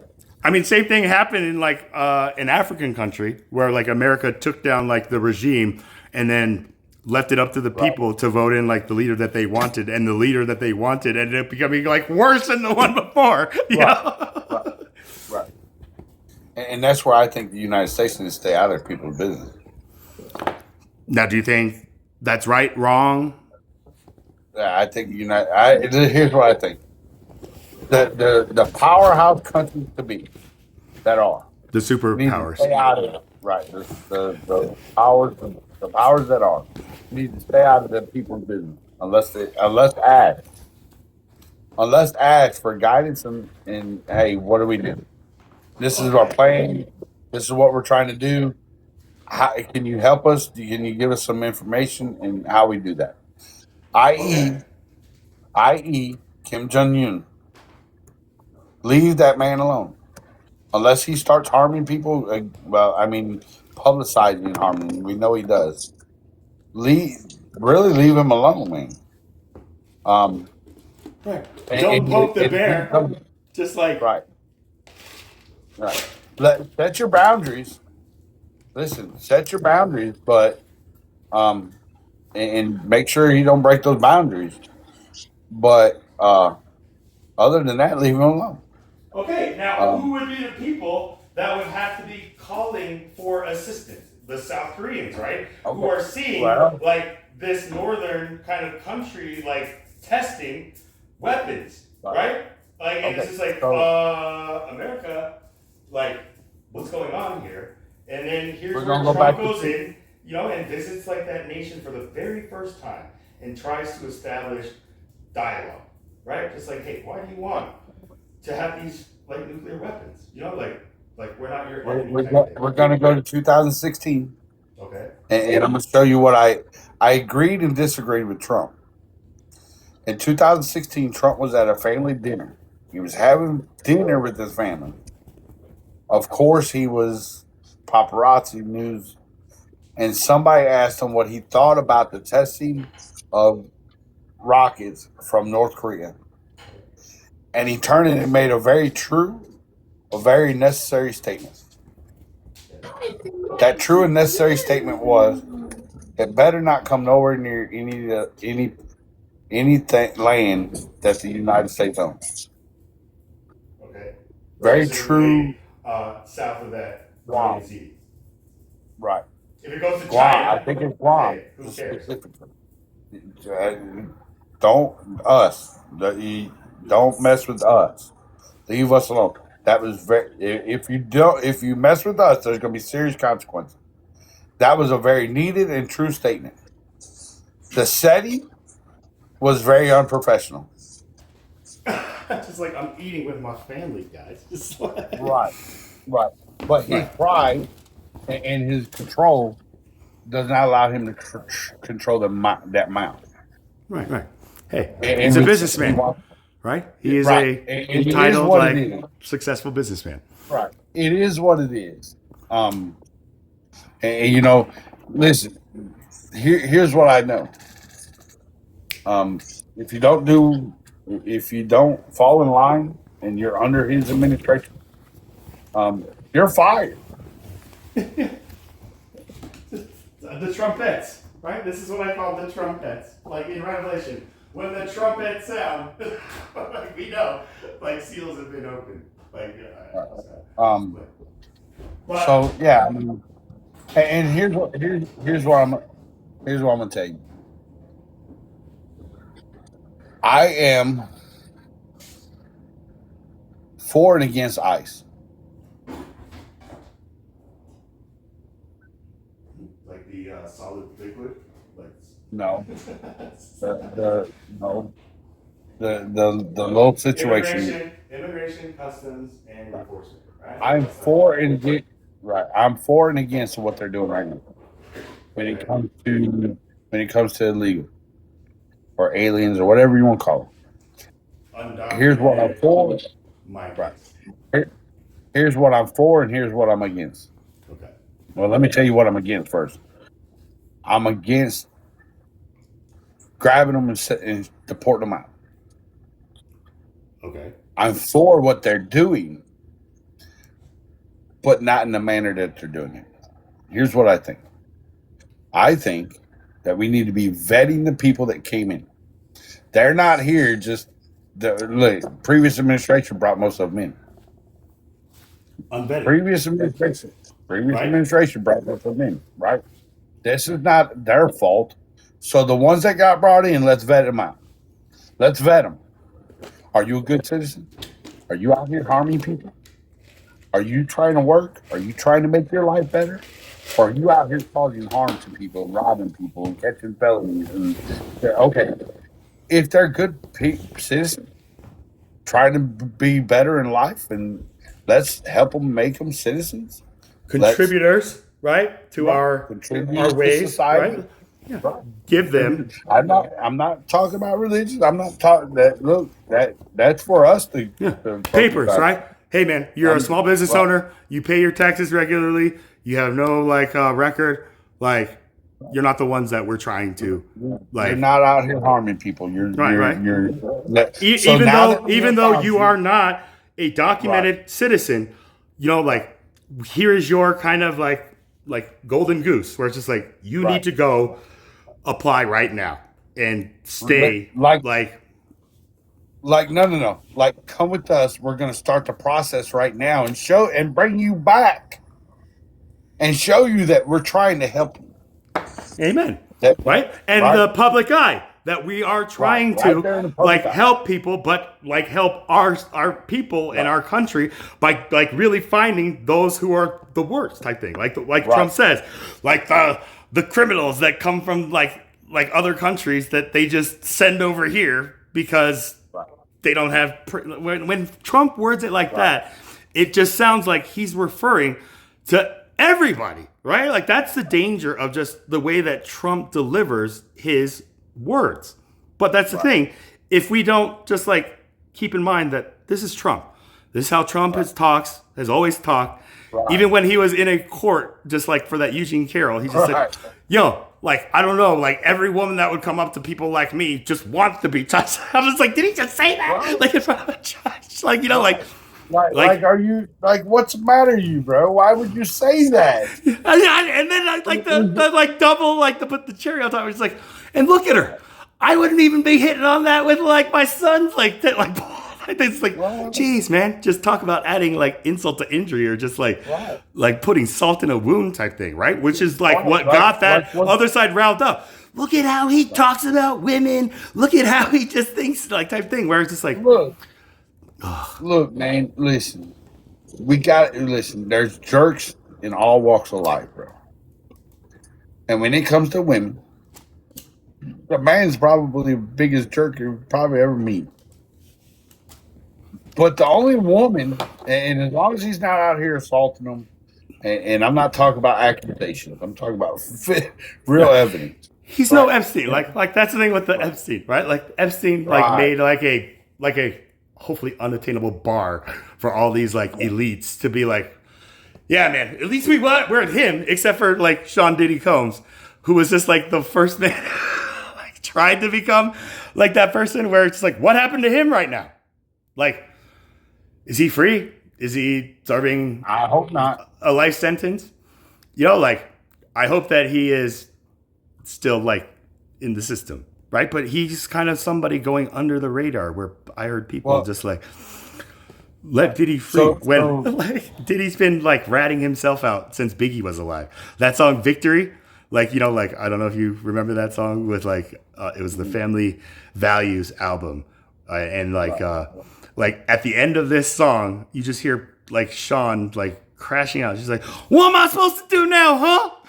What am I supposed to do now? It's all fucked up now, man. What am I supposed to do now? And then Eminem, like just recently came out with a track. He's like, what am I supposed to do now? Huh? Like, you know, like Eminem and 50 Cent have been like the two like soldiers trying to expose that, and we didn't even know. Oh, right? man, listen. When the Diddy's information come out, everybody started saying, man, Eminem has been trying, and 52 has been trying to tell everybody this, and nobody's listened. And one of them songs, I can't remember the name of the song, but Wangster? The man literally, Eminem literally rapped. He said something along the lines of, and Diddy is a R-A-P-E-R. Oh, I'm sorry, I forgot a P, Diddy. Yeah. Right? He literally called him what he was doing. 50 come out, and I don't know who it was, but he had that audio of somebody behind the door that was getting their backside tore up, apparently. By Diddy? By who? What?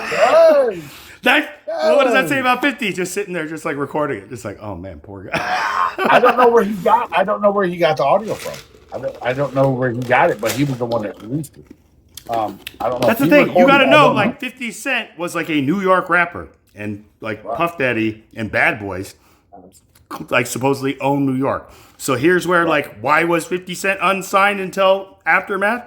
Because he didn't want to freaking sign with Diddy, right? Like, well, he didn't want the baby oil treatment. Whatever. Yeah, you know, like he has this thing called vitamin water. But either way, 50 came out with like a documentary after like Diddy got like like locked up and like charged, called "Did He Do It?" Like, Yeah, he did. no, like that was the name of the documentary. Diddy, Diddy, do it, right? And it just like released all of just like that information that they have been collecting, just like through like hidden recordings or maybe like just blatant recordings. It's just like we're in the studio, you know, man. and right. I look at P Diddy and I see what's the name? Who's the young guy? I can't think of his name right now. And I wonder about him because he was a young kid. Bieber? Are you talking about Bieber? Yeah, Justin Bieber, man. What did that young man go through? You know, he come out. But I don't know that if all the information came out about him, but you know, at first he wasn't. I'm not going to talk about it. And then he come out and talked about it a little bit. I don't know how much he talked about.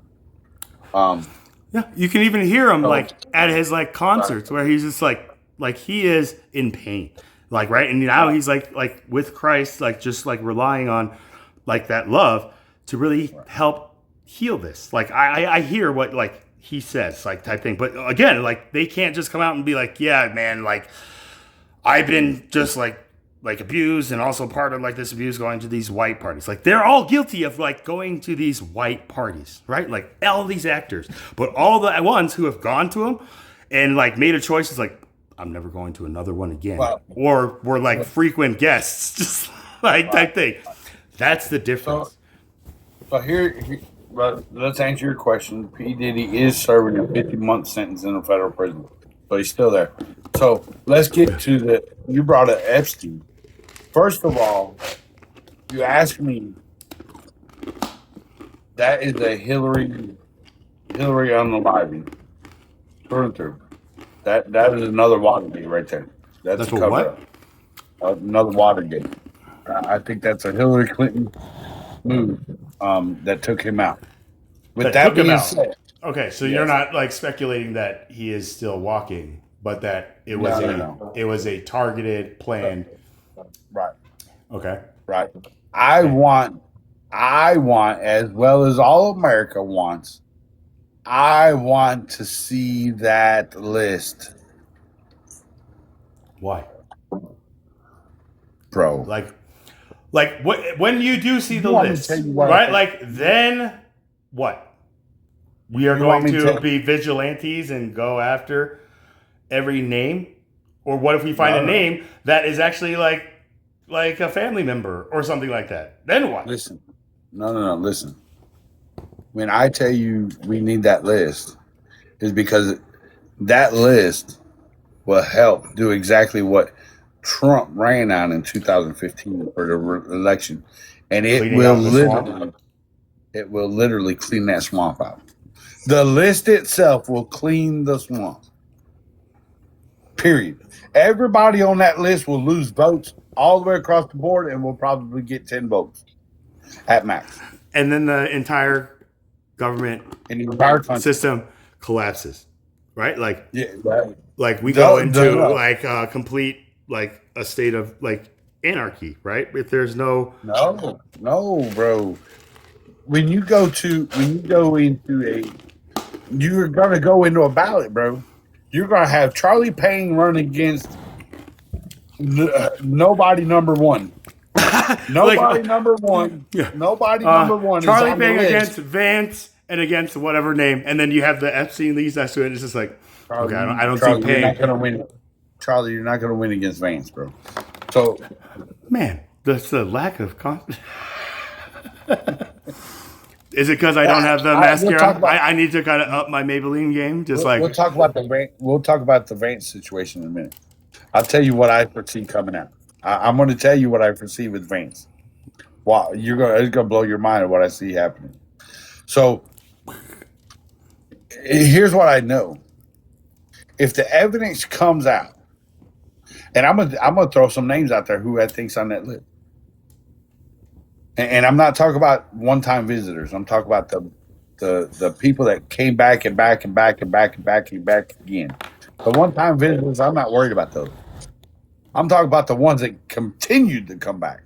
And I think those names will contain Bush's names.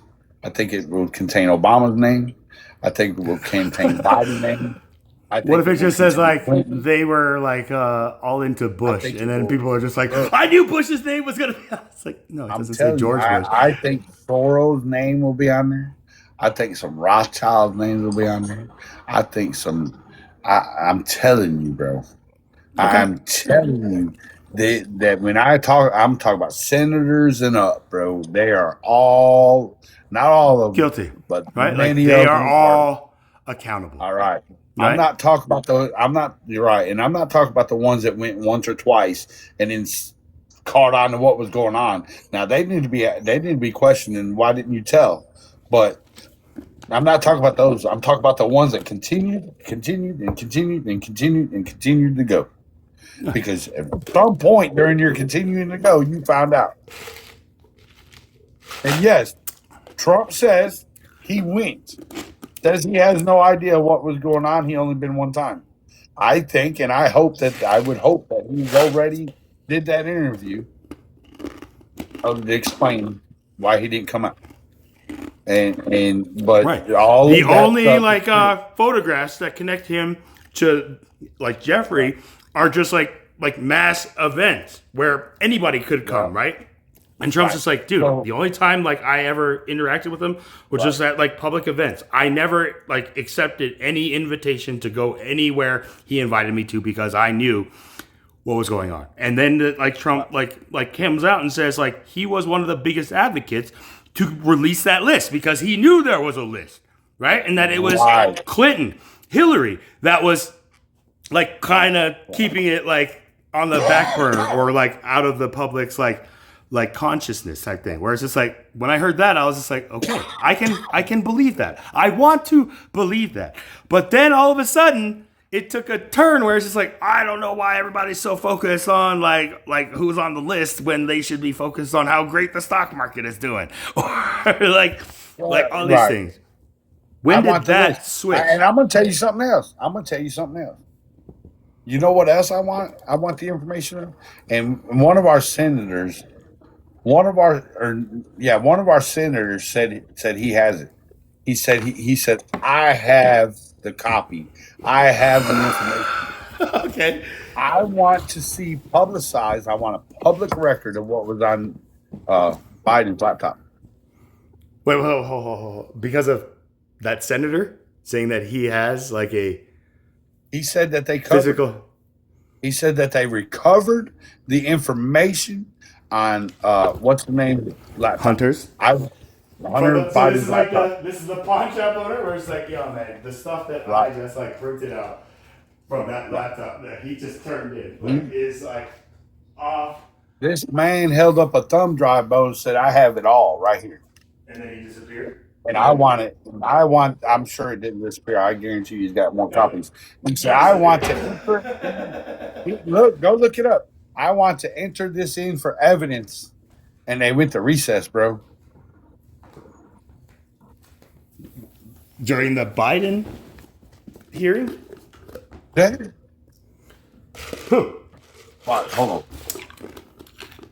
I mean, that's kind of like on the lines where Hillary like miraculously ended up like wiping her entire like hard drive where they couldn't find records of all these personal emails.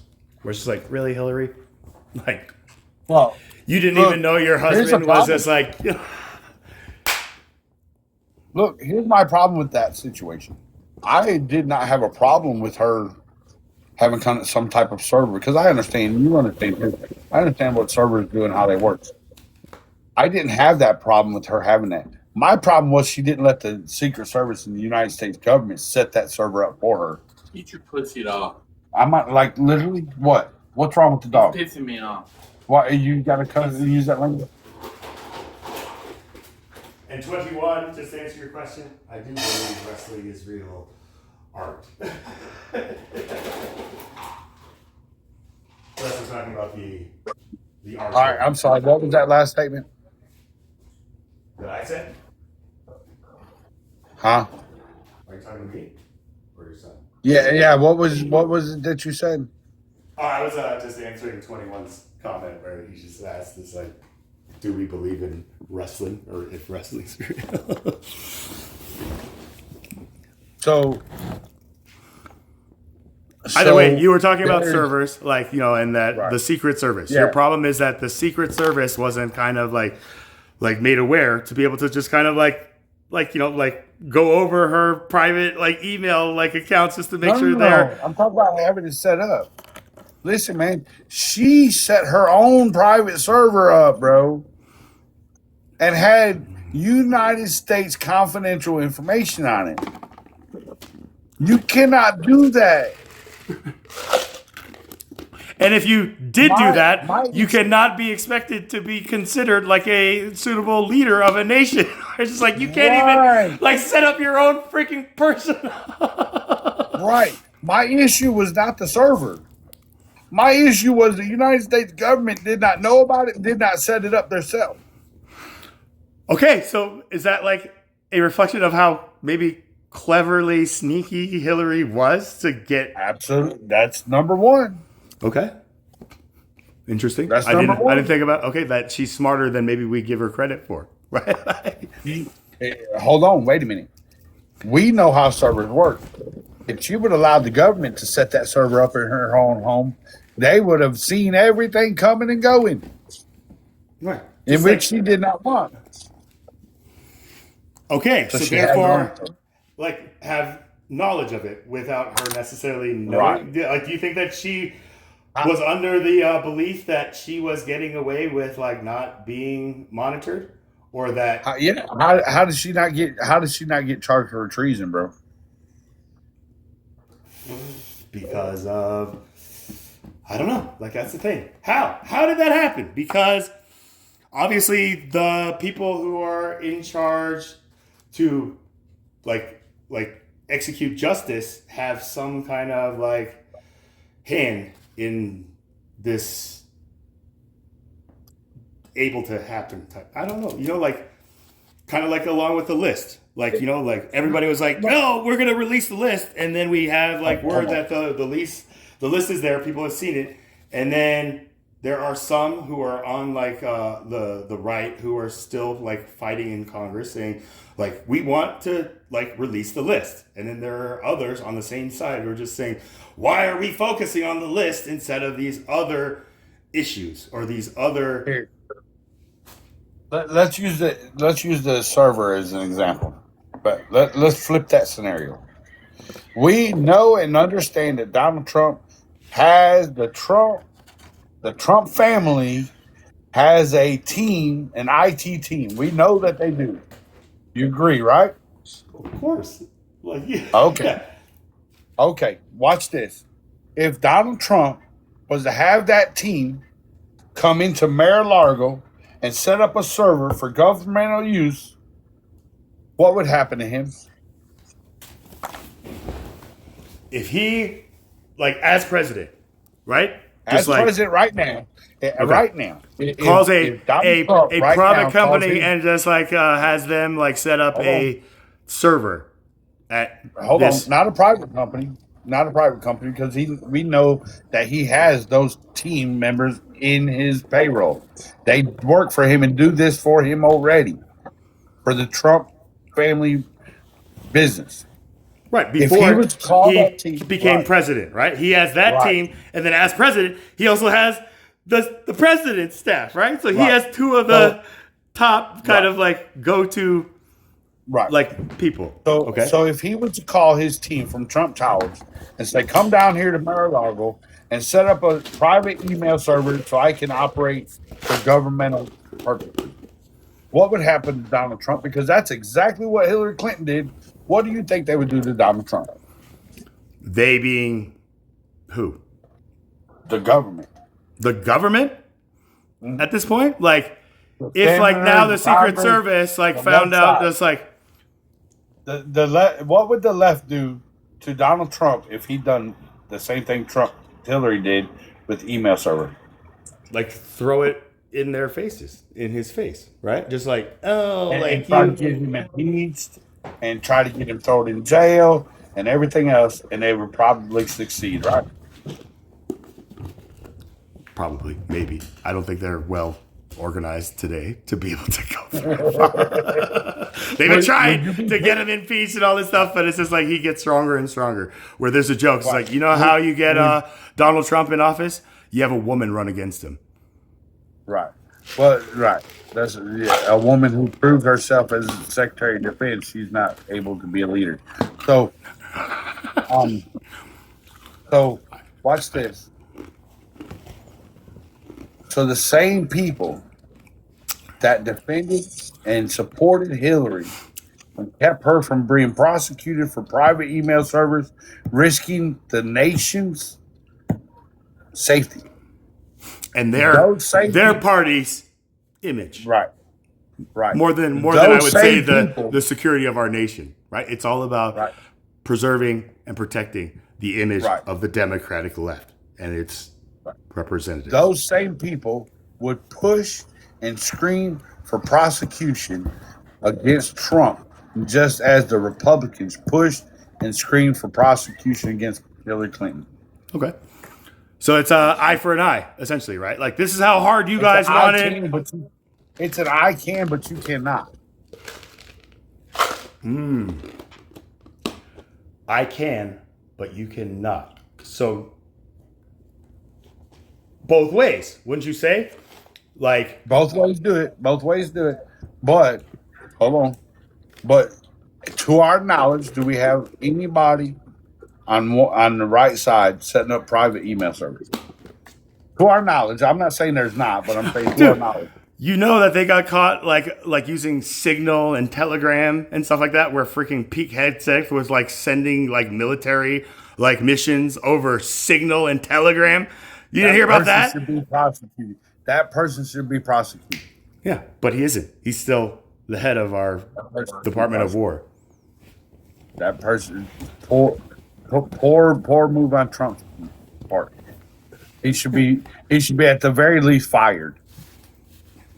I mean, so why isn't he? This is where South Park just made an episode. It's like, Pete, God damn it. Right. So now I want to go back to like your position on Vance. Okay. Let me tell you what I foresee happening. And if it happens the way I say you're talking about, the left is their heads are gonna spin off the top of their shoulder.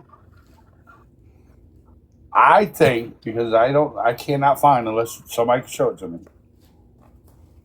This is not against the Constitution. I think and believe that Vance will run and win the election in 2028, and he will appoint Donald Trump as his vice president. After he's elected, or just like during his campaign? I see it like going as his campaign.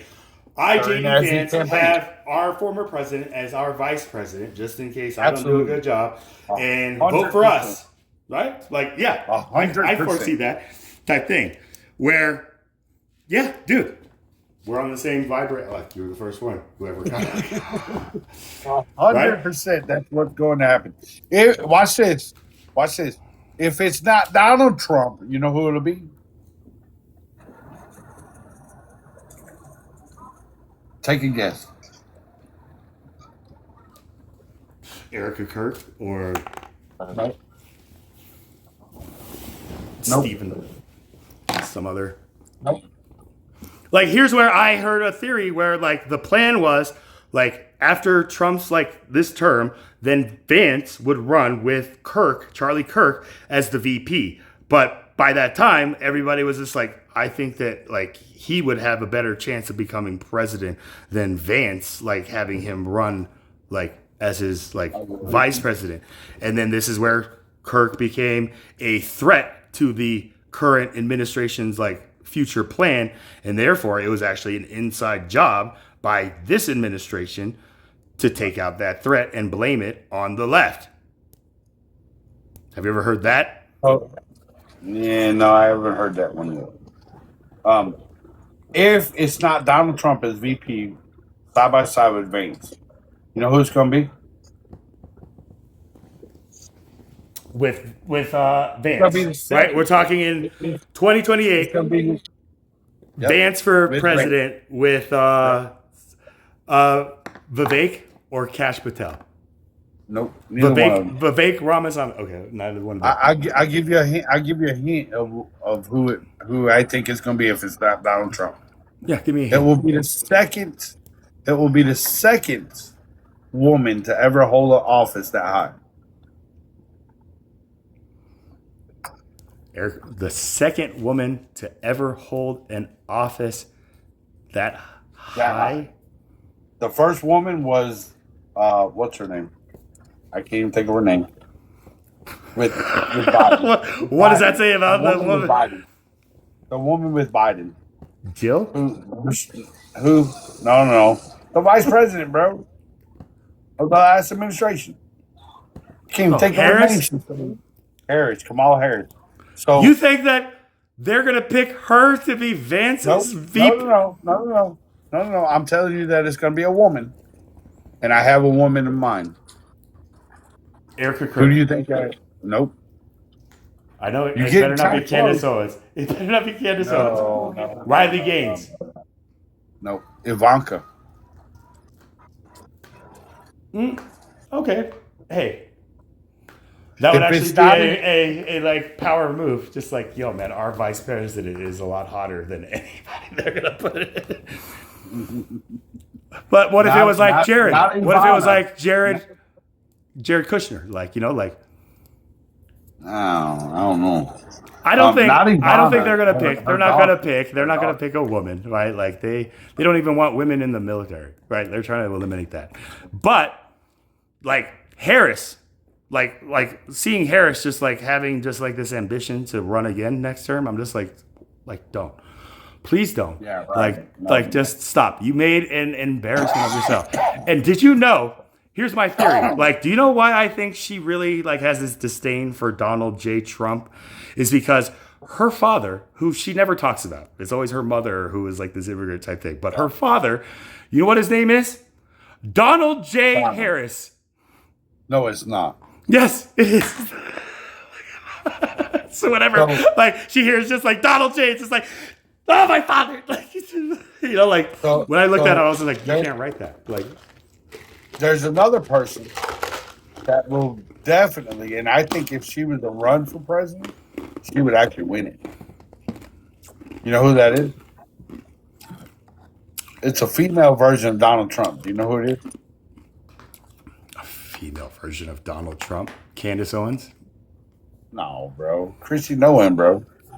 How is she a female version of Donald Trump? Bro, like, you know, look like at her, bro. She feels a lot of the same ways and very outspoken. Don't care what you think. Isn't she the one that just got like outed for like using public funds to like buy a private jet to fly her and her like side piece? Like, you gotta remember, she was the governor. She was already established millionaire prior. So she's established through family inheritance. Yeah, like, and that means what? That she is qualified to become like the next like president. Like I'm talking about the money. I'm talking about her spending money and buying jets. You got to remember, she got a family inheritance. You can't hold that against her. And let's go back to the. So she didn't use like that inheritance to like fund the plane. She used government funds to fly her as a like government. Yes.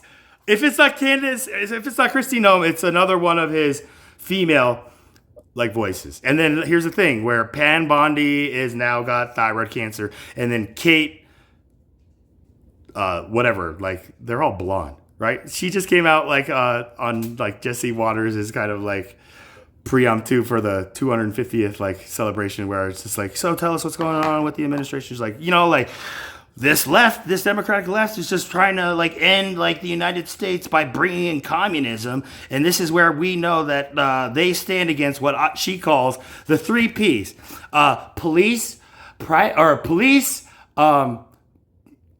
what was it? Police, and then something, and then she like stumbled. She was like, police and something, and then private property. So it was like police, and then another P, and then private property. Where I was like, isn't that 4 P's? Like, and then she just kind of like had a Freudian slip where she was just like, the president knows how to sell communism, right? They just promise you just like everything, and then after some time, it's not there. It's just like, dude, is anybody else hearing this? This woman? Hey, let's go back to, you brought up Trump and Bitcoin and all that. Let's go back to that for just a second. So you brought that up a while ago, but Trump's, let's touch that. not Bitcoin. Trump's like currency. Like Trump has his own digital currency. Right. Well, let's go. Let's go. We can even touch on that. It doesn't matter. It's still going to fall under the same statement. When it comes to stocks, one of the smartest people in that field would be who? What was that guy? The guy who was in charge during the Fannie Mae crisis. I can't think of his name. Elon Are you talking? Musk? No. What? Like stock market? Like yes. I thought you were talking about like Alan Greensburg. No. Stock market. Yeah, Elon Musk is very smart in the side of the stock market, right? You agree with that? As in like investment, like all the way around, management, or just like being the stock to invest in, all the way around. No, I do all not. The way around. I do not fully like. I do not align completely with that. Like I would say, Trump is probably more savvy than Elon Musk in like the market, the stock market. Oh, yeah, you think so? Like Trump even like announced just like it's very hard for him because like, you know, like people on the left are just saying he's doing insider trading, but all he's really doing is just like, you know, his son Eric like calls him and is just like, hey dad, I think I want to like buy a Hummer. What do you think?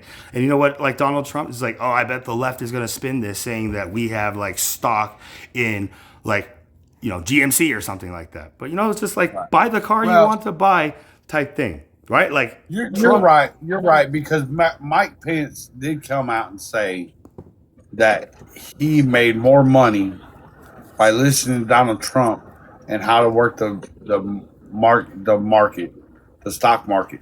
Donald Trump taught him. He actually said that. So you're probably right. But with that being said, Trump knows, man. If he wants to make an IPO, bro, let him eat whatever. Who cares? What? What do you mean, who cares? Whatever. Man, he is making his own currency. So when he is no longer in office, who runs that? Right? Like Trump or the American government? Right? Who runs Bitcoin? Nobody runs Bitcoin. All right, who owns Tesla stock? The started that? Like who started the IPO of Tesla? Obviously, Elon Musk, right? Going public with the company, right? And if he is the majority shareholder, then that's one thing. But he's only half like owner type thing. Once you go public, you are only 51%, if that, owner. And then you have to appease the other 49%. And that 49% only cares about profits. They don't care what the cost is. They want to see annual increase profit, right? And here's where like Elon Musk with Tesla had this vision of just like getting like humanity over to like renewable energy sources, right? Bringing back the idea of the electric vehicle that failed under Gore's kind of like attempt, right? Why? Because Gore got stomped by Halliburton, the oil companies, right? And Gore is just not a fighter, right? Just he's man bear pig, just like, according to South Park. So let me ask you this: Can you open up a paying cryptocurrency? I can. but it's gonna take a lot to get it to take off like Bitcoin does, right? Like there's, I don't think just like any individual, but it's not like out of like the span of possibility to like try to start up like another digital currency. There's like ethereal and just like a bunch of different ones that I don't know. Like I'd have scammers on TikTok just like, have you heard of this new investment opportunity? I'm like, I don't care, like type thing, right? But it was all over.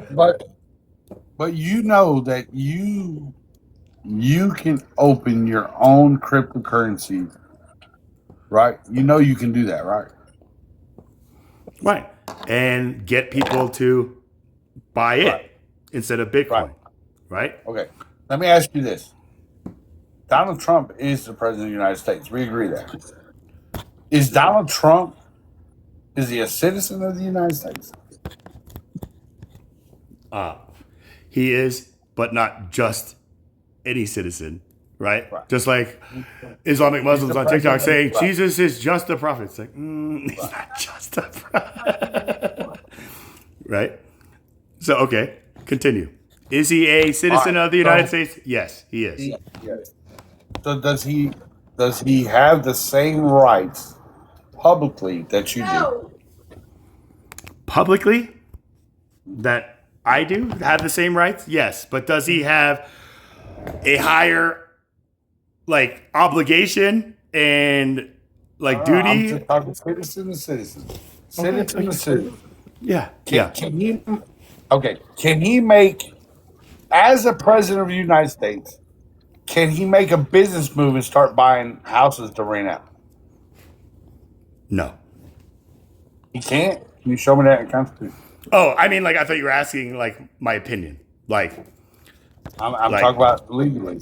Legally, can Donald Trump even? So even though Donald Trump can he continue on business as usual as a private citizen while also like being the president of an entire nation, right? Like yeah. So he can, right? Yeah. All right. Is this Trump token considered a business move?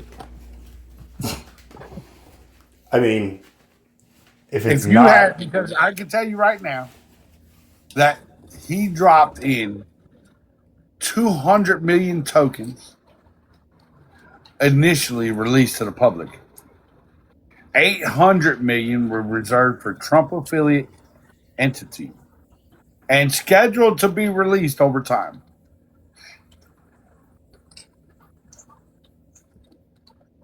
Mm-hmm.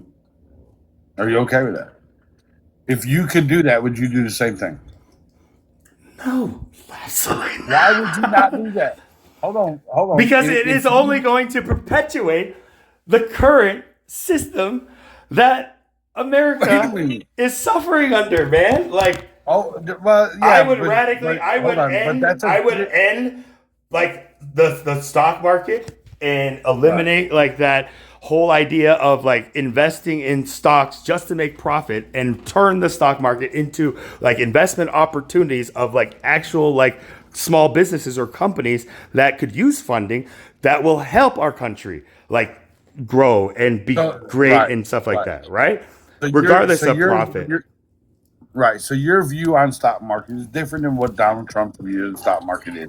100%. I think your view on the stock market more lines necessary. I think that Elon Musk actually lines up more with your side than he does what most people in the stock market line up with. Right? But I agree. But typically, stock market is made for profit value for self-preservation. Right? Right. Making our money work for us. Right. Type thing, right? And if Donald Trump found a way to make money, should he not be allowed to do that?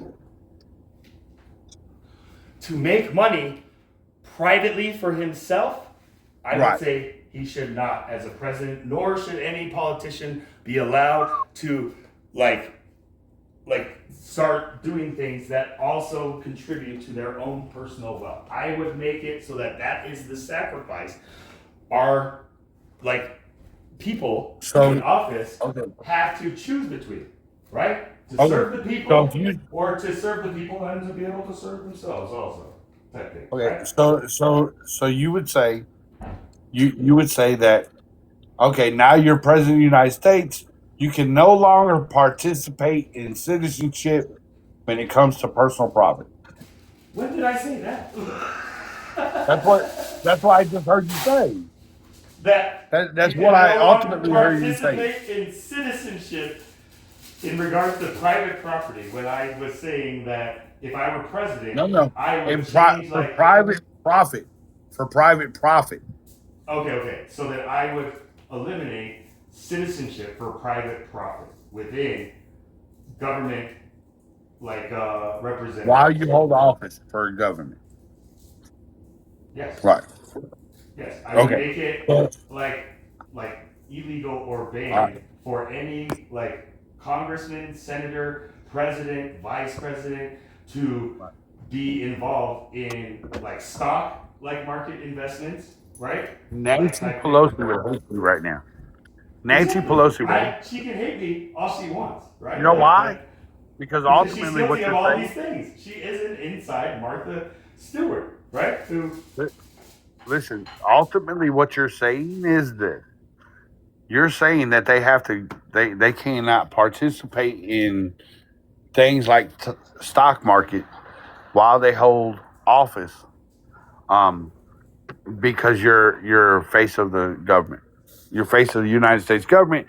You cannot participate in things that give you that you make profit on, that the citizens also have access to. Now, ultimately, that's what I hear you saying. I don't know if I mean, like, if you hear that, but okay, here's the thing where, like, I would also like have to balance this out by giving each like one of these like like representatives a compensation that like allows them not to have to like struggle and do this stuff, right? So like the president getting an annual like salary of $250,000 every year type thing, right? And if you serve 2 terms, 8-year full, you'll come out the end $2 million richer going in just for being president. Does that make sense? well, okay. Well, as a citizen, you're making $20 an hour with your dad, but you also have the opportunity to invest in the stock market, right? My father does invest in the stock market. I'm talking about you as an employee. You have the option to be this employee and also on your own make private stock market purchases. What you're saying is they no longer have the option to participate as a citizen in the free given things like, i.e., in this situation, stock market. Now, they being like You my see what I'm father, if I became president and therefore, like, you're hearing me say just like my family can no longer. No, not your family. You, not your family, just you. Yes. If I was actually somebody who like dabbled in the stock market and then I became president, I would make the moral sacrifice to say I'm done like with that, or I'm like just taking a break from that because I have a bigger responsibility, right? I can't do both. I can't serve 2 masters. I can't serve my own like pocket and the people who are also paying like me from their pocket. Does that make sense? Oh, hold on. We have to understand who Donald Trump is. Does Donald Trump make decisions like this? Yes. Does Donald Trump probably flow through the stock market on his phone and look at it and on his computer? Yes, I'm sure he does. But we have to agree that he probably has advisors that are watching this stuff for him 24/7.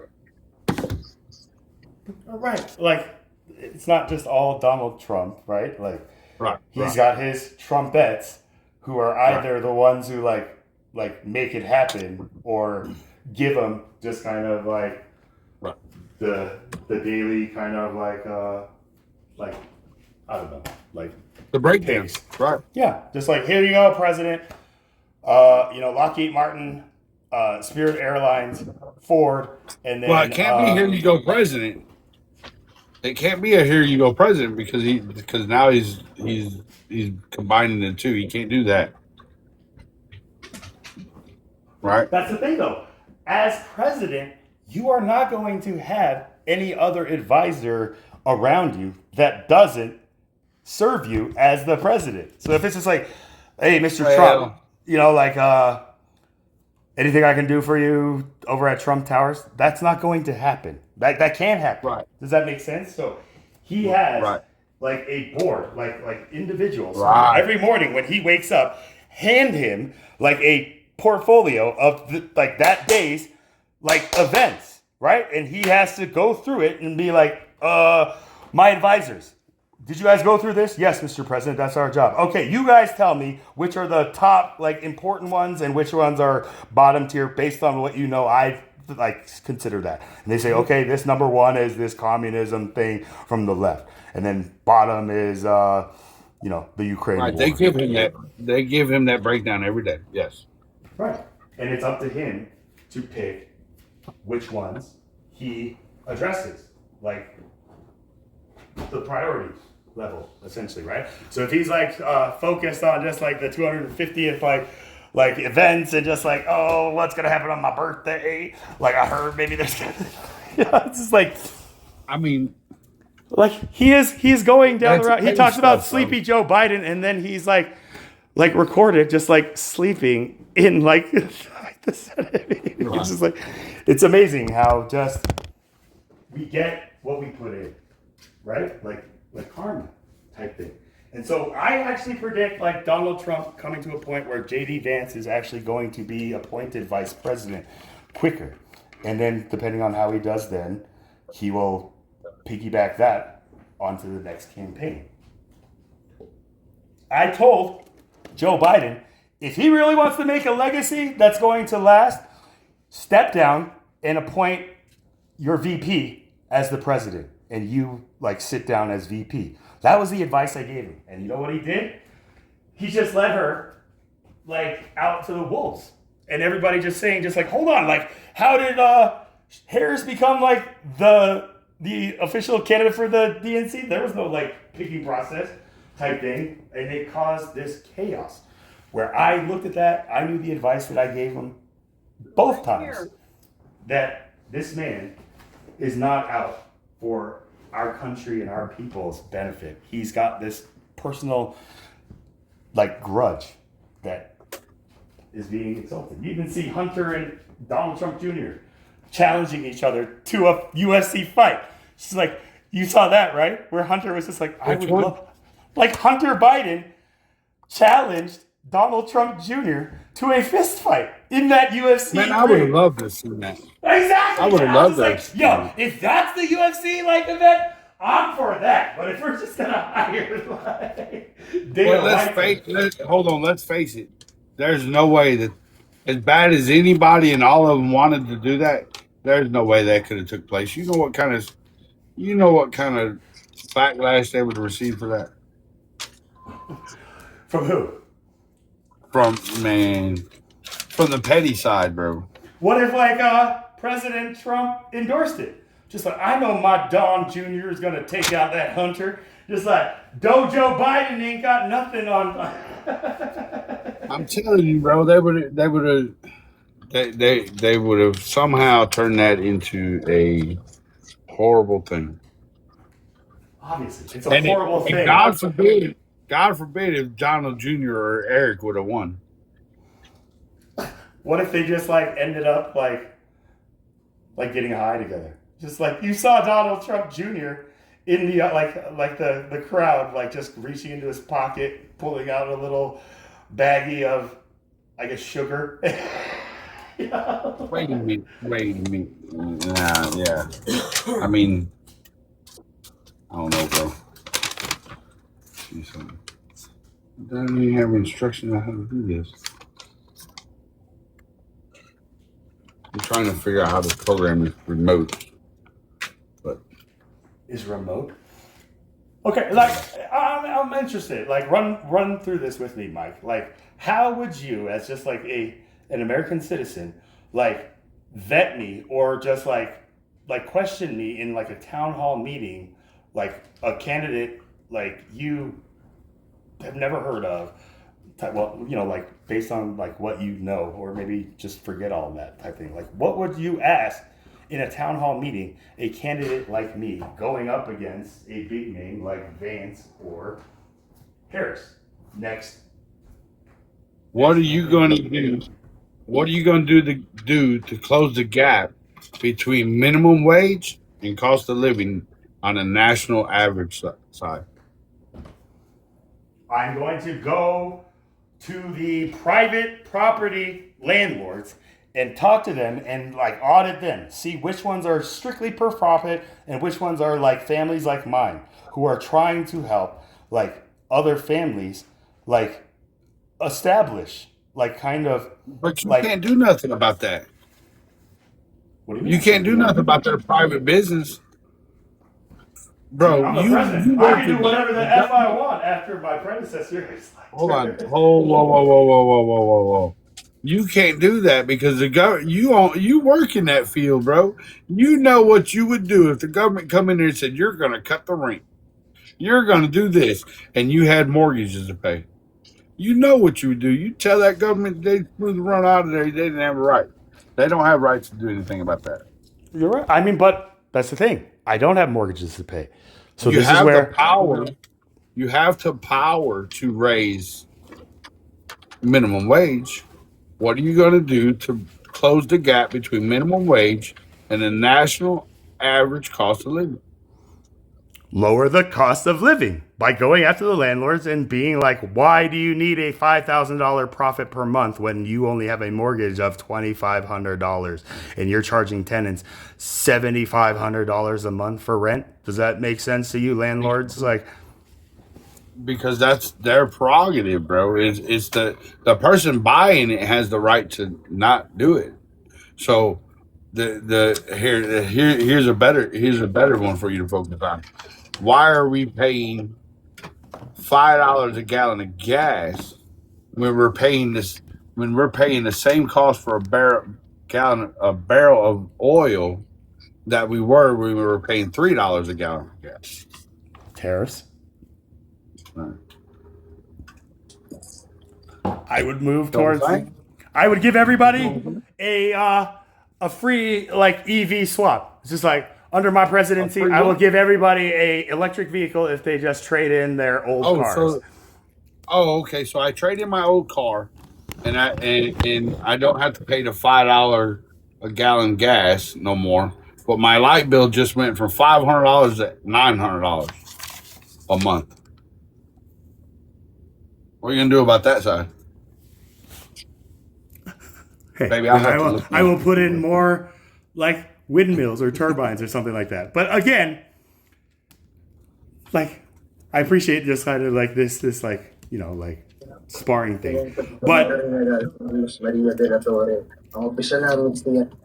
like Mike, if anything, I would then like maybe like establish like tax incentives for the private property owners to kind of like go with like the plan that I'm proposing, and those who just like do like lower their like rent so that the cost of living for like their tenants like drops and the you know like the minimum wage rises, right? So then here's where, you know, like those like private property owners will get a substantial tax incentive as opposed to those who just continue to profit themselves. There will be then tax penalty, or not penalties, but you know, like it would. Oh, okay. So now what you've done is what you're doing is you're making me pay for the tax incentive of these landlords so they can still make the same amount of money, just not charge somebody else that is not me their rent. How? Elaborate. Now you just you're raising my. Somebody's got to pay that tax incentive. Is it going to come out of your pocket or whose your pocket is it minimum gonna wage come out of? goes up, right? Like in this scenario, your minimum wage goes up. I bring Hold the on. cost of living down in your area, but you already own your house, right? So this really has nothing to do with you unless you are incentivized to rent out your current property and then maybe be able to then allow, I would maybe then have to like allow other kind of tax incentives for people like you who have established that American dream to build on that, get the next property, right? So does that make sense? Like, I don't want to move out of my house. Why are you making me move out of my house to get this tax incentive of a tax that you're making me pay so that you can give a tax incentive to people that are my question renting for out you, Mike, houses? is just like, why are you asking me how am I going to close the gap between cost of living and minimum wage when you don't You're even the have a one cost right. of living? Like, so if I asked you just like, what's your Hold cost on. of living? What's Hold your on, wait a minute. your What you're current- talking about, what you're speaking of is semi-socialism. You know that, right? Yeah, whatever it is. Yeah. So So semi-socialism, just like call it right, socialism. and right? you know what socialism is, right? Yeah. Like What is focus on like societies like benefit like equally rather than Socialism. Okay, so under socialism, you would say, well, look, Mike, he's done raising his family. Mike is still bringing $5,000 a month in his house. Mike no longer needs $5,000 a month to live, so we're going to leave him with $2,000. We're going to take $3,000 away from him and give it to the people that can't afford or not making as much money as he does. no. Where in my plan That's what socialism would that is, happen? bro. Okay, that's what socialism is. Okay, I thought you were saying this is what my plan is. No. Like No, that's what socialism is, and you're Okay. riding on that. You're riding the coattails of that by saying that the citizens need to pay the taxes for your tax reductions to get landlords to lower their rent. So I'm saying the tax breaks and those tax reductions, that money has to come from somewhere. That money comes from taxpayers. taxpayers Right. or like the taxpayers for property taxes. Maybe this is where I'll use like the property taxes and all those insurance. Another thing is I'm going to get rid of private insurance like companies type thing, right? Whoa. Like Oh, wait a minute. You gonna put me under insurance like Obama care? only Are you talking about that?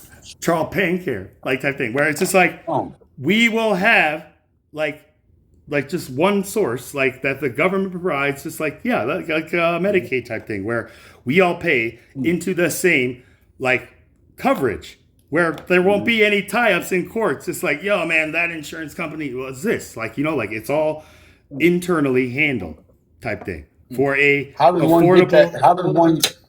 How does one get that insurance? How does one get Medicaid? By they can afford insurance. Okay. So it's like your annual income is what it was like based on. If you are making below like $20,000 or $40,000 a year, you qualify for Medicaid. But if you make $40,001, no, you have to pay for private insurance, right? Essentially. Right. So Right. guess what? You just lost my vote. You know I why? don't think I ever had your vote in the first place until I got my But- name but I'm- officially on the ballot. I'm just saying. I'm saying in the role play in the city hall meeting, you just lost my vote. You know why? Because I made under the threshold of what Obamacare's Affordable Act said. You know what they told me? Denied. Right. And I would change that where everybody Oh. applies. Anybody who pays federal taxes every year qualifies for these like anemones, right? We will get like a like not universal, but at least a national healthcare service that is like comprehensive and like something that works, right? Not something to supplicate like what's going wrong. And insurance company. Is there an example of something like this that you can go and find out of how it was done and how you and if they can help you mimic it? Okay, so just like a small kind of like test, kind of like a run type thing, where it's just like that's part of the things that like government like there are these government contracts and stuff that you can find on like government sites where it's just like the way that they kind of like bid it out is open to interpretation, right? So like people like me who I'm trying to like, I told the FEC, I am running this as a social experiment to really try to get to the root of the corruption that I personally have observed and like seen in my 44 years as a natural born Native American citizen, right? Who loves my country and blessed and grateful for just like the opportunities it has given my family directly that would never have been in their homeland, right? Like I am the product of like that American pitch of just like, give us you're tired, you're poor, you're hungry, right? Like America was the land of opportunity. And I believe that it still is, right? But we have to really sit down and really have a conversation amongst ourselves with each other about the opportunities that we truly want to keep available for all of us. Does that make sense?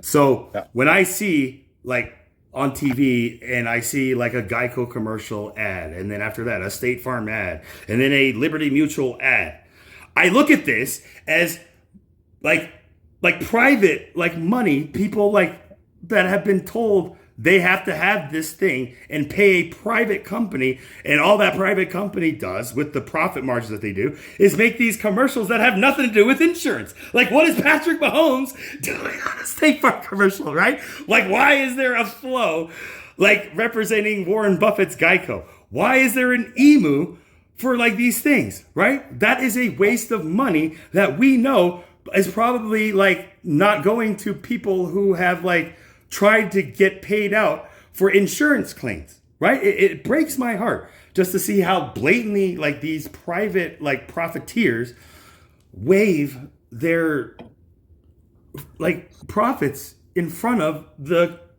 consumers' faces. And we just sit there and forget that, man, dude, like I remember like my neighbor didn't get any kind of settlement from Geico. And now I see this commercial on the Super Bowl where, you know, Super Bowl commercials run at least like $15 million for a minute, right? So it's just like, what was the greater good? To be able to make a Super Bowl commercial so that we can get more Geico customers? Or... So right, I agree with you here. But I want to get back into this health insurance thing. Okay. Because I agree with you.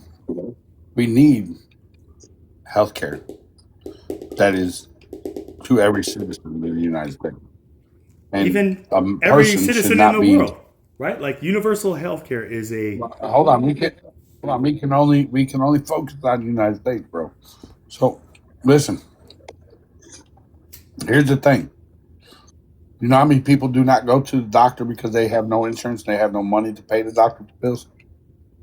And so we have two allies. Well, one of them may not be an ally no more, but we have two allies that we can go and get the model of this exact thing, of the free healthcare. And you know who they are? Canada. There's one. And then... Who's the other? Like one of the... Swedish or Nordic countries like Sweden or Denmark, I think, also gives like free. Which one? England has a. Yeah. Yep. Really? Okay. And England is closer to us than Canada. I mean, Yeah. like So let me explain not this. by location, but by kind of just like economic Closer relationship. powers and position. Closer relationship. So now we have somebody who has a successful model that we more can call and say, hey, we want to do this. You know, we've been trying to do this for years. Can you help us figure out how we can do it? What did you do initially? You know, walk us through And then that, how we like, got after there. you did it, like what would you have thought like to do Right. differently? You know, like help us, Right. help you, help Right. each other type thing. But it's got to start with Right. us type thing. And we're reaching a hand, which is something that Americans never really do. Canada, Now we need let your me help. tell you what. Like, yeah, it's just like Watch President this. Peng Watch is this. making us pussies. Watch this. 60% or more of the United States citizens are going to hate me for what I'm about to say. Yeah, they hate us because they own us. Those systems, those countries, the citizens pay taxes, but guess what they don't do? Wage war? What do you mean? What They they not do? file taxes at the end of every year. They just keep on trucking. Oh, okay. So there's no refund or anything. It's just There's no refund. It is what it is. You paid your taxes. It is what it is. Hey, your refund. with you have that, free health. there's no possibility of ending up owing at the end of the year too, right? So it's just Right. Pick your battle. So, right. So it is. You have insurance. That's your tax return. Which is in a lot of cases. Watch this. In a lot of cases, your tax return don't even add up to what you would use in your medical. If you were to actually use the insurance, you'd get more money that way by using the insurance that's free instead of worrying about my tax return and getting me some money back from the government, $3,000. So what I'm saying? I do. And what about like the people who like don't even like file claims because they don't want their rates to increase, right? They get an offender bender. It's like, yo, man, can we just like leave the insurance company out of it and I'll just like pay out of pocket? It's like That's called insurance. I'm talking medical insurance. okay, yeah. Forgive me though, but like same thing, right? Like, man, my deductible, right, is just $50 or something like that. Where it's just like I don't have that money to even pay the copay type thing. Where, you know, like, does that make sense? So it's just like Yeah. Let me show you. I also have quirks there. Let me show you. So I pay for 3 cars, 4 drivers, full coverage insurance, replacement insurance. full coverage for Full everybody on all vehicles. Yes. Okay. I pay $680, $700. I have to have about $700. I have to have full coverage. I have to because they're financed vehicles. Okay. Same way. They're leased, financed, like as in leased, or you're still like Finance, paying them still off. paying them. Okay. Still paying them off. Okay. So if I go and drive, and you two or anybody drives for whatever your premium is, you drive for 2 or 3 years and you don't have the first accident, you got to pay $500 out the pocket. Why? I've paid you all that money and not even used it. You can't afford it, right? What is it? What is the Hold on. 500 out of pocket Watch. going to? Just say $500 deductible. Deductible. Okay. Right. Okay. Like if you were in an accident, you would have to pay $500, but over 3 years, nothing, right? Like no payment or anything.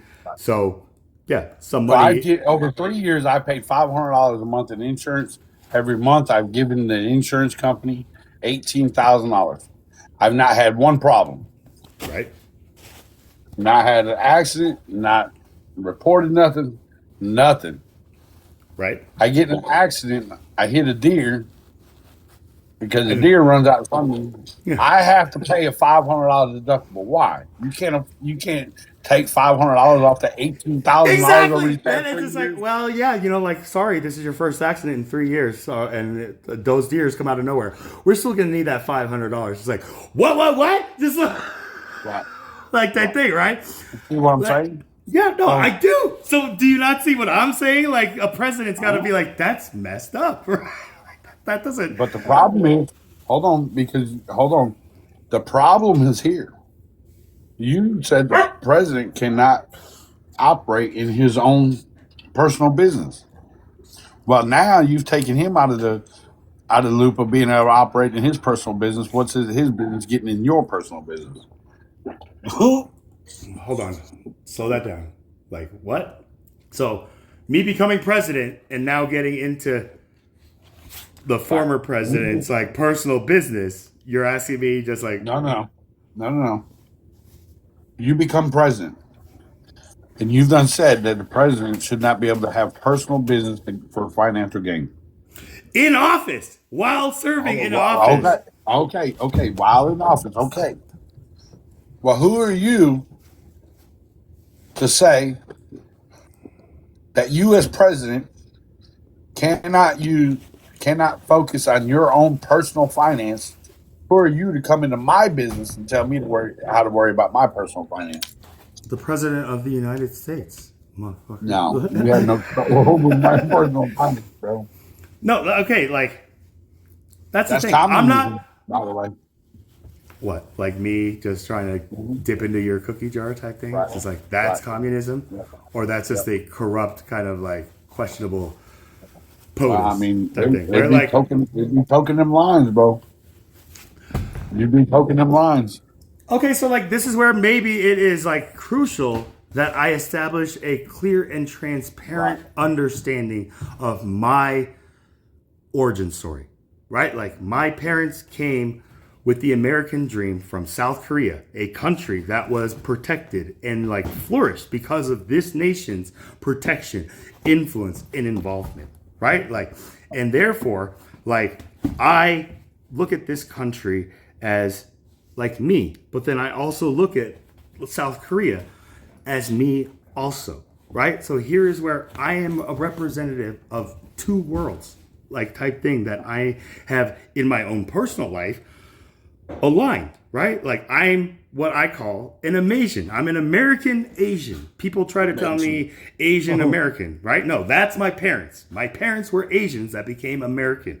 But if you don't want to let me say I'm a Native American without getting fluff, I call myself an American Asian, just like an American Hispanic or something. But when we like continually follow the rhetoric that divides us, you know, Hispanic American, Latino American, Black American, White American. We're all American. American is American, right? And there's the Americans, and then there's the Americans. No, And it's that- America. And the not on my watch, right? Right. So, how do we do that? We have to be able to like hear each of these three sides, the cans, the can'ts, and the right? And find a compromise, right? But if we just try to like push people who will think like us, speak like us, and like, you know, enact things that we want over everybody else, then it becomes a fight. And this is where the Bible says, those who are born of God hear us, right? Us, right? Like it's not about you. It's not about me. This is about us. There is no them, right? Like anybody who says, no, it's them and us. They are not people, I would say, Christian, right? And they are the ones who are vocally like presenting their like movement as the Christian national movement, where I'm just like, I don't know. Maybe I interpret this like scripture incorrectly or just very, you know, like autistically or something. But does that make sense? Those who are not born of us or not with us do not hear us, right? It's the fascist like MAGA things. No, it's the woke like progressive like left. They're both lost, right? But those who say just like, yo, man, like it's both type thing, right? Like both are accountable and both should hold themselves accountable rather than just being like pointing the finger, you know, which is what is now happening on a micro scale amongst the people on TikTok lives, where we have this truth. Jesus is the Father, who is the Son, who sent himself, and all this stuff. And then those who are just like, that type thing. And we see how that like discussion, that conversation ends up panning out. Wouldn't you say? And that's the problem. Science is now like, you know, like I don't know if you heard, but they're going to shut down CERN for like 4 years, right? Like CERN is no longer going to be. What's that mean for us? It means we get to finally try to like calibrate. Does that make sense? Like on our own. No. Like, what do you think? Like when CERN was just like telling, just like, you know, like publicly, just like, yep, we're just spinning or like sending like subatomic particles, like atoms, in a circle, like you know, in opposite directions at like unimaginable speeds, just waiting for them to finally collide with one another. And then when they do, we just like, you know, take computer like records and like all these graphs and stuff of what happens when this collision happens. And then they say, we just discovered the God particle. Right? It's just like, what? Right. Like the God particle. And then the Higgs field, the Higgs boson. I don't think did they claim that or no? The God particle? Yeah. Yeah. The God particle is the Higgs boson, which They now did creates claim that. what? That they have discovered what they call the God particle. Like the in the beginning type thing, like the energy that this thing that comes from the Higgs boson, right? This HB, it's just called the HB. What else is another HB? The Holy Bible, right? So think of the God particle as like the Holy Bible, like, right? This is what gives mass, energy, purpose to all matter that travels at the speed of light. Now, what is the speed of light, right? We thought it was just like a velocity and a measurement, like type thing. But we forget that God is light. The speed of God, right? To like, does that make sense? So when Einstein like revealed that he realized that the energy needed to heal the world and save every living creature within it is love multiplied by the speed of light squared, just spreading love. But at his time, all people were doing was pushing either a like, you know, like a Third Reich like ideology or something else, like, right? And so this is where Einstein fled from like that country, Germany, came to America to warn our president, FDR, that this is what that regime is close to achieving, right?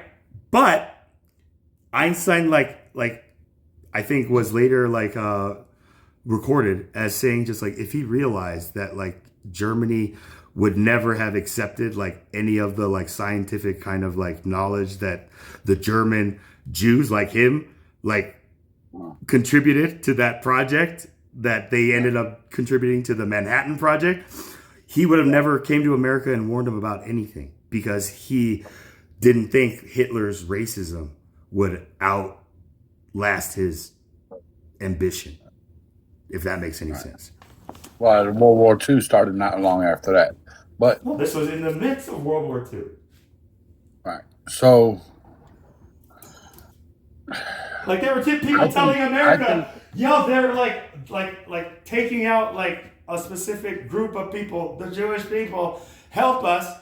Even England was like, we are in a world war and we need your help, like America. And America's president just said, you know what?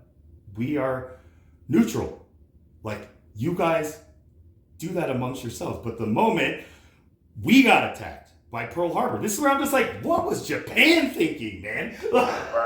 Like, if Japan didn't ever think that they could take out America going to Pearl Harbor, I bet this whole future would be different. But because Japan got a little too arrogant, that is what pushed us into the war. Right? Right. Well, all I will say is Big Ben, Little Ben. The clock? The Big Ben, Little Ben, you don't know who that is? Like, you know, Big Ben is the name of the clock tower in England, like the famous clock. And then Little Ben is what? Like BB? Yeah. Hold on.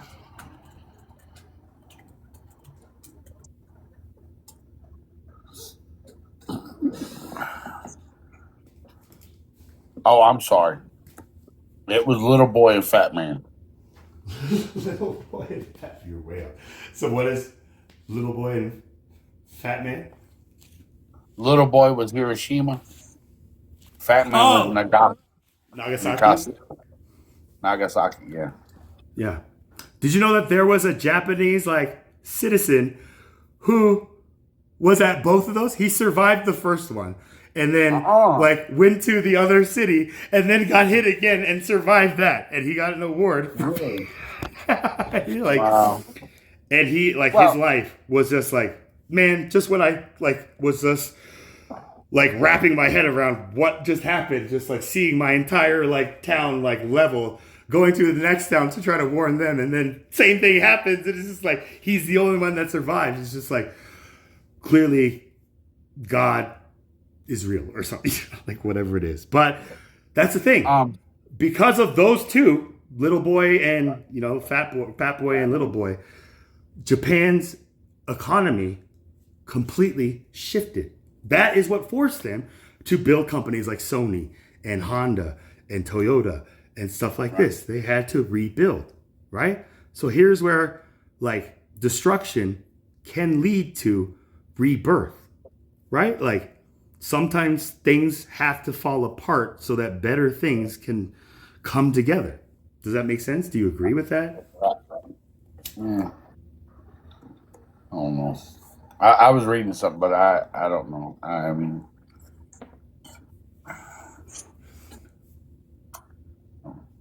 I was reading something that we brought up Japan. Did you know about the little small soldiers, the few soldiers that didn't know the world was over for 29 years? That didn't know the war was over for 29 years? Yep. Like, was it like some like remote, like tribal civilization? It was Japan. They were Japanese. What?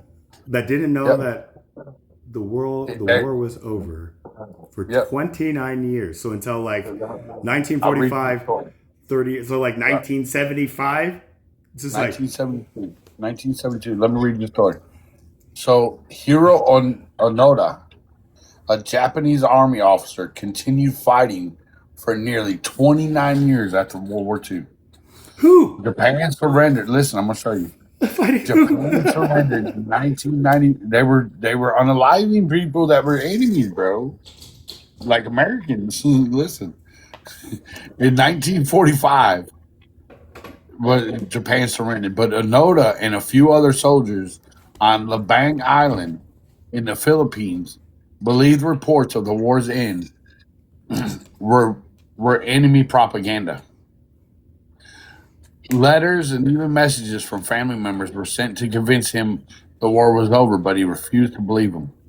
In 1974, a Japanese adventurer by the name of Nirio Suzuki found Onoda, but Onoda said he would only surrender if ordered by a superior officer. So Japan located his former commander, who was still alive. His former commander. Japan found this guy Onoda as former commander, Major Yoshimi Takeguchi, who flew to the island and formally relieved a nota of duty and only did a nota surrender. And then what? Was he like, my bad, guys? Just like, Captain, I've been waiting for you. Like, how are we doing on the forefront? It's like, man, this has been over for 30 years, and I was just like sent over here because they told me like you wouldn't believe anybody except for me. Just like Nicodemus or something. Just like, I'm not gonna believe like the Lord rose again until I see the holes in his hands and I get to put my finger through them. Right? And, like, that's exactly what happened. I mean, remain loyal. That is. Can you? I gotta investigate into that. Like, that is wild, right? Like, you know that there are also like people who live on like these remote islands like that, like have never seen like a plane or anything, that they do like these tests on like what like it must have been like. You know that there is laws against going to those places, right? There's 2 of them. You can't think of the name of them, but if you get caught going over there trying to mess with them people, like, you'll go to prison. Mess with them how? Like, to like don't even try to them? interact with them. If you go over there, try to interact and have a civil conversation, they will. If you're trying to go there, if they catch you trying to go to them people, they will throw you in prison. Yeah. Like the DMZ, right? It's just like protected, like habitats for animals. Just like it's safety for the people going over there, because if you go over there, like, them people will unalive you, bro, and eat you. Like, for real. It's the visitors' safety concerns rather than right the inhabitants. But no, I mean, like, I would say because like they need to keep like the integrity of like the experiment. Like, you know, like during like World War II, they used these like islands and these people who had never seen like technology before. Just like you know, like the Native American people seeing like Christopher Columbus coming over, just like, what is that thing over there? They didn't know what a ship looked like, but they knew that something was off until it got like in front of their faces and these people are coming off and they're like, who are these like light-skinned people, right? Like, they weren't ready to just even recognize the threat. But again, during World War II, when America like found these islands to establish just like, you know, bases so that they could use as like, you know, fueling stations and stuff like that. Then after the war ends, just leave. And then they end up coming back like 30 years later, and they realize that these people, generations after generations, had built like monuments and shrines and like statues and even rituals that mimic what like the ancestors saw when like they visited the first time. Like, they have like these like plane looking things built out of like trees where, you know, and they wear like these things where it's just like, oh my gosh. And like, you know, they like were expecting help. Like, that's what they were told. When you see these people, we get food and stuff like that. And so the first thing like these soldiers and like militaries would do is just like, oh yeah, we got food. Here you go. She's like, oh, thank you. You're the gods. And so this is where, wow, they think we are gods, like type thing, right? So those, the other side, there's a other side to it. It's also to protect those tribes, because there is no vaccines. So we may be carriers of a disease that doesn't bother us because of the vaccine. Right. And you could actually wipe out the entire tribe by going over there and giving them something that they don't have cures for. Yeah. And immunity for, right? Just like smallpox or like even the common cold, right? Like just something, that thing. But you're absolutely right. Yep. And vice versa. Maybe they have something that their immunity, like just drinking, I don't know, like just, you know, like that thing. It could be both. Like, this is why we have customs where they check like produce and agriculture. Just like if we introduce this like strain of corn into the American like borders, it could possibly jeopardize our entire corn agriculture like resource, where now corn is TikTok language for something completely different, where somebody was just saying like, I foresee in the next year the entire corn industry like being non-existent. I was just like, what? Like, I was like, oh, she's talking about. There's probably some truth to that. The corn. I mean, like the corn farming Yeah, industry. no, the other corn. Porn. Just say porn, man. Like we can say porn. Like we don't have to say corn. Right. Like There's I probably see some it truth to that. You know why? You know why I say that? Because they're trying to legalize people to sell their stuff. In like the biblical to the like influencer, like what do you mean by allowing people to sell themselves? Like they're like standing on the corner and I give you a service for $20. Oh, okay. What? Okay, so walk me through that again. Like you see the legalization of just They've like done tried it. They've done tried it a couple times.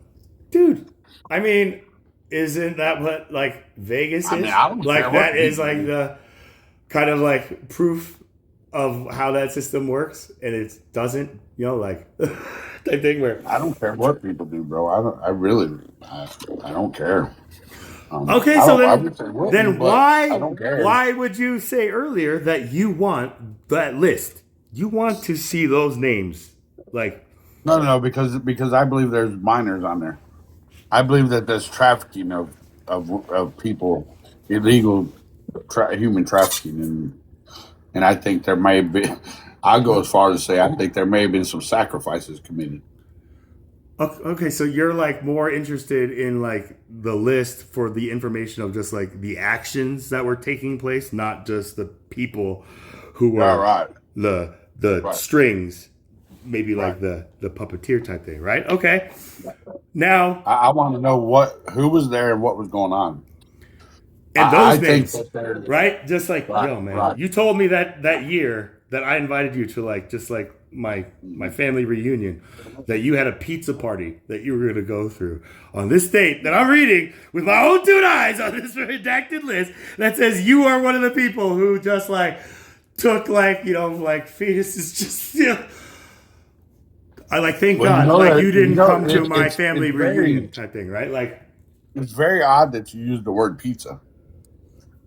It's not very odd because like I know that like from what I've seen that this was like their clever code language where I was just like, of course it's pizza, man. I love pizza. So all this time when I'm just like, yo, man, like I didn't know if you knew that or not. So back in the day, I used to do something. I used to shut down kiddie sites.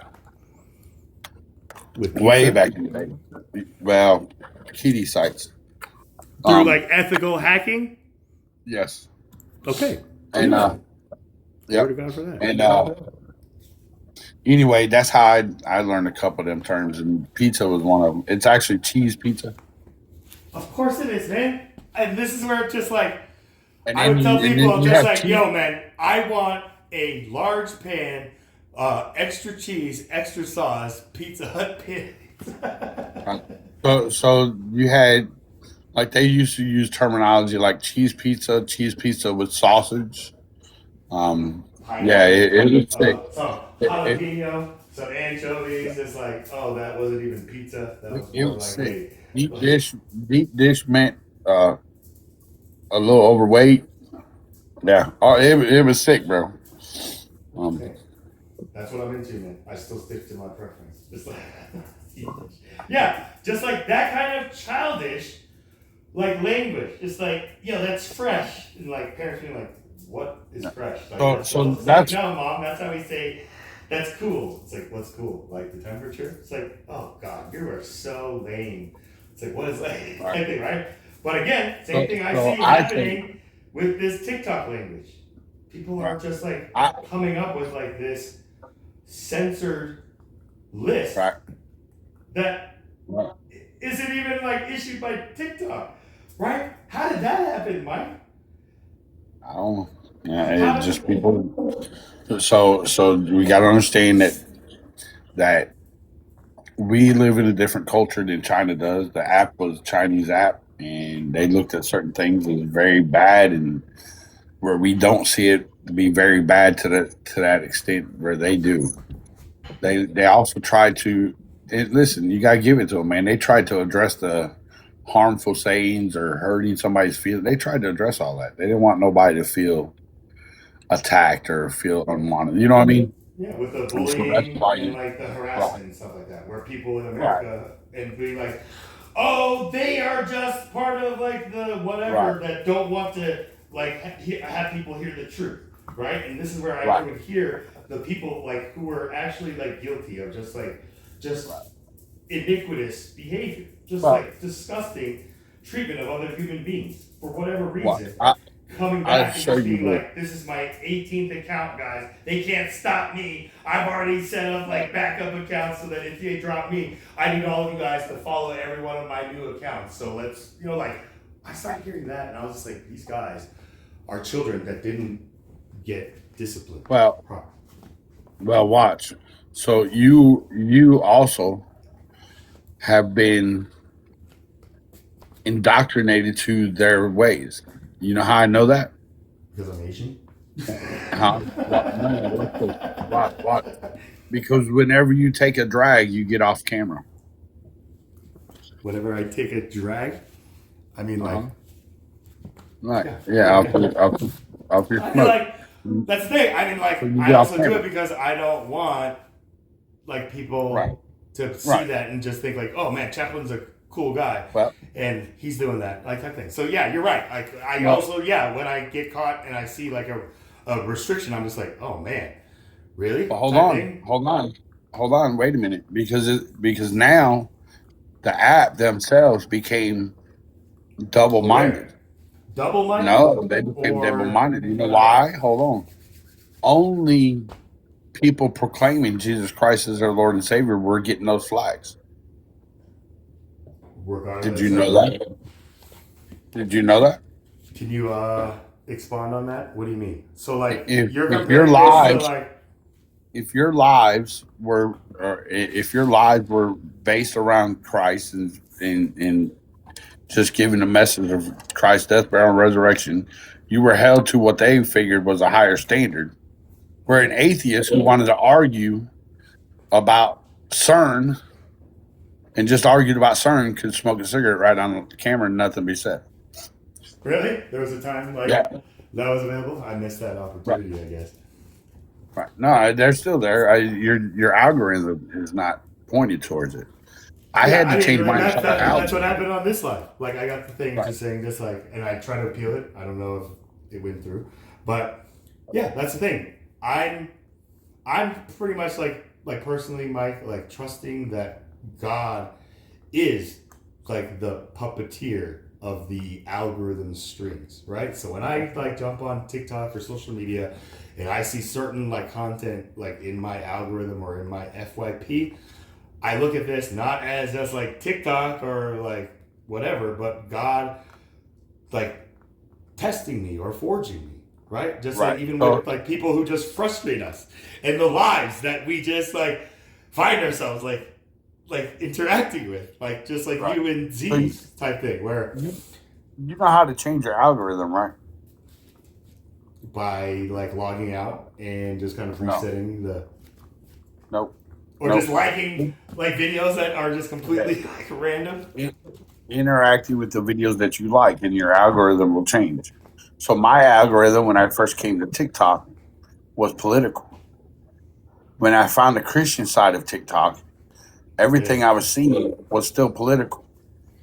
I literally had to force by liking, even if I didn't agree, by liking a bunch of different and commenting on a bunch of different Christian content.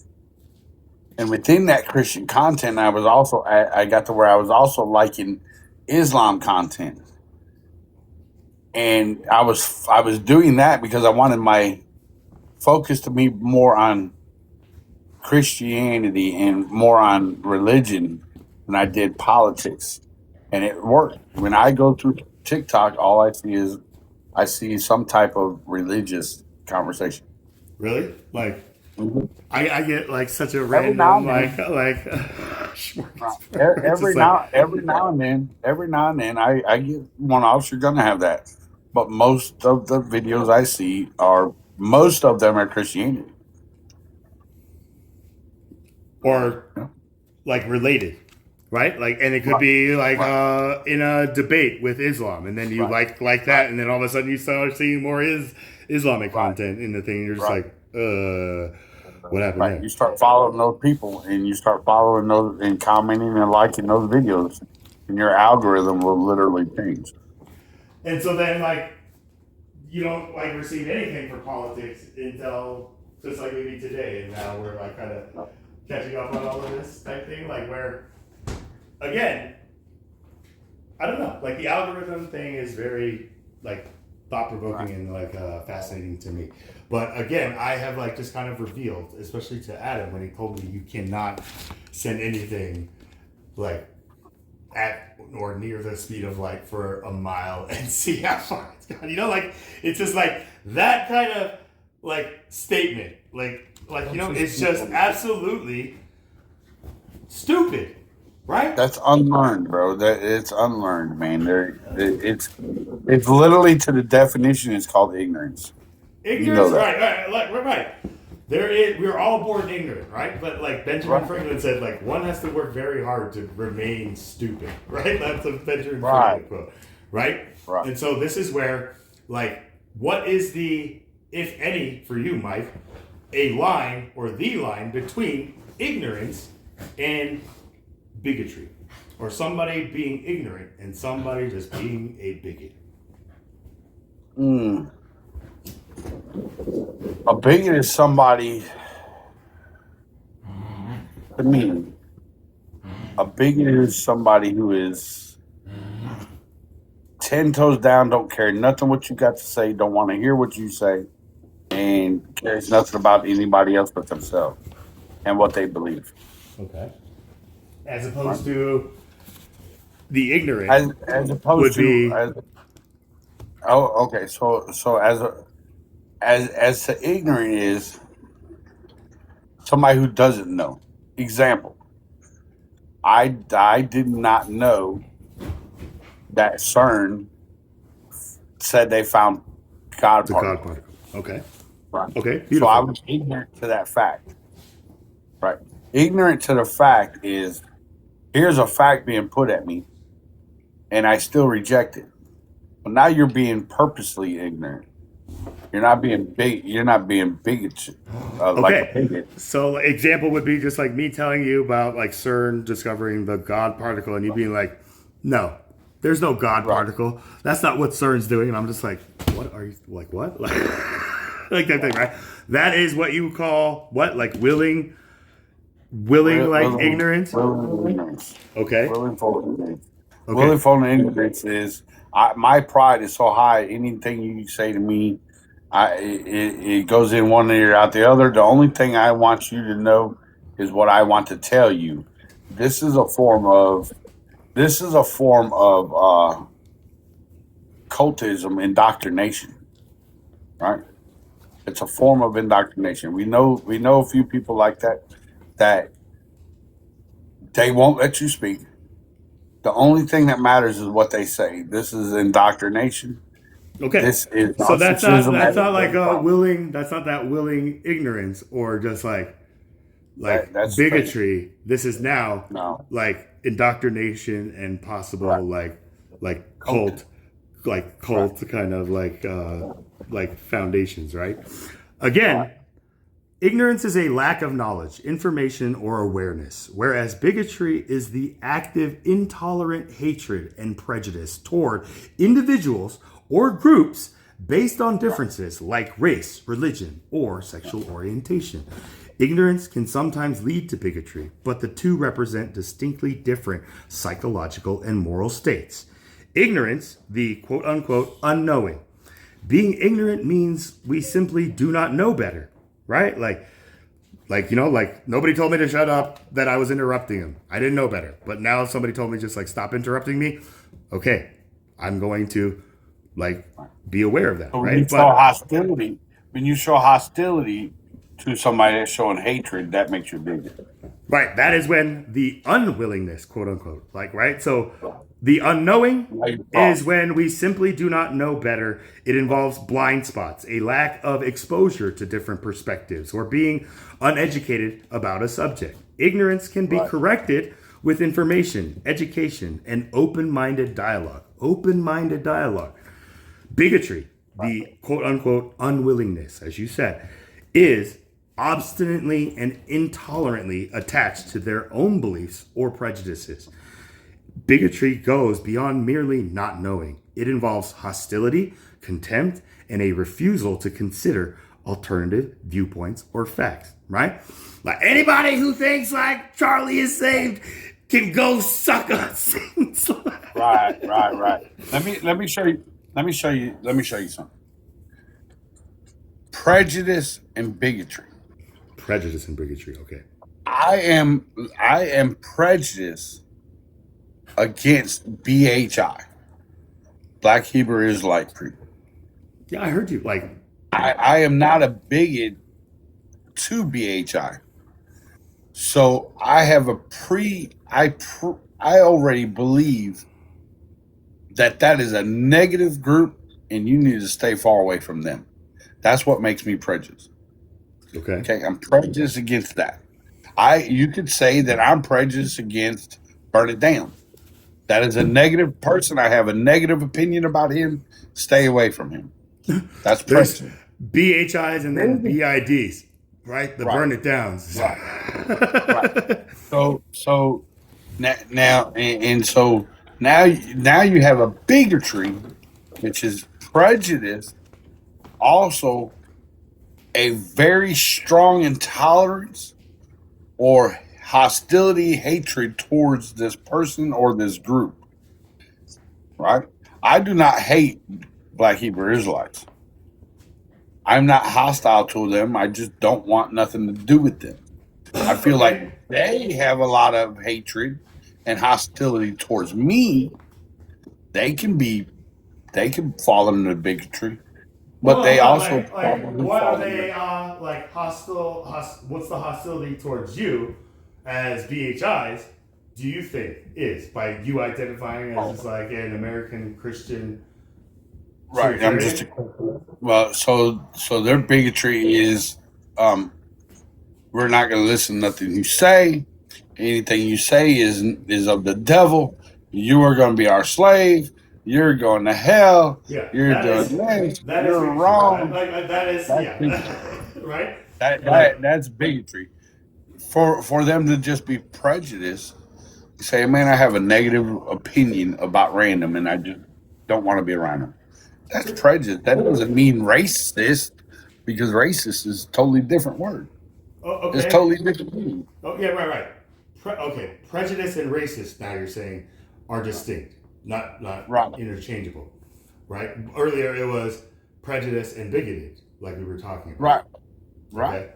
Okay. So this is where like random, like when we go on a political live and it's like, can Black people be racist type thing, and then like I don't know if you've ever like watched those or like seen one of those lives go through, and it's just like anytime just like a Caucasian or whoever comes up, it's just like, oh, white people, like we don't need to hear anything you got to say, and it's just like, what? You know, like, is that not racist? You know, like it's, and then you know, like you see the comments, it's like you are just like dismissing that guest because he is a YT person. Is that not racist? And they come back with just like, no, Black people cannot be racist against like white people because they're the ones who started racism. And I'm just like, that is like a logical fallacy, right? Just like the people who say anybody who does not believe what they believe Jesus Christ is and blah blah blah blah blah to the T is condemned. And only those who like listen to them and agree with them and will learn from them, those are the true saved ones, right? Right. Well, that's indoctrination. That's indoctrination. Okay. Right. Okay. So the prejudice would be, hey man, the people over there on the next block over, man, there's some lazy people. I just am saying that one group is lazy. That makes me prejudiced against that group. It don't matter. Okay. If that group is that prejudice? If you just say now and just like, hey, chap, I just want you to know, man, like the neighbors across the street, like these people are just lazy. You just say it like that, right? And I just think just like, oh man, it's like, are they like any specific race? that is going to expose just like Right. my kind of like thought. Right. When all you said So was if I people, say- right? Just like, If I say everybody who lives on the next block over are a bunch of lazy people, and you're and just if like, you oh, I bet come out you and live. if you come out and you say, man, they must be Asian. Right. You Or- just took my prejudice and you amped it up to racist. Not amped it up, but exposed like Right. like our Right. own You inner. Like, you know, like exposed yourself. when things are yourself. just like black and white, this is when like we are like given the opportunity to really expose our own true colors, right? But Just so like in you're the Garden of making- Eden, just like Eve, just saying, just like if we eat or even touch, you know, it's just Right. like who added that touch? That wasn't what Adam God did. like said, right? Or whatever. Like that's the thing where like we are conditioned to think like Eve was deceived by the serpent, and that was like woman's like downfall and the original sin that led to just like you know, like all this that needed our Lord and Savior to sit like type thing, where however people word it and narrate it type thing. But Right. Here, watch this. Because this is I look something up. This is a better example, so we can just avoid skin color. Watch this. Because we don't want nobody. We know how people are, right? So watch this. All racism involves prejudice, but not all prejudice is racism. just like Right. all Here's Catholics an are example. Christian, but not all Christians are Catholic, right? Right. Watch this. Right. So watch this. Someone can be prejudiced against the Democratic Party. Someone can be racist against the Republican Party. In more Right. ways than like ethnicity, right? Like we could be talking Right. about political races Right. and stuff like that, right? It's Right. like So racism is discrimination based on a race, which is who somebody is, right? Or how they look or their behavior. You're saying the behavior of these people I hate. That's racism, bro. This is what's defined as racism. that's racism, or that is prejudice. That would be racism. That would be These racism. people's These behavior, people. I hate hate. or I dislike. That is I leaning more I towards hate. the R than the P, is what you're saying. Watch. I hate and will never ever vote Republican because they are all evil. That's racist. Okay. Now I'm using political reasons so that Examples. none These, none of these like statements. statements reflect nor like, Right. like you know, like, Right. ex- You like go exemplify. apply whatever you want in the place of the political scheme of it, but you replace whatever you want to say that to understand it. Right. When The you word. talk about It's just a word. prejudice, right. So when you talk about prejudice, it's, you know what? I'm not necessarily for the Democratic Party, but I'm not against it. Okay. You know what I mean? So if somebody like goes around and says just like they are anti-democratic, like, right? Like they're anti-democratic, like Republicans type thing, where if you look up like the definition of what it means to be anti-democratic, it doesn't mean you are against the party. You are against the system, right? So they're saying they are against democracy, where I'm just like, do you know what like those words convey? I Kind give of like you an Trump. example. Right. I give you a perfect example. And I give you the perfect example. Hey, don't set the bar too high for yourself. Just give me an example. What? We'll find out if it's good. I think I am highly against the left, i.e., Nancy Pelosi. I think that is the most horrible woman in the world.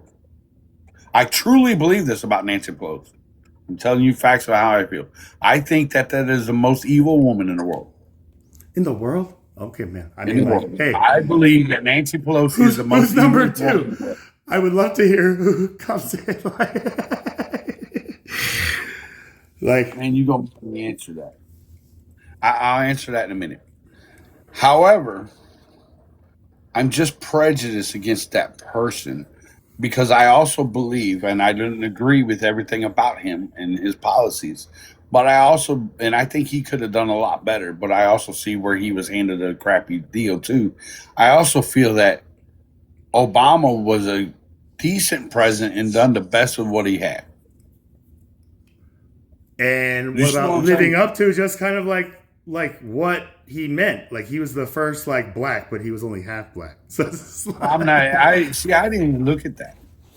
Right. A lot of people. But look you at remember, that. I like didn't- Trump was the first one who'd be like, "I want to see a birth certificate," right? Like, and then that is what led Hillary and Well, all the we're like not- Democrats running against them, kind of like pushing that. And then when he like outbid, like it was just funny.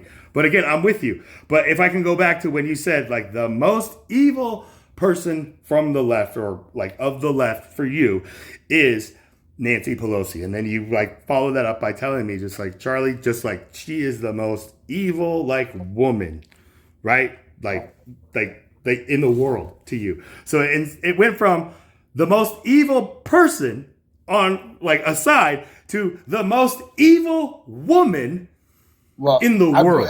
I'm just applying. I'm just saying that's the evil woman, evil person, whatever you want to apply to her.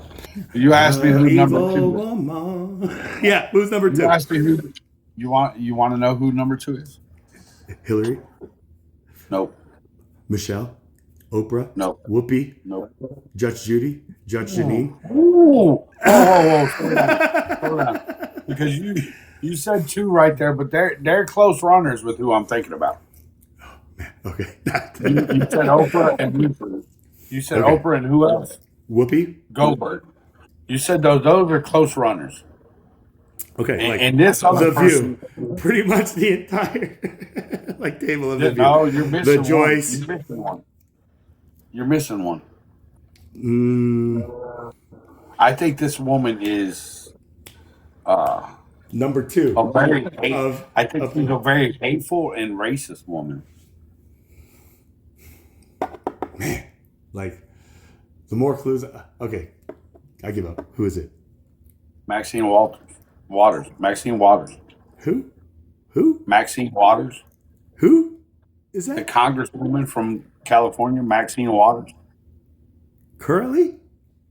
No, that, The old one? Who was just like, Yes. we are going to, like the one Yes. from like kind of Her. like the like civil kind of like movement, Yeah. like generation where, you can hear she's somebody like raised and like still kind of like under that Southern kind of like culture where it's just like, even though like slavery was outlawed, there was still like that, like you call like them sir and they call them boy, like it was just like that kind of thing, like that just perpetuated. But again, that's a hateful, racist woman. But Nancy Pelosi is evil, bro. what about like Man, I'll tell you this. AOC? Let me ask you like the new runners. AOC, MGT, Man, that Lauren woman- Boebert. AOC, let me tell you about AOC. AOC is a small child running her little fit and asking for people to go out and follow her, who is going to cause a civil war. Okay. As opposed to MGT, Marjorie Taylor Greene, or Lauren Boebert, or Well, I've never heard nothing about them. you never heard those names? Uh-uh. Well, they've been kind of excommunicated by Trump's administration. Lauren Boebert is one of my state's congresswomen, like, right? And she's the one who's a huge Second Amendment. And she was like on that, Well, I line let's up go, Brandon. And Oh, yeah, that was beautiful. she was a private business owner. She ran like a restaurant bar where she like promoted, like, you know how every restaurant has a theme? Her theme was that all the waitresses were carrying, right? Like, and she was just like, Listen, I'm big for the Second Amendment. I'm big for the Second Amendment. slugs over hugs, right? Like, that's the thing. Like, the Second Amendment to me, the right to bear arms means like we have the right now just to like Like, even though we are being attacked, our self-defense could be just like, oh man, just like, let me hug you. Right. Listen. If not for the Second Amendment, that young black woman would probably be not breathing today from Texas. And I stand behind the decision of not prosecuting her for self-defense because it was 110% self-defense, and she should have done what she did. I hate that it happened. I don't know but if it I'm happened. aware of the event What that was you're her referring to. name? Recently? This is like something recently? Yep. Defense. In Let me see Texas. what her name was. In Texas. I want to say it was in Texas. Let's see. It is going to be. It was in Florida. I'm sorry. It was in North Lauderdale, Florida. Of course. She, the black woman, I seen her name the other day on somebody's live, but she has been unidentified right now. She took the life of a white man named Bart DiGiuliamo, whatever. They were disputing over a parking space. She remained at the scene and told investigators she acted in self-defense. There is video of her in her car. This guy's nowhere around. Apparently, she pulled in a parking spot. He felt entitled to that parking spot, but she got in it first. He went and pulled off real quick, parked in such a manner in anger. He took 2 or 3 parking spots. He come over there to her car across the parking lot and kind of walked her around her car and threatening her. She kind of walked away from him, retching her purse and pulled her thing out. This is all on camera. Yeah, like And the what we Walmart, don't- like we don't- parking lot yeah. camera, and probably like people's dash cams, just like Right. Yeah. Now, what we don't have is we don't have audio of this, but you can tell what's going on. Apparently, he walks up to her. She's at the back of her car. She's done spoke with somebody in the car next to her. They left. He walks up to the corner of her car. She backs up further to the front of her car. He starts moving towards her, and she tells him, "Leave me alone. I'm going to do something." And she tells him what he's going to do. And he apparently made the statement, "I'm going to go to my car, and I'm going to come back, and I'm going to unalive you."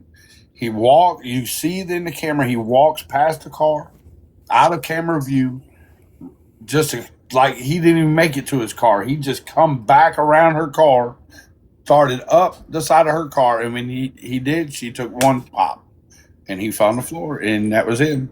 And praise to her. Yeah, I mean, Her grandma. and she was found innocent, or she's still They choose not to. They chose not to prosecute so far. There's no charges. Who's they? The family? Prosecutor. Okay, the state. Prosecutor. Like The state said no charge.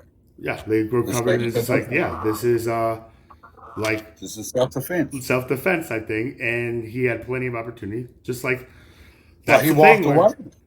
He walked away. And It's then in came video. back? He walked away and then came back.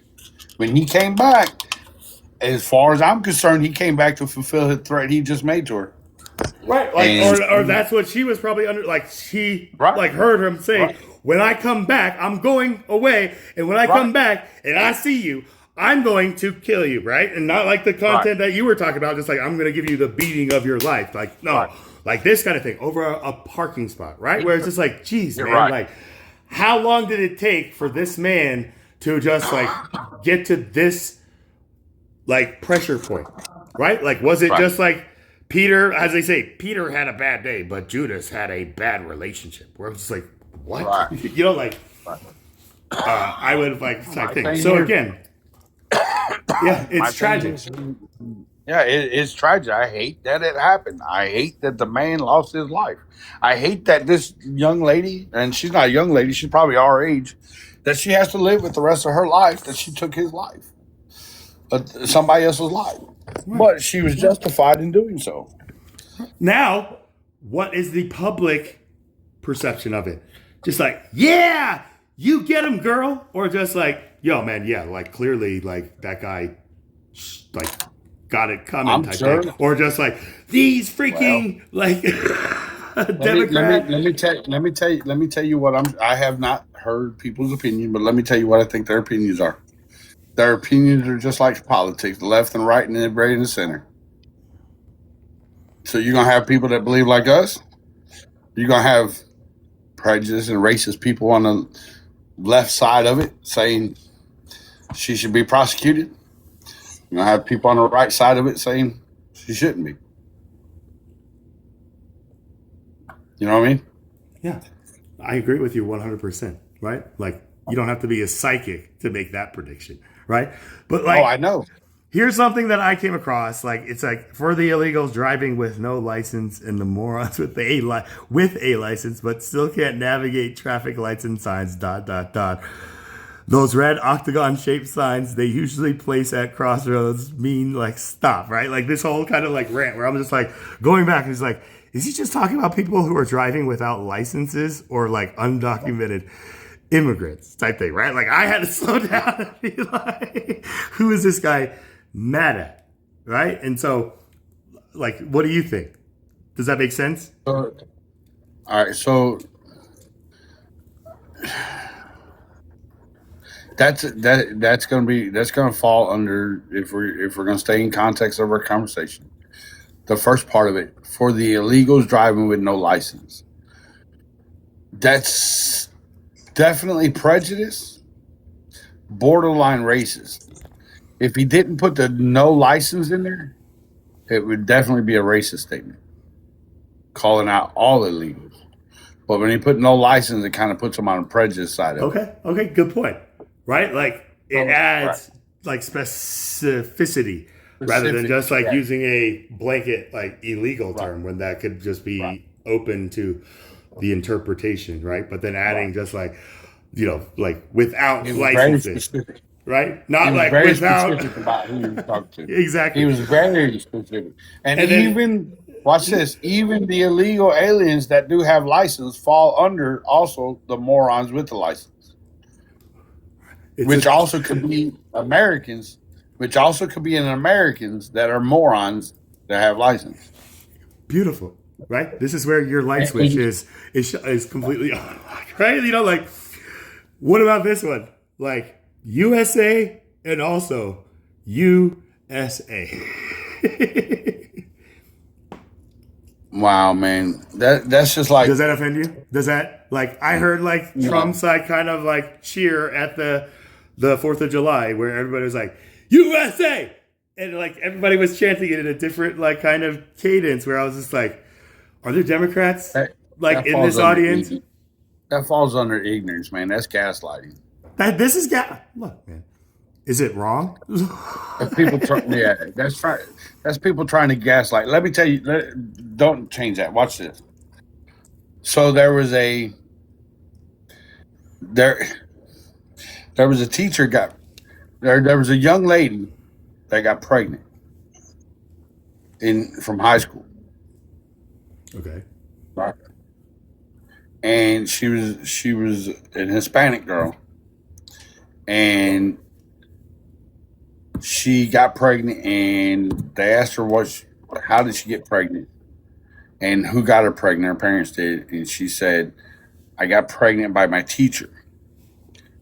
And they were furious, and they said, "What would make you be with your teacher?" And it was because she was told to write an essay. Is that a joke or? Yeah, bro, it's a joke. An essay, bro. You know what essay is, right? To get right. Like, you know what essay is, right? Yeah. A teacher, your maestro. Like that's the thing where like a paper, or this is the thing where there was a Saturday Night like Colin Quinn. It's just like all these like Hispanic like aliens coming in. We want you to remember, just because it says USA, that doesn't mean you essay. Right. So watch this. Like, hey, essay, That reminds me of our conversation earlier about the MMA fight on the White House lawn. I don't know. You realize also that that also could have been, and more than likely was, a gaslight to the left? Yeah, I'm sure it like if that wasn't like on the playbook like board, just like what this is like what we're also gonna do. It's like yeah, obviously like If that goes without wasn't on the saying, Charles. Just like shut up. It's like yeah. If that wasn't on the playboard, then it definitely played perfect. Yeah, because it did it. It's just like, how are we going to pitch this? We already got, just like Trump already wants, just like, this event kind of thing for the whole year for the 250th. Something special for his birthday. Something on the White House lawns. We've already got, Charlie, who was tasked with this, putting all three of those together. But how can we contribute? Okay, let's just say this is going to be a big FU to the left. Damn you, Scotty! I wish I would have thought of that first. Next one. Let's pitch communism. Let's just say that this is. This is I'm loving this idea, man. I'm loving this think tank, guys. Let me ask you this: do you think that the outrage would be the same if that would have been Obama doing the same thing? Obama would never do that thing. Now, if Obama did something similar, put on a Kanye West concert or something like that on the White House grounds, right? I think he would get the same pushback. I mean, he got pushback for wearing a tan suit, to something. They're like, look at this guy. He's just completely mocking the traditions of wearing gray suits. It's like, what the fuck? I'm just wearing a tan suit, right? So this is where now that's kind of like an inside joke where I believe somebody came out in a tan suit and it was just like, ha ha ha ha. But people who didn't know. And I'm surprised that Trump didn't do it. I may write the White House for him to do that because I could see Trump. For him to do what? Getting a tan suit and saying this and walking out and saying, this is how you support a tan suit in the White House for the president. I can see him doing that, bro. Hey, that's like Mar-a-Lago golf attack. Just like, yo, man, I saved the tan suits for the course. But again, just Trump kind of just owning it type thing rather than just letting it be used against him. Just look how tight, these old politicians and their ideas of just you have to wear black and white and the red tie type thing, right? It's just dude, man, where do you stand on fashion? No. Where do you stand on term limits?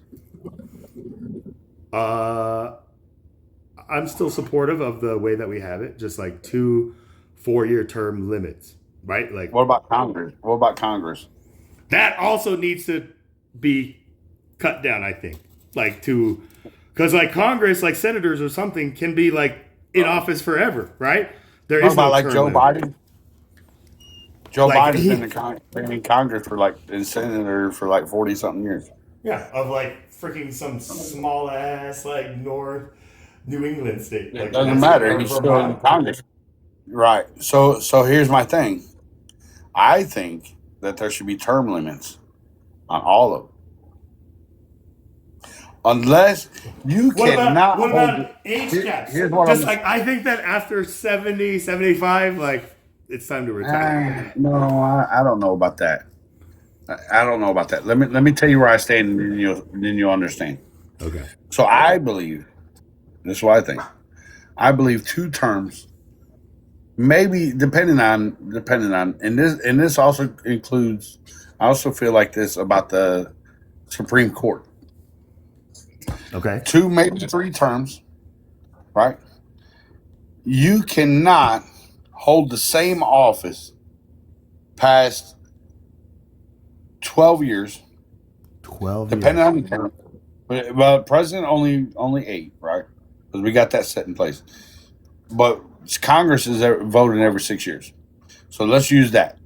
You cannot hold the same term, the same office for more than 12 years. And you can only make vertical moves. You cannot stay in a lateral position. Meaning, you cannot become a senator and keep running as senator all your life. You have to make an upward move. I'm okay with you staying a lifetime politician, but you got to make an upward move every 12 years. Right. in the So like position. they gotta You run see what I for mean? president, or they gotta run for like SCOTUS or something like that. That's an upward move, Right. right? Right. An Rather upward than move. a Right. lateral move, just like an extra 6 years type thing, right? I agree with that. Right. Yeah, like that's that crazy. thing. Okay, Right. and then what So- happens if they don't succeed in that upward attempt? Do they fall back into their former position, can or run that's it. that's No, the sign no, of just no, like that- you're done type thing, right? Like, You're- or they have to you're compete done. with You can. the person who You're filled done. in that You're free to seat. run. Right. You're done. You're free to run next time. But you hold no office now. Because Okay. when you do that move, so if I'm a senator now, I gotta become a congressman. I now take my name off of the senator ballot and move it to a congressman ballot, which means there's going to be 2 on the senator. So the senator, your seat's already being filled. It's not there no more. Right, like everybody You goes can't fall up. backwards. So you don't see like the corruption coming in where just like the senators on higher than them, like also doing like under the table negotiations. Just like, I know you need to go up, I need to go up too. Hey, like if you promise like this, and then like it's like that system. That's like already taking place, bro. That's I know already taking place. exactly. So this is where maybe we're not the first ones to kind of like try to think this out. That's already taken place. I am all for I'm all for Charlie Payne running for president from a citizen.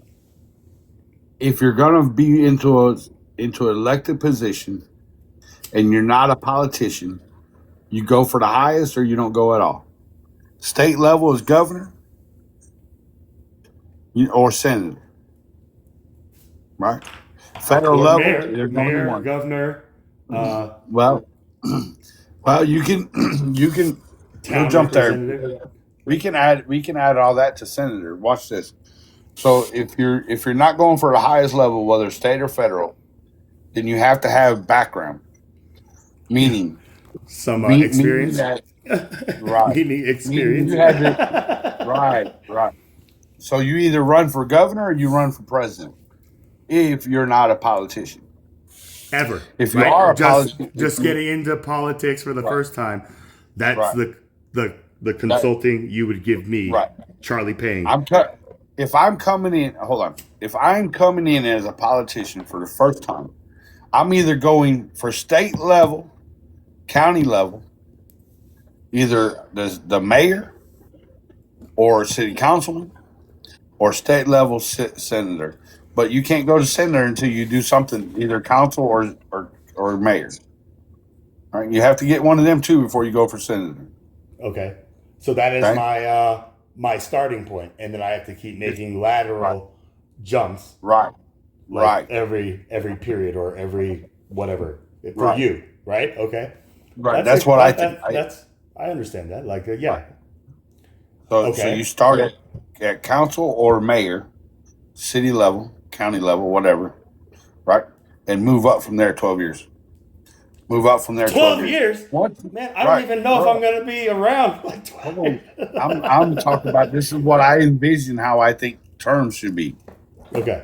Right. This is what I think using terms me, should be. using me specifically, and Right, I'm my just kind of using your name. like present in like Right, this, right, like because- like this application of your proposal. I love this. Okay, If right? you're Like not- as a president, this is what I would do. I would rely on citizens like you to give me better ideas on how to fix things, as opposed to hiring or like picking the cabinet members that are going to represent me, right? To me, like voting a president is just like being in kindergarten at recess and just picking captains who then pick the teams, right? Like it's that kind of thing where it's just like, Well, here's the thing. You should not be able to run for a senator if you've not held the spot of a mayor or at least councilman.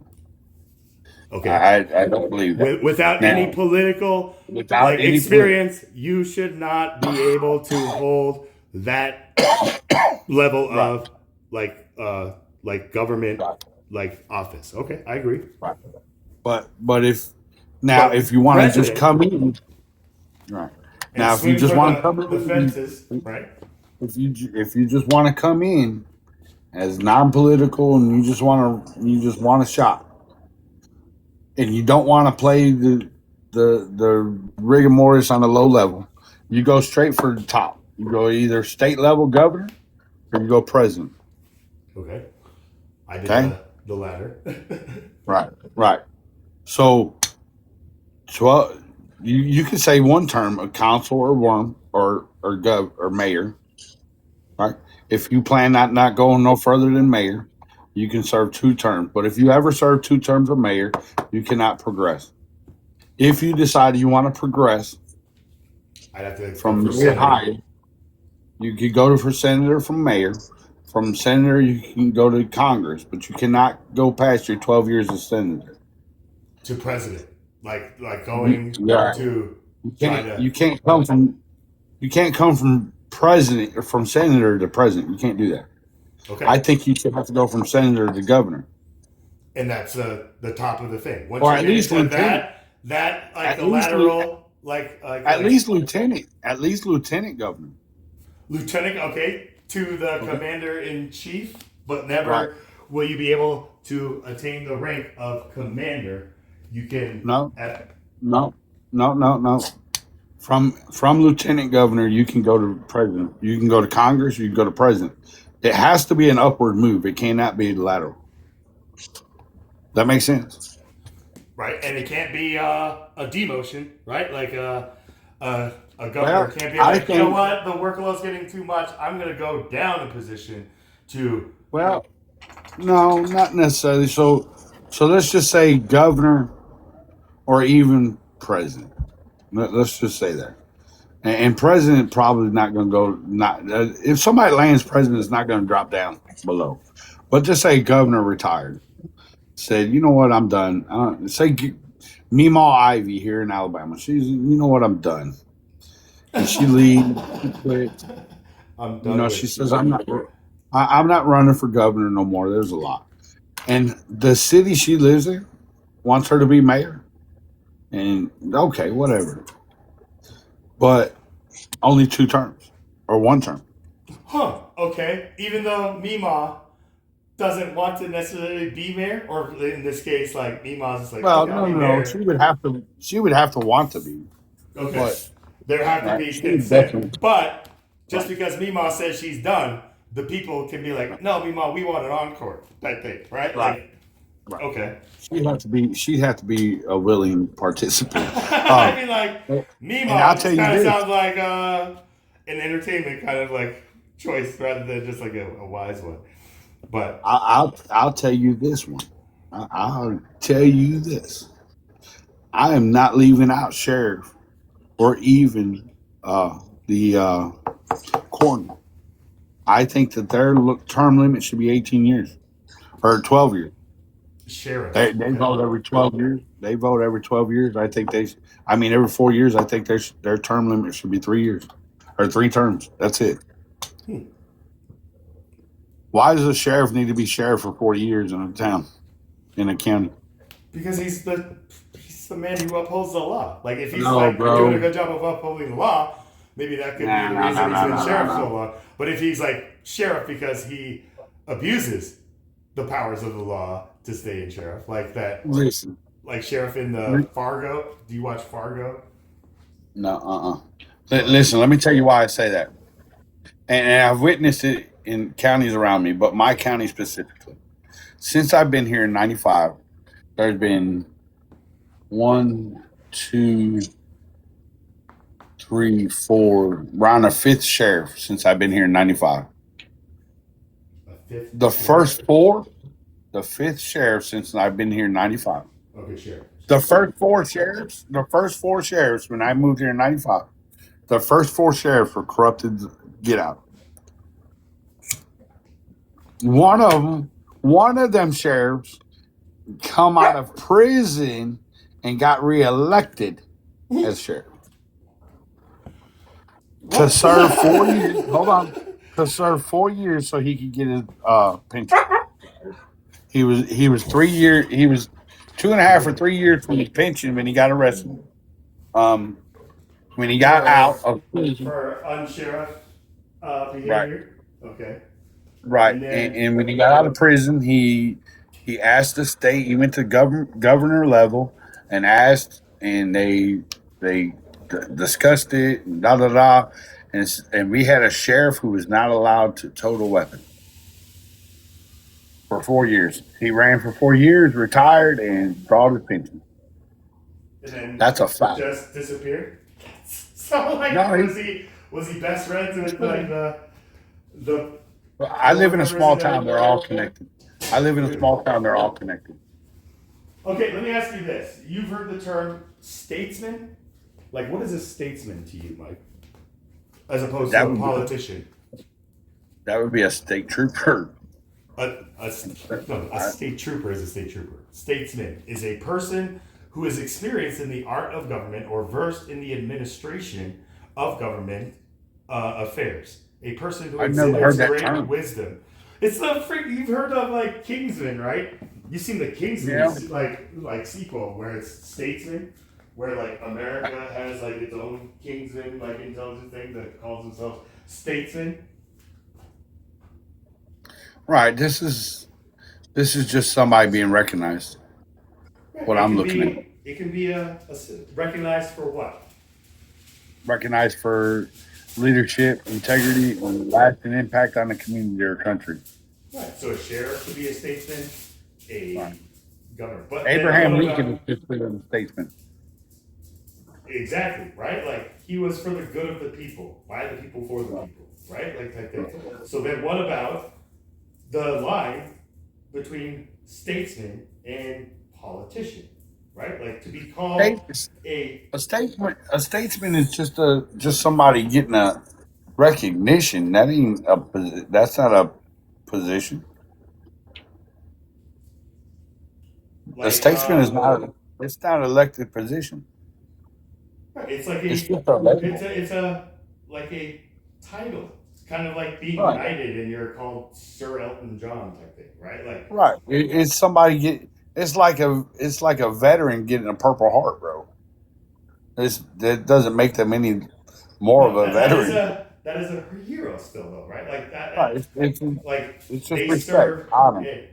Right, like just like I said, like somebody who's like well versed and just like very wise in government affairs and like the art of government. Like politician, when I was running, I looked up the Oxford online definition of politician. You know what it said, Mike? Like the first definition was just somebody involved in like politics or political kind of like affairs. Second definition, somebody who is like deceptive and corrupt. Right. That's gonna be the view, the public view of a politician. Right. Like Definition. like Ebonics or the Urban Dictionary, just like, yo man, a politician's just like some corrupt like person, right? But this is That's where just like ACAB. That's not true. It's just a public view, and right, not like, that's everybody the believes thing. that public. Like that definition changed. Like the moment I like put it out on my YouTube videos on my campaign, we're like, I'm just like, no wonder like these like Congress like representatives are acting like children because by this definition, they are acting like politicians type thing. Where it's just like if the definition of the position allows this wiggle You know room, what? then who's to blame any of them for this behavior? But once that changes, and like gay no longer means like being joyful or married, it means like an orientation type thing. Man, I am so glad you brought this up. I am so glad you. I know mine. The next time I got one of these people in my local area trying to run for a position of office, I'm gonna ask them what makes them think they're a statesman. And if they don't know that answer, bro, then I'm gonna tell them to leave my porch. Maybe we should like pass this around. See what they say. It's like, because I'm a man of this state. It's just like, So a politician thinks of the next election, but a statesman thinks of the next generation. That's a powerful statement. And from now on, when I got a politician running for an elected office, I'm going to ask him that very question. What makes you think you are a statesman? What do you think JD Vance would like answer? Like just like being hit with Ooh, that I don't question. know. That'd be a hard Because I don't know. you know, like serving under the former president Donald Trump, I think that it would be just like, you know, like only like, you know, like the proof is in the pudding. Like if he answered that way, would you be like, eh? Or would you be like, I think he's like kind of getting it. Well, a statesman, to me, now that I look at this term, I'd never heard that term. A statesman would be, this is what I plan to do, not for the next 4 years, but I plan to leave something that somebody can build up on, right, and fix the generations coming ahead. Right.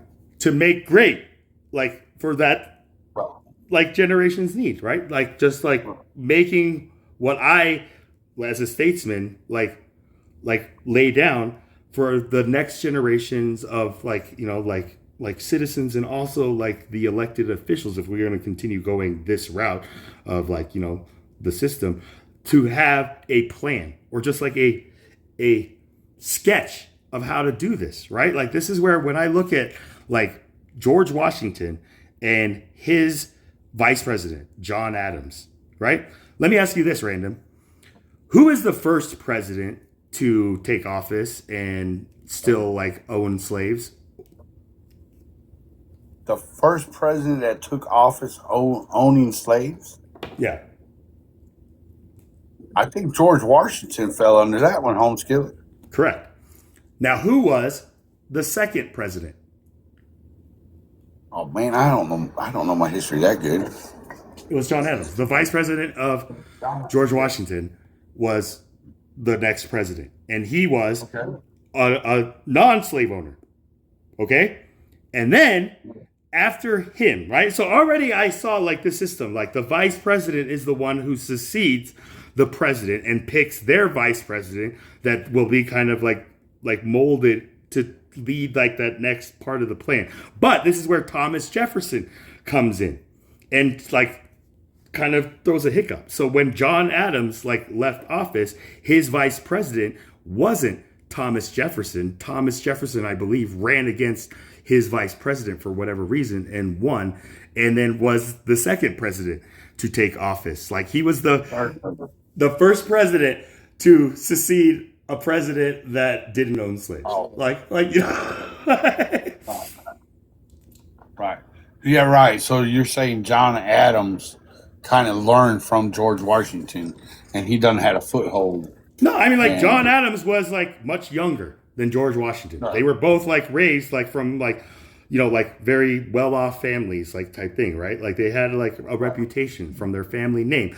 But George Washington was a man, like he wasn't like a slave master type thing, but like he still had like indentured servants, like, you know, who were African Americans, right? So this is where seeing a vice president like young John Adams, who's just like, yeah, you know, like my parents are your generation, you know, Mr. Washington, and they told me just like, you know, we don't need to own these people, you know, like we like have the same right that they do, right? Life, liberty, and the pursuit of happiness, just like it was wrote in our Declaration type thing by the founding fathers, right? So like all these things where like I can see George Washington like endorsing John Adams, right? Like how come John Adams won? Who ran against John Adams? That's a question maybe we can answer.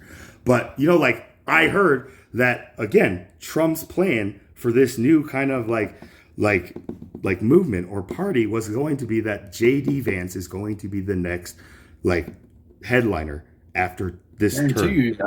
And he picks a vice president, and then that vice president will run for president after JD's term, and so on. And that's how they will keep the party strong and aligned. Which, does that make sense? So right, and so here's what Donald Trump and many others said, that there will be a very, very long term, many terms of president to come will be Republicans back to back to back to back. Because just like hitting like red 5 times in a row at a roulette table. Just because the like, and I'm not saying they don't both go off the rails, but I feel when it comes to the citizens, I feel like the Democratic Party doesn't give two craps about the citizens, and I feel that the Republican Party is moving that way too. But like the Democrat, not giving, try to hide. At least they try to hide. At least they try to like sneak it in. Party right out in our face and do it, bro. Okay, so the left is the one that's just very blatant and transparent, where you're saying the right is more. I'm talking about when it comes to being against the people. I think that the Democratic Party is against the people. They the care citizens, nothing about the people being like the American citizens people. Like they are more concerned about all people, right? Like all over the world, as opposed to the other side, who is focusing more on our people before all other people, right? Like my father told me, for him, the difference between Democrats and Republicans is that Democrats believe that if the people and employees and workers are taxed less, then the people will have more money in their pocket to spend on like luxury things and also to be able to buy and like, you know, sustain like the necessities. And that will keep the economy going. While Republicans believe that if you tax the like business owners less, that will allow them and their companies to expand their businesses. And if you expand these businesses, that creates more jobs. More jobs means steady employment. Steady employment means people have money to spend. Having money to spend means the economy keeps going. And like my dad just, and I was just like, so which one is right? And he's just like, depends on how much money you make, son. You know, type thing. Like, you know, like, so that is the fault in our system. So here it is. So Democrats tend to support higher taxes on high income earners and large corporations. They often support tax revenue to fund programs such as healthcare, education, infrastructure, and social services. Okay.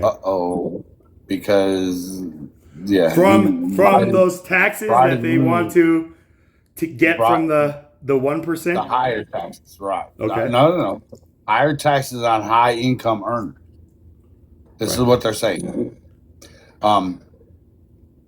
They typically favor a progressive tax system where higher income people pay a higher tax rate.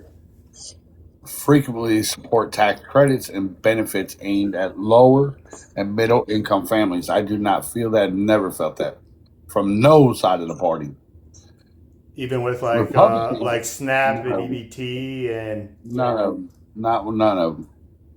Republicans tend to support lower taxes, especially on businesses, investments, and higher earners.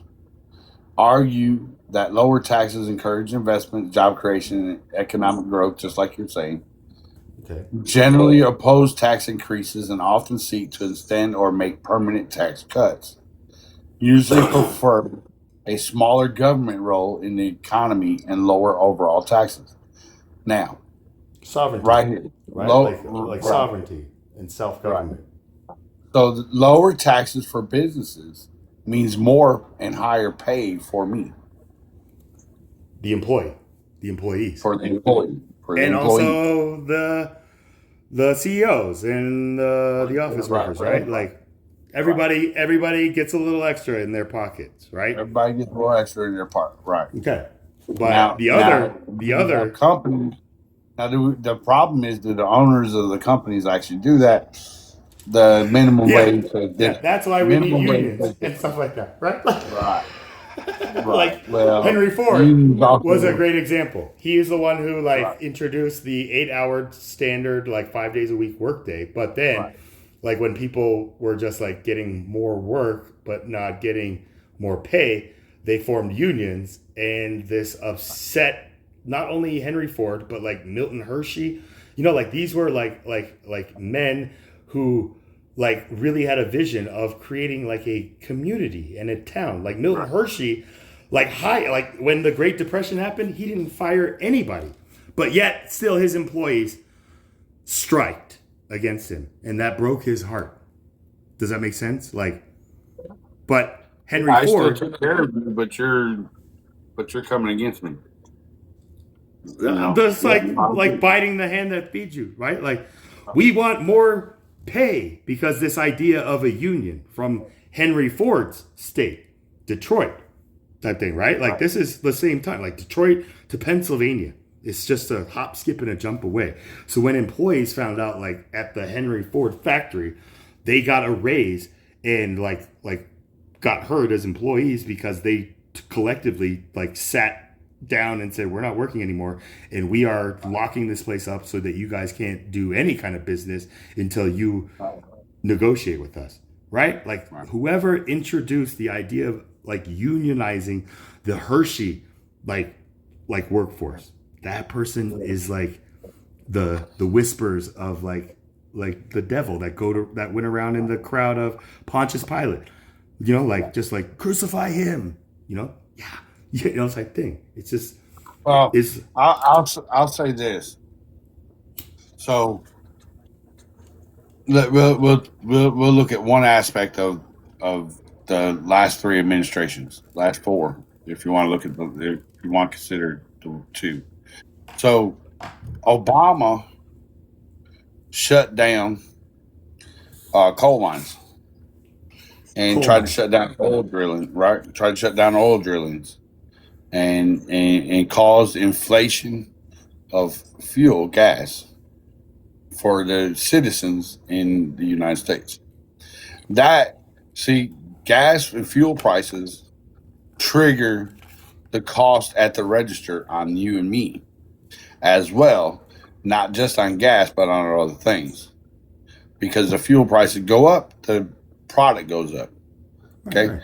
Now, supply and demand. Like that's just basic supply and demand, like economics. So when he done that, I watched several friends of mine have to go on strike because they worked in coal mines.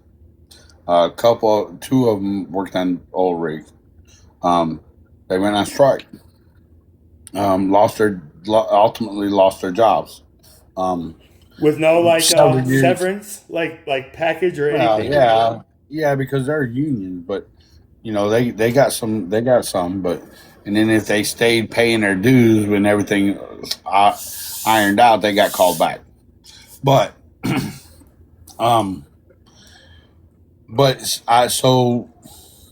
so I seen gas prices go up. I seen the cost of everything else going up. We can talk about that in a minute. Because that in and of itself, the cost going up is crazy because the gas goes up. So, and how that works. Anyway, the Trump administration come in and said, and now I don't push too much on that on Obama. Let me say that because he was handed a bad deal, right? What he got handed, deal? Just like a tough it's not necessarily that it was a bad deal, but there was a lot, right? Like coming off of just like coming out of little the war, Bush, kind of going like like off route towards Afghanistan. We were coming out, Obama like steered it back straight, just like we're going after Bin Laden, and we got him, type thing, right? Like he inherited. No, it's not even about that. He inherited the war, right? So the conflict, right? Like this, he inherited it. Right. He inherited that conflict, that war. He inherited that. So I really don't push a lot on it being his fault, but he definitely did not help none. So are we saying that like it like lies on the shoulder of Little Bush, like who got handed a clean slate? Like Clinton was the only president who like was able to balance like the last time we were in black. Right. That's the last time we were in black. Right. Or like had the like type thing, right? Where it's just like, and then Bush was just like doing fine until like this, like until this day happened, the towers, and everything. When the towers happened, everything went downhill. Right. So, which then, like all those like rumors of just like they knew like this was coming and did nothing about it, type thing, right? Like, oh yeah. Yeah. And even those who say just like, oh, it was an inside job, where now like all the kind of seeds are like open like, you know, like I don't for think it's anybody. all out there. I don't think it's all out there. And I think if they were to put it all out there, I think our government will see an uprising in the Second Amendment being put into full effect of what it was actually being put in for. I'll say that. Like, okay, like what? Like this is the thing where the Second Amendment went from like its original like intent, like the right to bear arms in order to like establish and maintain a well-regulated militia, right? Just in case like a foreign kind of power tries to infringe on this, right? Like, no, sir. No, sir. No, sir. that was not the No, it original was founding. no, it was for a tyrannical government. Okay, it wasn't for self-defense though from like another fellow No, American, right? that's part of all of it. Well, no, that's all part of it, but it started off so all of that is part of it. But the very first part of it is against a tyrannical government. Go read the Second Amendment. To establish a well-regulated militia to stand up a tyrannical government, right? Like to create a military, right? That's not from outside forces. That's from inside forces, bro. Right. Like That tyrannical which were government is outside in the forces, right? At that time, like during the revolutionary kind of like battle, Right. it was a foreign tyrannical power, England, inside their domestic like It territory. just happened to be, yes. It just happened to be that during the revolution, yes, Right. it wasn't external. But the Nowhere second, did it like in fine print or anything just say, and then also once we establish a military for self-defense purposes or to be able to defend ourselves from a tyrannical internal military opposition, right? it Like does. It like does. what like scenario, doomsday scenario, random, like, you know, like, do you imagine where our own like military like forces turn against the ones Are you that they kidding me? are to protect? Are you kidding me right now? No, I'm absolutely 100% being serious. Like, Bro, both our last two administrations have used military force on U.S. citizens, bro. Both of the last two administrations. Are you kidding me? okay, so where were the people who were like gonna stand up to that? Nobody came out to like their aid and be like, nope, this is what we're all like waiting for, like to stand up against the military to protect the people. That didn't happen. You know that there are secret underground militants, right? Militants Right, full military grade militant. You realize that, right? like operating like under their own like kind of mandates and stuff like that, Yeah. or like Well, government they like pro- contractors you might. for hire. I'll tell you this. No. You could be working next to somebody who's part of a militant. Part of a militant, okay? Yes, you know what militant is, right? Maybe not in this context. Let me look it up. Like the literal definition. Right. Like just like somebody who's just like very like a well-regulated militia. A militia or militant. A militant is somebody part of a militia. Oh, There okay, are okay. secret militias out there. Yeah, like not even secret at all. Like Proud Boys and No, bro, no, man. That's piddly crap, bro. Listen, bro. That's peanuts Let me compared to tell what you a you're story. talking about here. Yes, let me tell you a little story. Okay, hold on. So, like it says, anyone engaged in warfare or aggressively active in a cause, often using confrontational or forceful methods, can function as both an adjective describing aggressive combative actions and a noun referring to the person or fighter. Okay. So wouldn't this kind of like also define like the people who are just like unknowingly, unwillingly bigoted or ignorant type thing? Like, couldn't this also call? Or they have to be well regulated and like No. You misunderstanding it. All right. So, do you agree that the United States should not become communist? do I agree that the United States should not become communist? I mean, the United States will become whatever the United States will end up becoming, right? Like, I have a tough time, like, not even a tough time, just like, I'm just like, No. Your feeling. Do you believe that the government, the United States, should become communist? communistic in the like definition that they In the own North Korean everything, sense. In the and North, it is in the North Korean sense. North Korean sense, communist. like North Korean or like Russia type thing, where Like either one of them. no, they're like not the same. That's not apples and apples. Like, you know, like the problem with like Russia is that there are now like these like elites, the oligarchs, who are just like the rich Russian citizens who then have influence, right? So even communism has its faults. So this is where I would like to keep a balance and a harmonious kind of like relationship between communist nations and especially superpowers and our like superpower like system. Does that make sense? Not trying to get one or the other to No. Listen.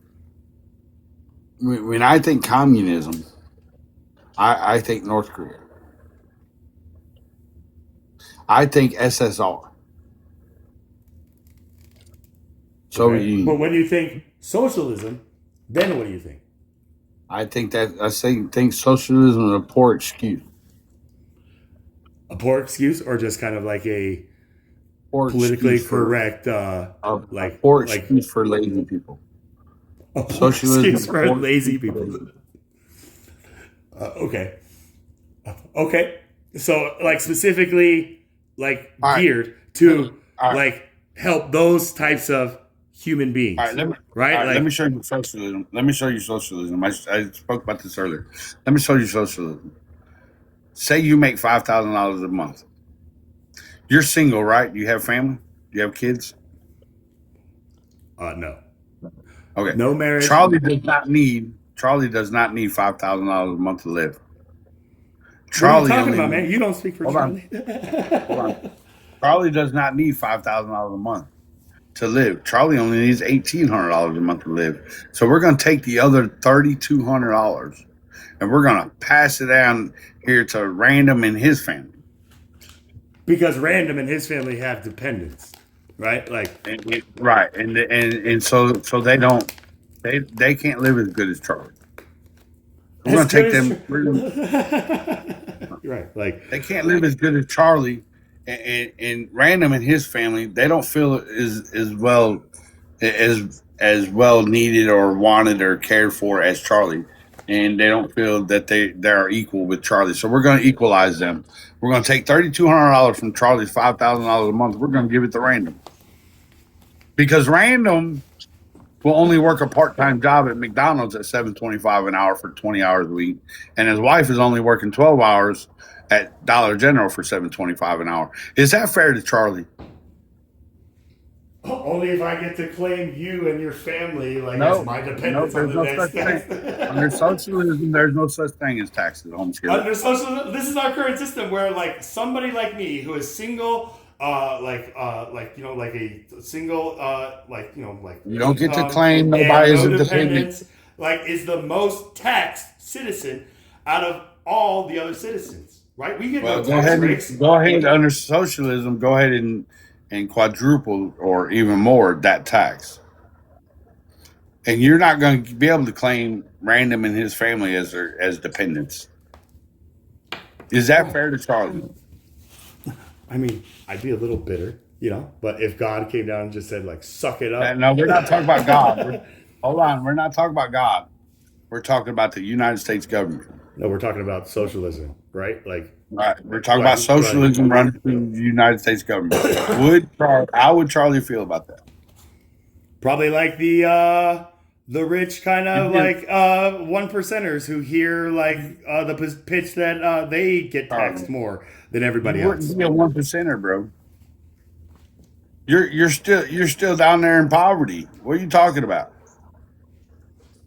You weren't in poverty. You were working for yourself, and you were you were doing really good until the country becomes socialist. Because now they're taking your money and giving it to somebody else that's not in poverty, and they're trying to bring us both level in a poverty state, so that I don't feel worse than you about myself than you feel about you. So now we're going to be equal.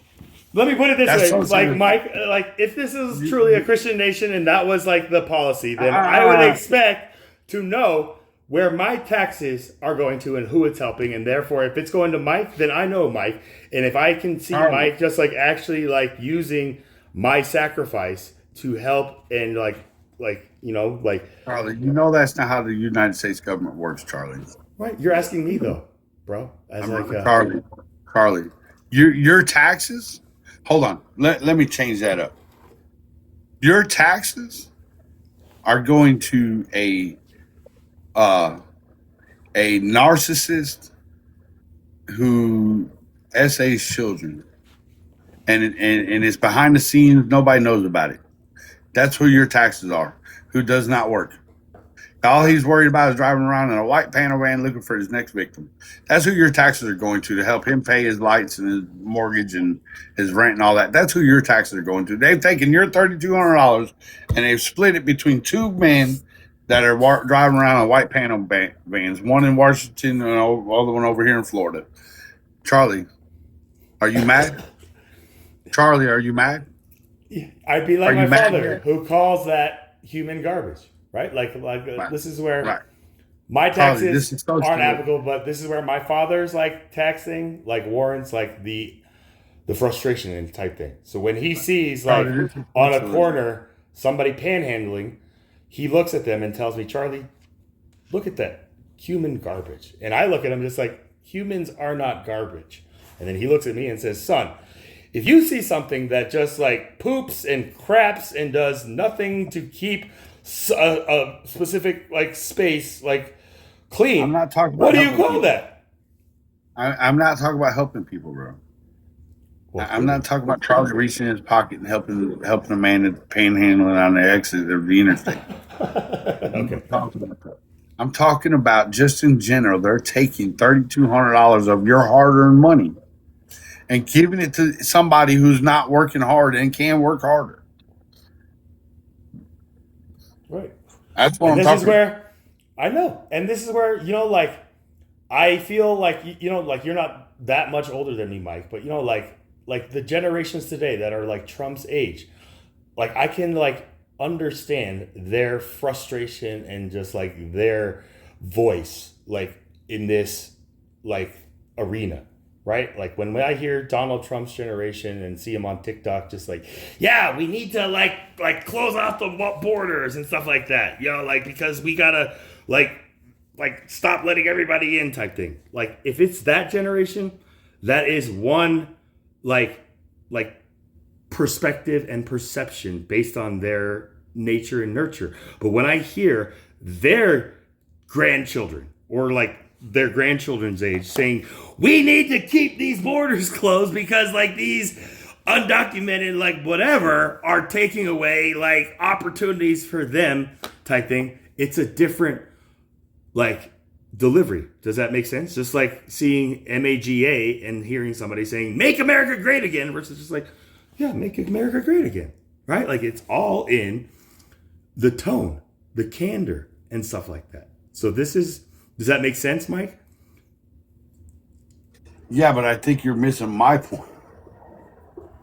And maybe You're like missing the point I'm missing that you're trying to make is a microscopic point to the macroscopic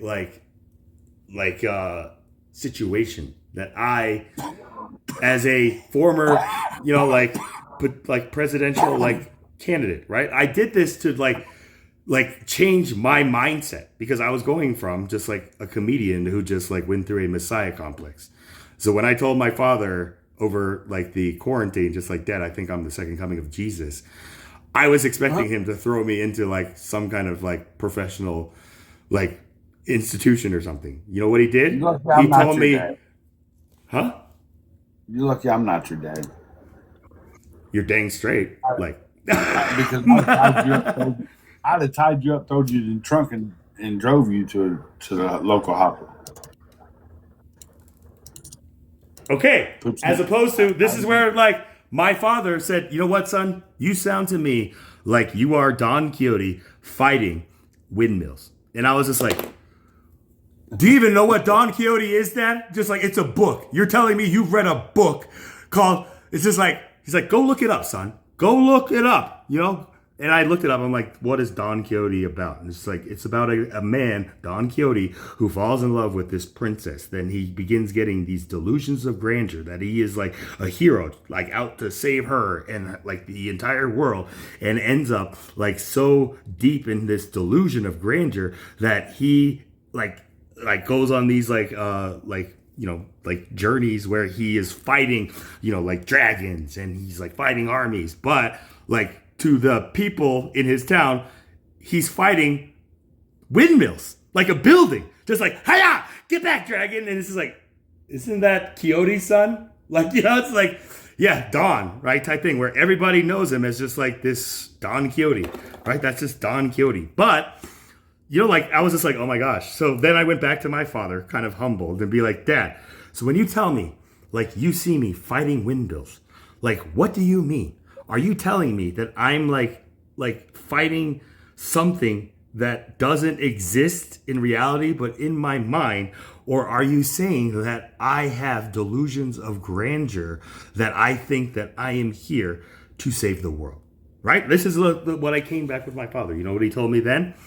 He told me, son, you know that you were born of a virgin as well, right? I was just like, yeah, Dad, of course I do. I know that when Mom was pregnant with me and met you, that she was a virgin. You are each other's first, right? And he's like, good, right?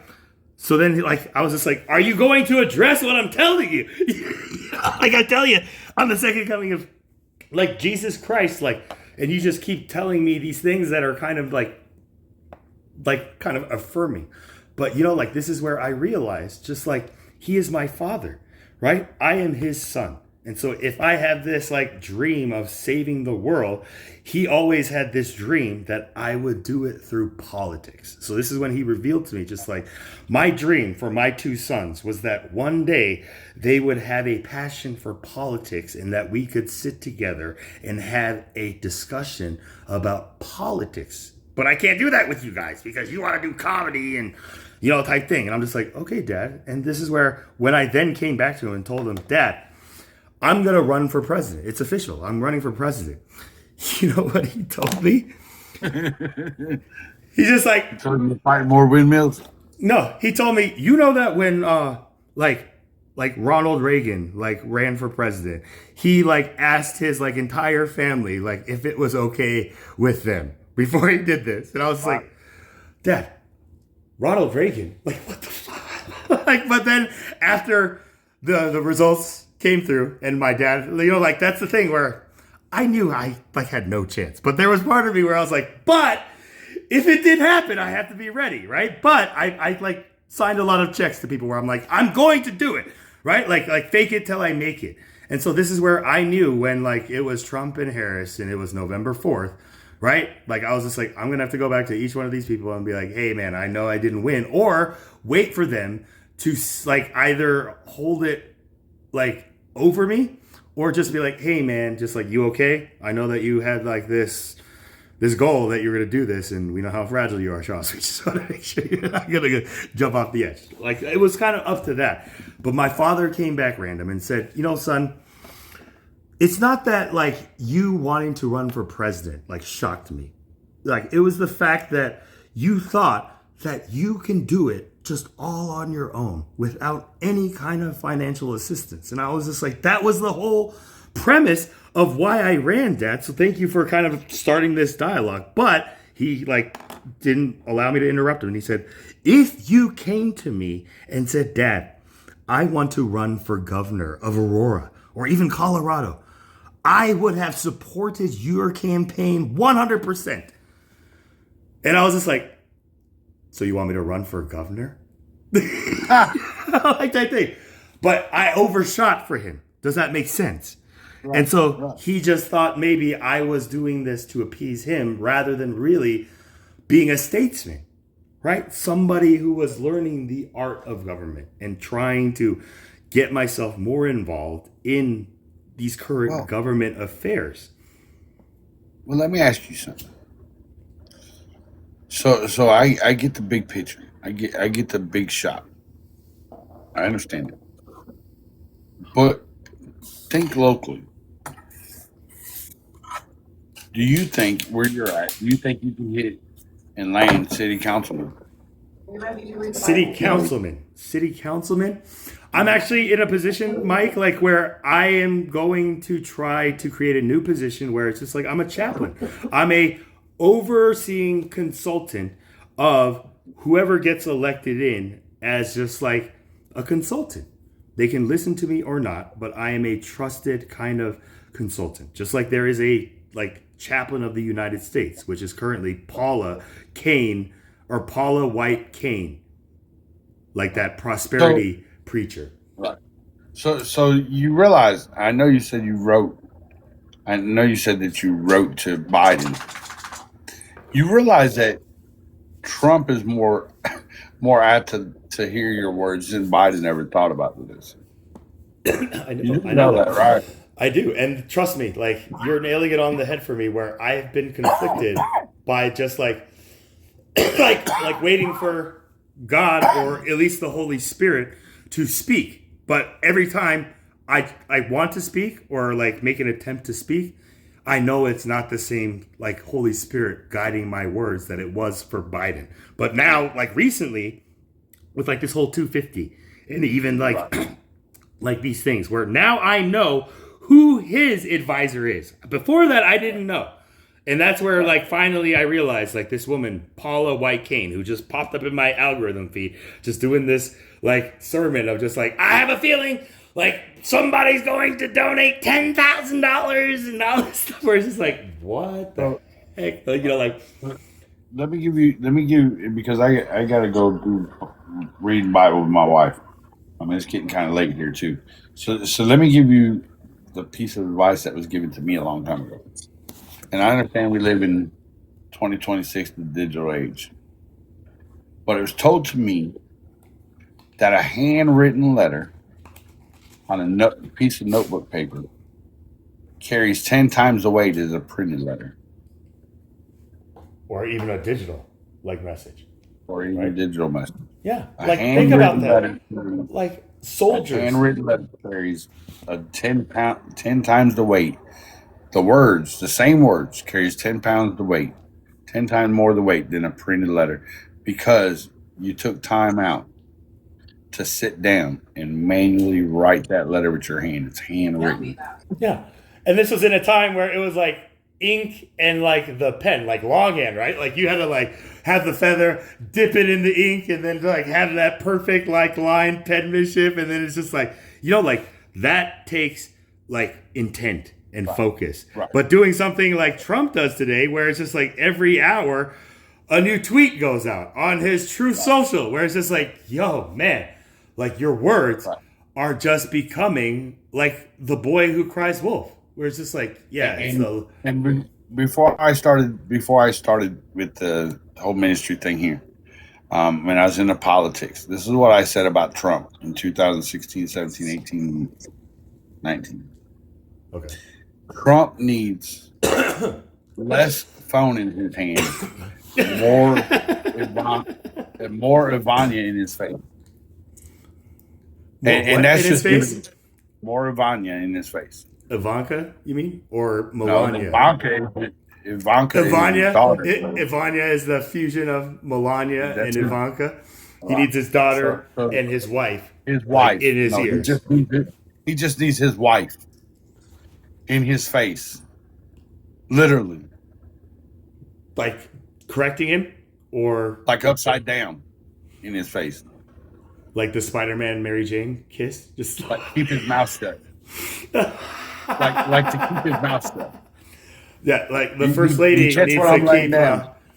Yeah, I mean, like that's what I'm laying down. This is where my father told me, just like the key to a long and happy like marriage is that the sooner the husband accepts and realizes that his wife is always right, the longer and happier I'm not that talking marriage about will that. be. No, I mean, like, I'm that's not the thing talking where about you don't think Melania, just like, you know, off camera, like in bed, just like, honey, can you just please lay off the terminology of the immigrants, you know, like, you remember, I'm an immigrant. Or, like, No, I do not. or I do she's not just think like, that's the I best. think that we should make a documentary about me and then make $2 billion or whatever. You know, I like, think she sits there and shuts her mouth is what she does. like, what do you mean? Like, very, like, submissive and just very Right. behind Right. doors. Well, what about I'm this not gonna thing? say that she don't. Like I'm not gonna say she don't Harris's talk back. husband? Like, where was the first gentleman? Like, that's what, you know, like, that's the thing where, what was, like, Vice President Kamala Look, Harris's we husband's know how title? Kamala. We know how Kamala got to the top. We know how she got there, and her husband's very well aware of it, and probably is ashamed of it, and probably hid his face. I'm just gonna tell you. Yeah, but, like, he's still with her, right? So, like, he's, like part of that. Like, he is, like, Yeah, the but first, but like, gentleman, or, like, is it the first gentleman? yeah, Like, but the he's not first gonna. female Right. president, I know. like, the husband I will know. be the first gentleman, not the He's first the, husband. he's the first man. The first No, not man. the first gentleman. The gentleman. Okay, the first gentleman. Whatever. I don't care. It wasn't the gentleman. Yeah, that was not the gentleman that helped her get to where she is. Right. It was the like the Democratic men and whatever type. Again, yeah, I think you're missing kind of the point here. It's just like when, if there was ever a female president elected in office, right? Like, as you like kind of also predicted, like Harris running again and Right. being a possibility. I don't right? think Like, Harris. she would not be called Mr. President. She will be called Madam President, right? Not Mrs. President, but Madam President. We've seen movies with like women and it's I don't always know. Madam. Like, You know, Madam President. there's rumors that Michelle Obama talked about running president, and she may not be called Madam President. She may be called Sir President. Because of the knighting, not because she looks kind of like. I mean, Adam's apple tells you everything you need to know. I'm Hey, just gonna say. look, man. Like, that's the thing where skinny guys like thick girls. But again, like you heard Obama say that if Trump runs for a third term, he is going to also run against him. I don't think Trump can. I think they determined that he can't. Exactly. He can't, Right. right? But if he does, cannot. then he is going to run against him, right? So if Trump That- dares That to, will be one heck of a runoff. That will be one heck of a vote. Now, I'm gonna tell you what, that would have to be manually counted. yeah, like 5 times over, right? Just like, yo, man. 5-10 times over. But that's like, the thing. like you travel where- the country. Like, it's a check type thing, right? Like, but that's the thing where, you know, there was a president that actually did serve 3 terms. You know who that was? Yeah, right? but his first term wasn't counted a term because he inherited it. Who are you talking about? He wasn't FDR? He wasn't elected. He was not elected. FDR? Right. He was not. And I'll end with this statement because my wife is sitting here looking at me. So FDR, he served more than. I'm pretty sure he served full 3-4-year terms because of World War II and Pearl Harbor. Yeah, right. He was the one. He served more than 2 terms because of the war. He held office. He was elected 4 times in 32, 36, 40, and 44. He died in 45. He held office from 33 to 45. I did not know that. Did he die began a 4th term. in office? Right. He began a 4th term. He And died then in passed office. away. Right. He died in office. Now, the reason he was able to hold that was because of the war. That's what they were afraid of with Trump. Remember in 2020? They were afraid that they were actually afraid Obama was going to do it too. If we are in time of war, the president can stay in office. He can elect to not turn office over. There's a something in that. No, as a matter of fact, 22nd Amendment in 1951 limited presidents to 2 elected terms. Unless in these like conflicts, times of conflict. What about presidents who then like just promote conflict just to be able to lock in their position? I think Congress has to get involved, but yes, we'll talk about it. We'll talk about it. We'll put a pin in there. Yeah. Right. Thanks for I gotta go. Thanks for the conversation, Mike. I always love like our ability just to like talk about things outside of just like Jesus being this or that. Right. You know, like that to me is like a sign of like the Spirit. What's my what? Hey, what's your time stamp? How long you been online? 7 and 37 minutes. 38 minutes now. Damn, I didn't know that we were on that long. We've been talking for 7 hours, bro. Time flies when we are traveling at the speed of light. Like time slows down, Mike. That's aha. All right. Aha. No, love you. Love your wife. Thank you for sharing, Mike, with me. No, I hate we spent 7 hours on politics, but yeah, it is what it is. Hey, we went through a whole kind of like journey, like politics and like a lot of things. So I appreciate you, brother, and thank God for just like, you know, like you, just to keep me sane and just like keep me on my toes. But remember, POTUS paying 2028. Oh, it's paying for POTUS, huh? Yeah. Person out to unite society. That is like my statesman position of just like POTUS to me is like all of us, right? We are all people out to unite our society, right? Or souls or whatever it may be. Not just the... Right. Just think about it. But I love your question. Just like, what makes you think that you are a statesman, politician? Right. I'm definitely good. I'm glad you brought that up, and I learned that tonight because I promise. That's genius. The next person comes up and says, "Man, you need to vote for me." I'm gonna ask them, "What makes you think you're worthy of being a statesman?" If they don't know the answer or how to answer that, I'm gonna tell them, "Leave me alone. I'm not voting for you." Or are you gonna like out them and be like, "This person doesn't. Do you guys know what this word means?" Or just like, do I need to keep this to myself and let them? Like just I'm gonna keep it to myself, and I'm just gonna tell them you need to move on. I don't even want to talk to you. Plant the seed amongst like your fellow like neighbors and stuff, right? Just like, what did that guy mean when like what makes him think like he's a statesman? I've never heard that term before. And they go up and I've never heard. Yeah, I never heard that term, but I promise you, I will be asking it when I hear people. When people ask me to vote. You're welcome. All right, let me go. God bless y'all. You too, statesman. Over and out. Bye. Love you. Alrighty.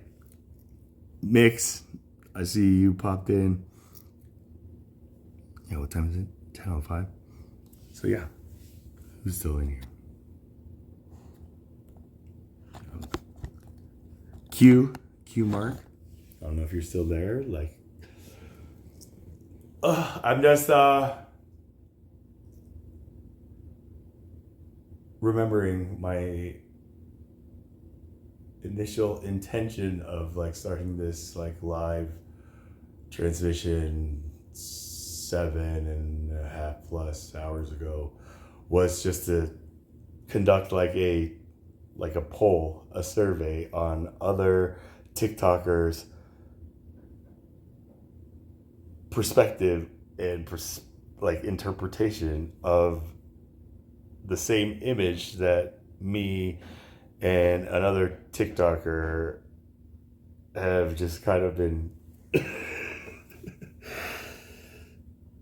not able to. Well, I am, but he just cannot accept like my enlightenment on the response. So, Eddie, Assalamu alaikum. It's been a while. This is the same Eddie. Eddie.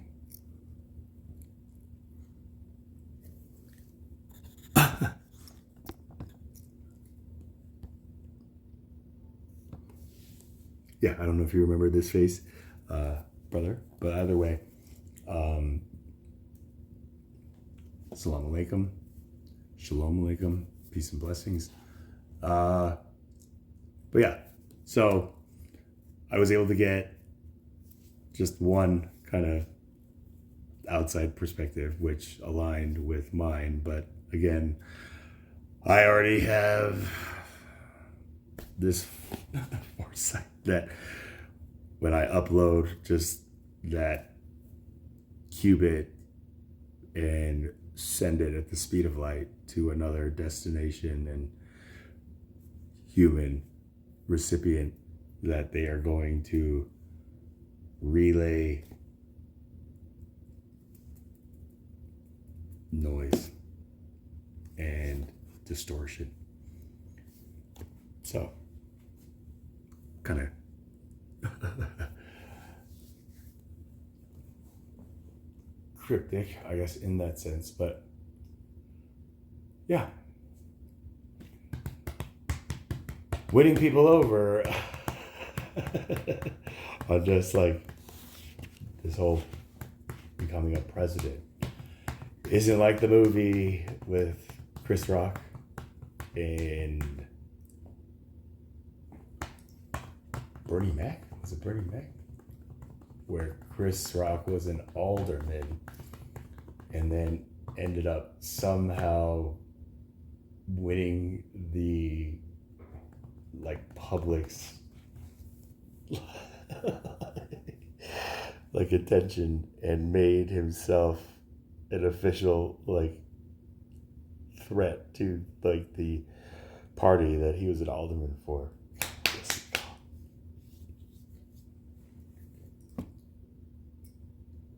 Yeah. What's it from the Chris Rock movie where he becomes president? Do you guys even know? But again, yeah, I am going to close this out with just thank you, God, for the opportunity to sit down with, you know, my brother from another mother and Mr. Random. I hope that maybe Compa, that one guest who just kind of, you know, shared his honest kind of experience, that I am not like winning him over, that I am willing to give up my life or whatever for Christ, is however you worded it. Miranda, you told me you were going to come back. And yeah, I'm sorry if you did.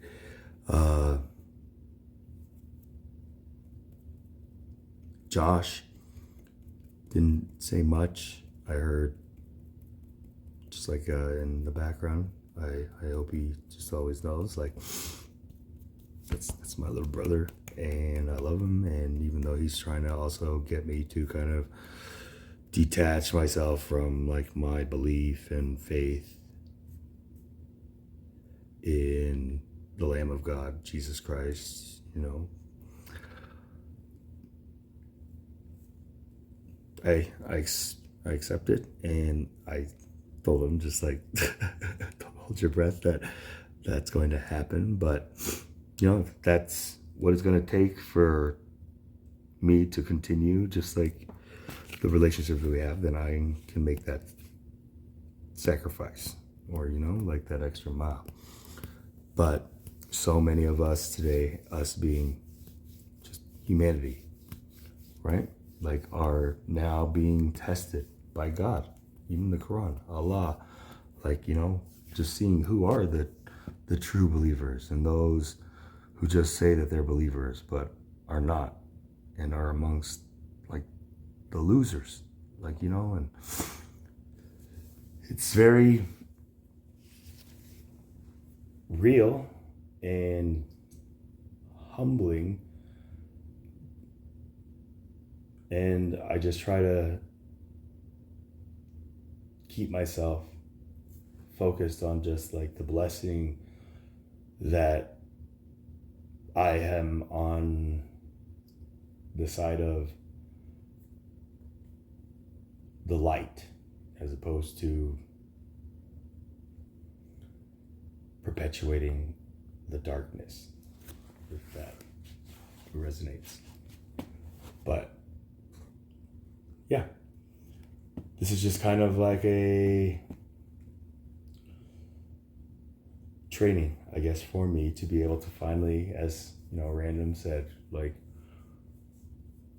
reach out to this current administration, which, you know, I've been tagging his handle from TikTok directly, so it's not like I've just been MIA, but yeah, you know, like, thank you, Mike, for just kind of saying that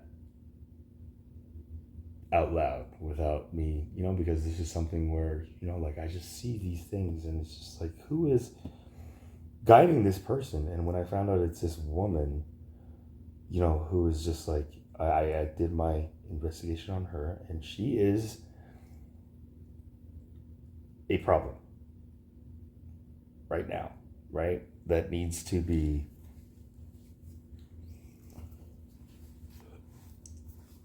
left to God, right? Like, I leave that out of my pay grade, just like I did with Charlie Kirk. And when I did that, and it ended up just like the way that it did, I was just like, oh my gosh, you know, I was kind of at a position where I wasn't surprised, but it was just,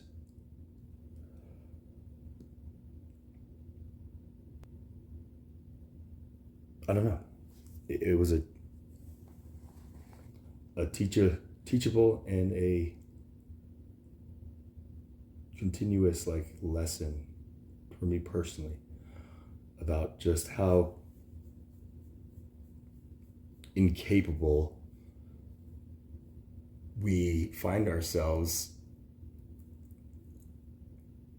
to just self-regulate, like, our emotions. Not to say like we are just kind of just, you know, perfect, biting our tongue and just, you know, just never saying anything at all, but just, you know, if there is like no condemnation like in our heart, then we can stand bold, you know, like in our faith. And I feel like I've been holding up to that, right? Like I've been pretty bold and gone through the ringer, but now I just kind of sit back and just, yeah, like self-reflect, self-peel, and self-examine, just like what I could have done differently, better, not at all, you know, and therefore maybe that's why I have become just slow to just directly email like the White House as I did. But again, I did that for the mindset of a social experiment, right? Like a presidential candidate just with no chance letting the incumbent like front runner like known of my presence. Just like I imagined, like, how would the second coming of Jesus Christ official like happening play out, right? Just like an alien like coming down from the skies, like the clouds, like if you want to go biblical, like, you know, it sounds kind of like an alien kind of like first context scenario, right? Like, are we all gonna see this happening and freak out and be like, aliens, Project Bluebeam, or he's back, or just like nothing at all? These are just the first 4 kind of like scenarios. I can ramble off like no thought at all. But when I just hear just like learned and not even like the unlearned or layman kind of like TikToker tell me that, yeah, like the speed of light is theoretical and still like unreplicated. It's just that for me is like Mike going now to a politician and saying like what makes them think they're qualified of being a statesman. And if they fumble on that, then it's just like type thing, right? Like this Turing test. I have many of those, right? And the first one was proving God exists, and then Jesus is God, or Jesus is the Son of God, and that Jesus is a Muslim, right? I had that problem, like, true or false. A, Jesus is a Muslim. B, Jesus is Son of God. C, Jesus is God, right? And to me, it's either all true or absolutely wrong. But again, that is now where A, with like Jesus being a Muslim, under the semantics that this is a word referring to just any human who truly submits their will to serving the one true God, right? And like by that rhetoric, like a Trinitarian Christian or Orthodox Catholic who believes that Jesus is that God and that's a Muslim type thing. That like that's the saying I found that. So when I come back and say Jesus was the Lamb, and therefore anybody who calls themselves a Christian is technically a Muslim. But then people tell me just like, no, man, like, I was like, what? You guys aren't hearing my words, right? Is it because like you think I'm like pronouncing it with like a twang to it? Like M-U-S-L-A-M-B.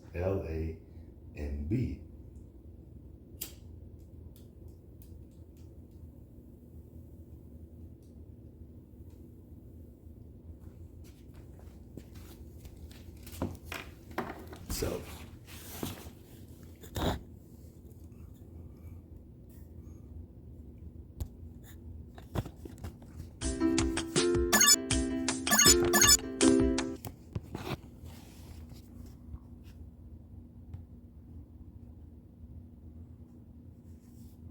reproduced content?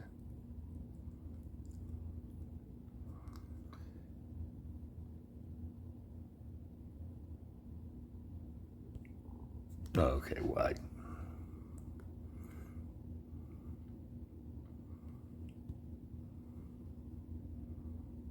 Unoriginal content.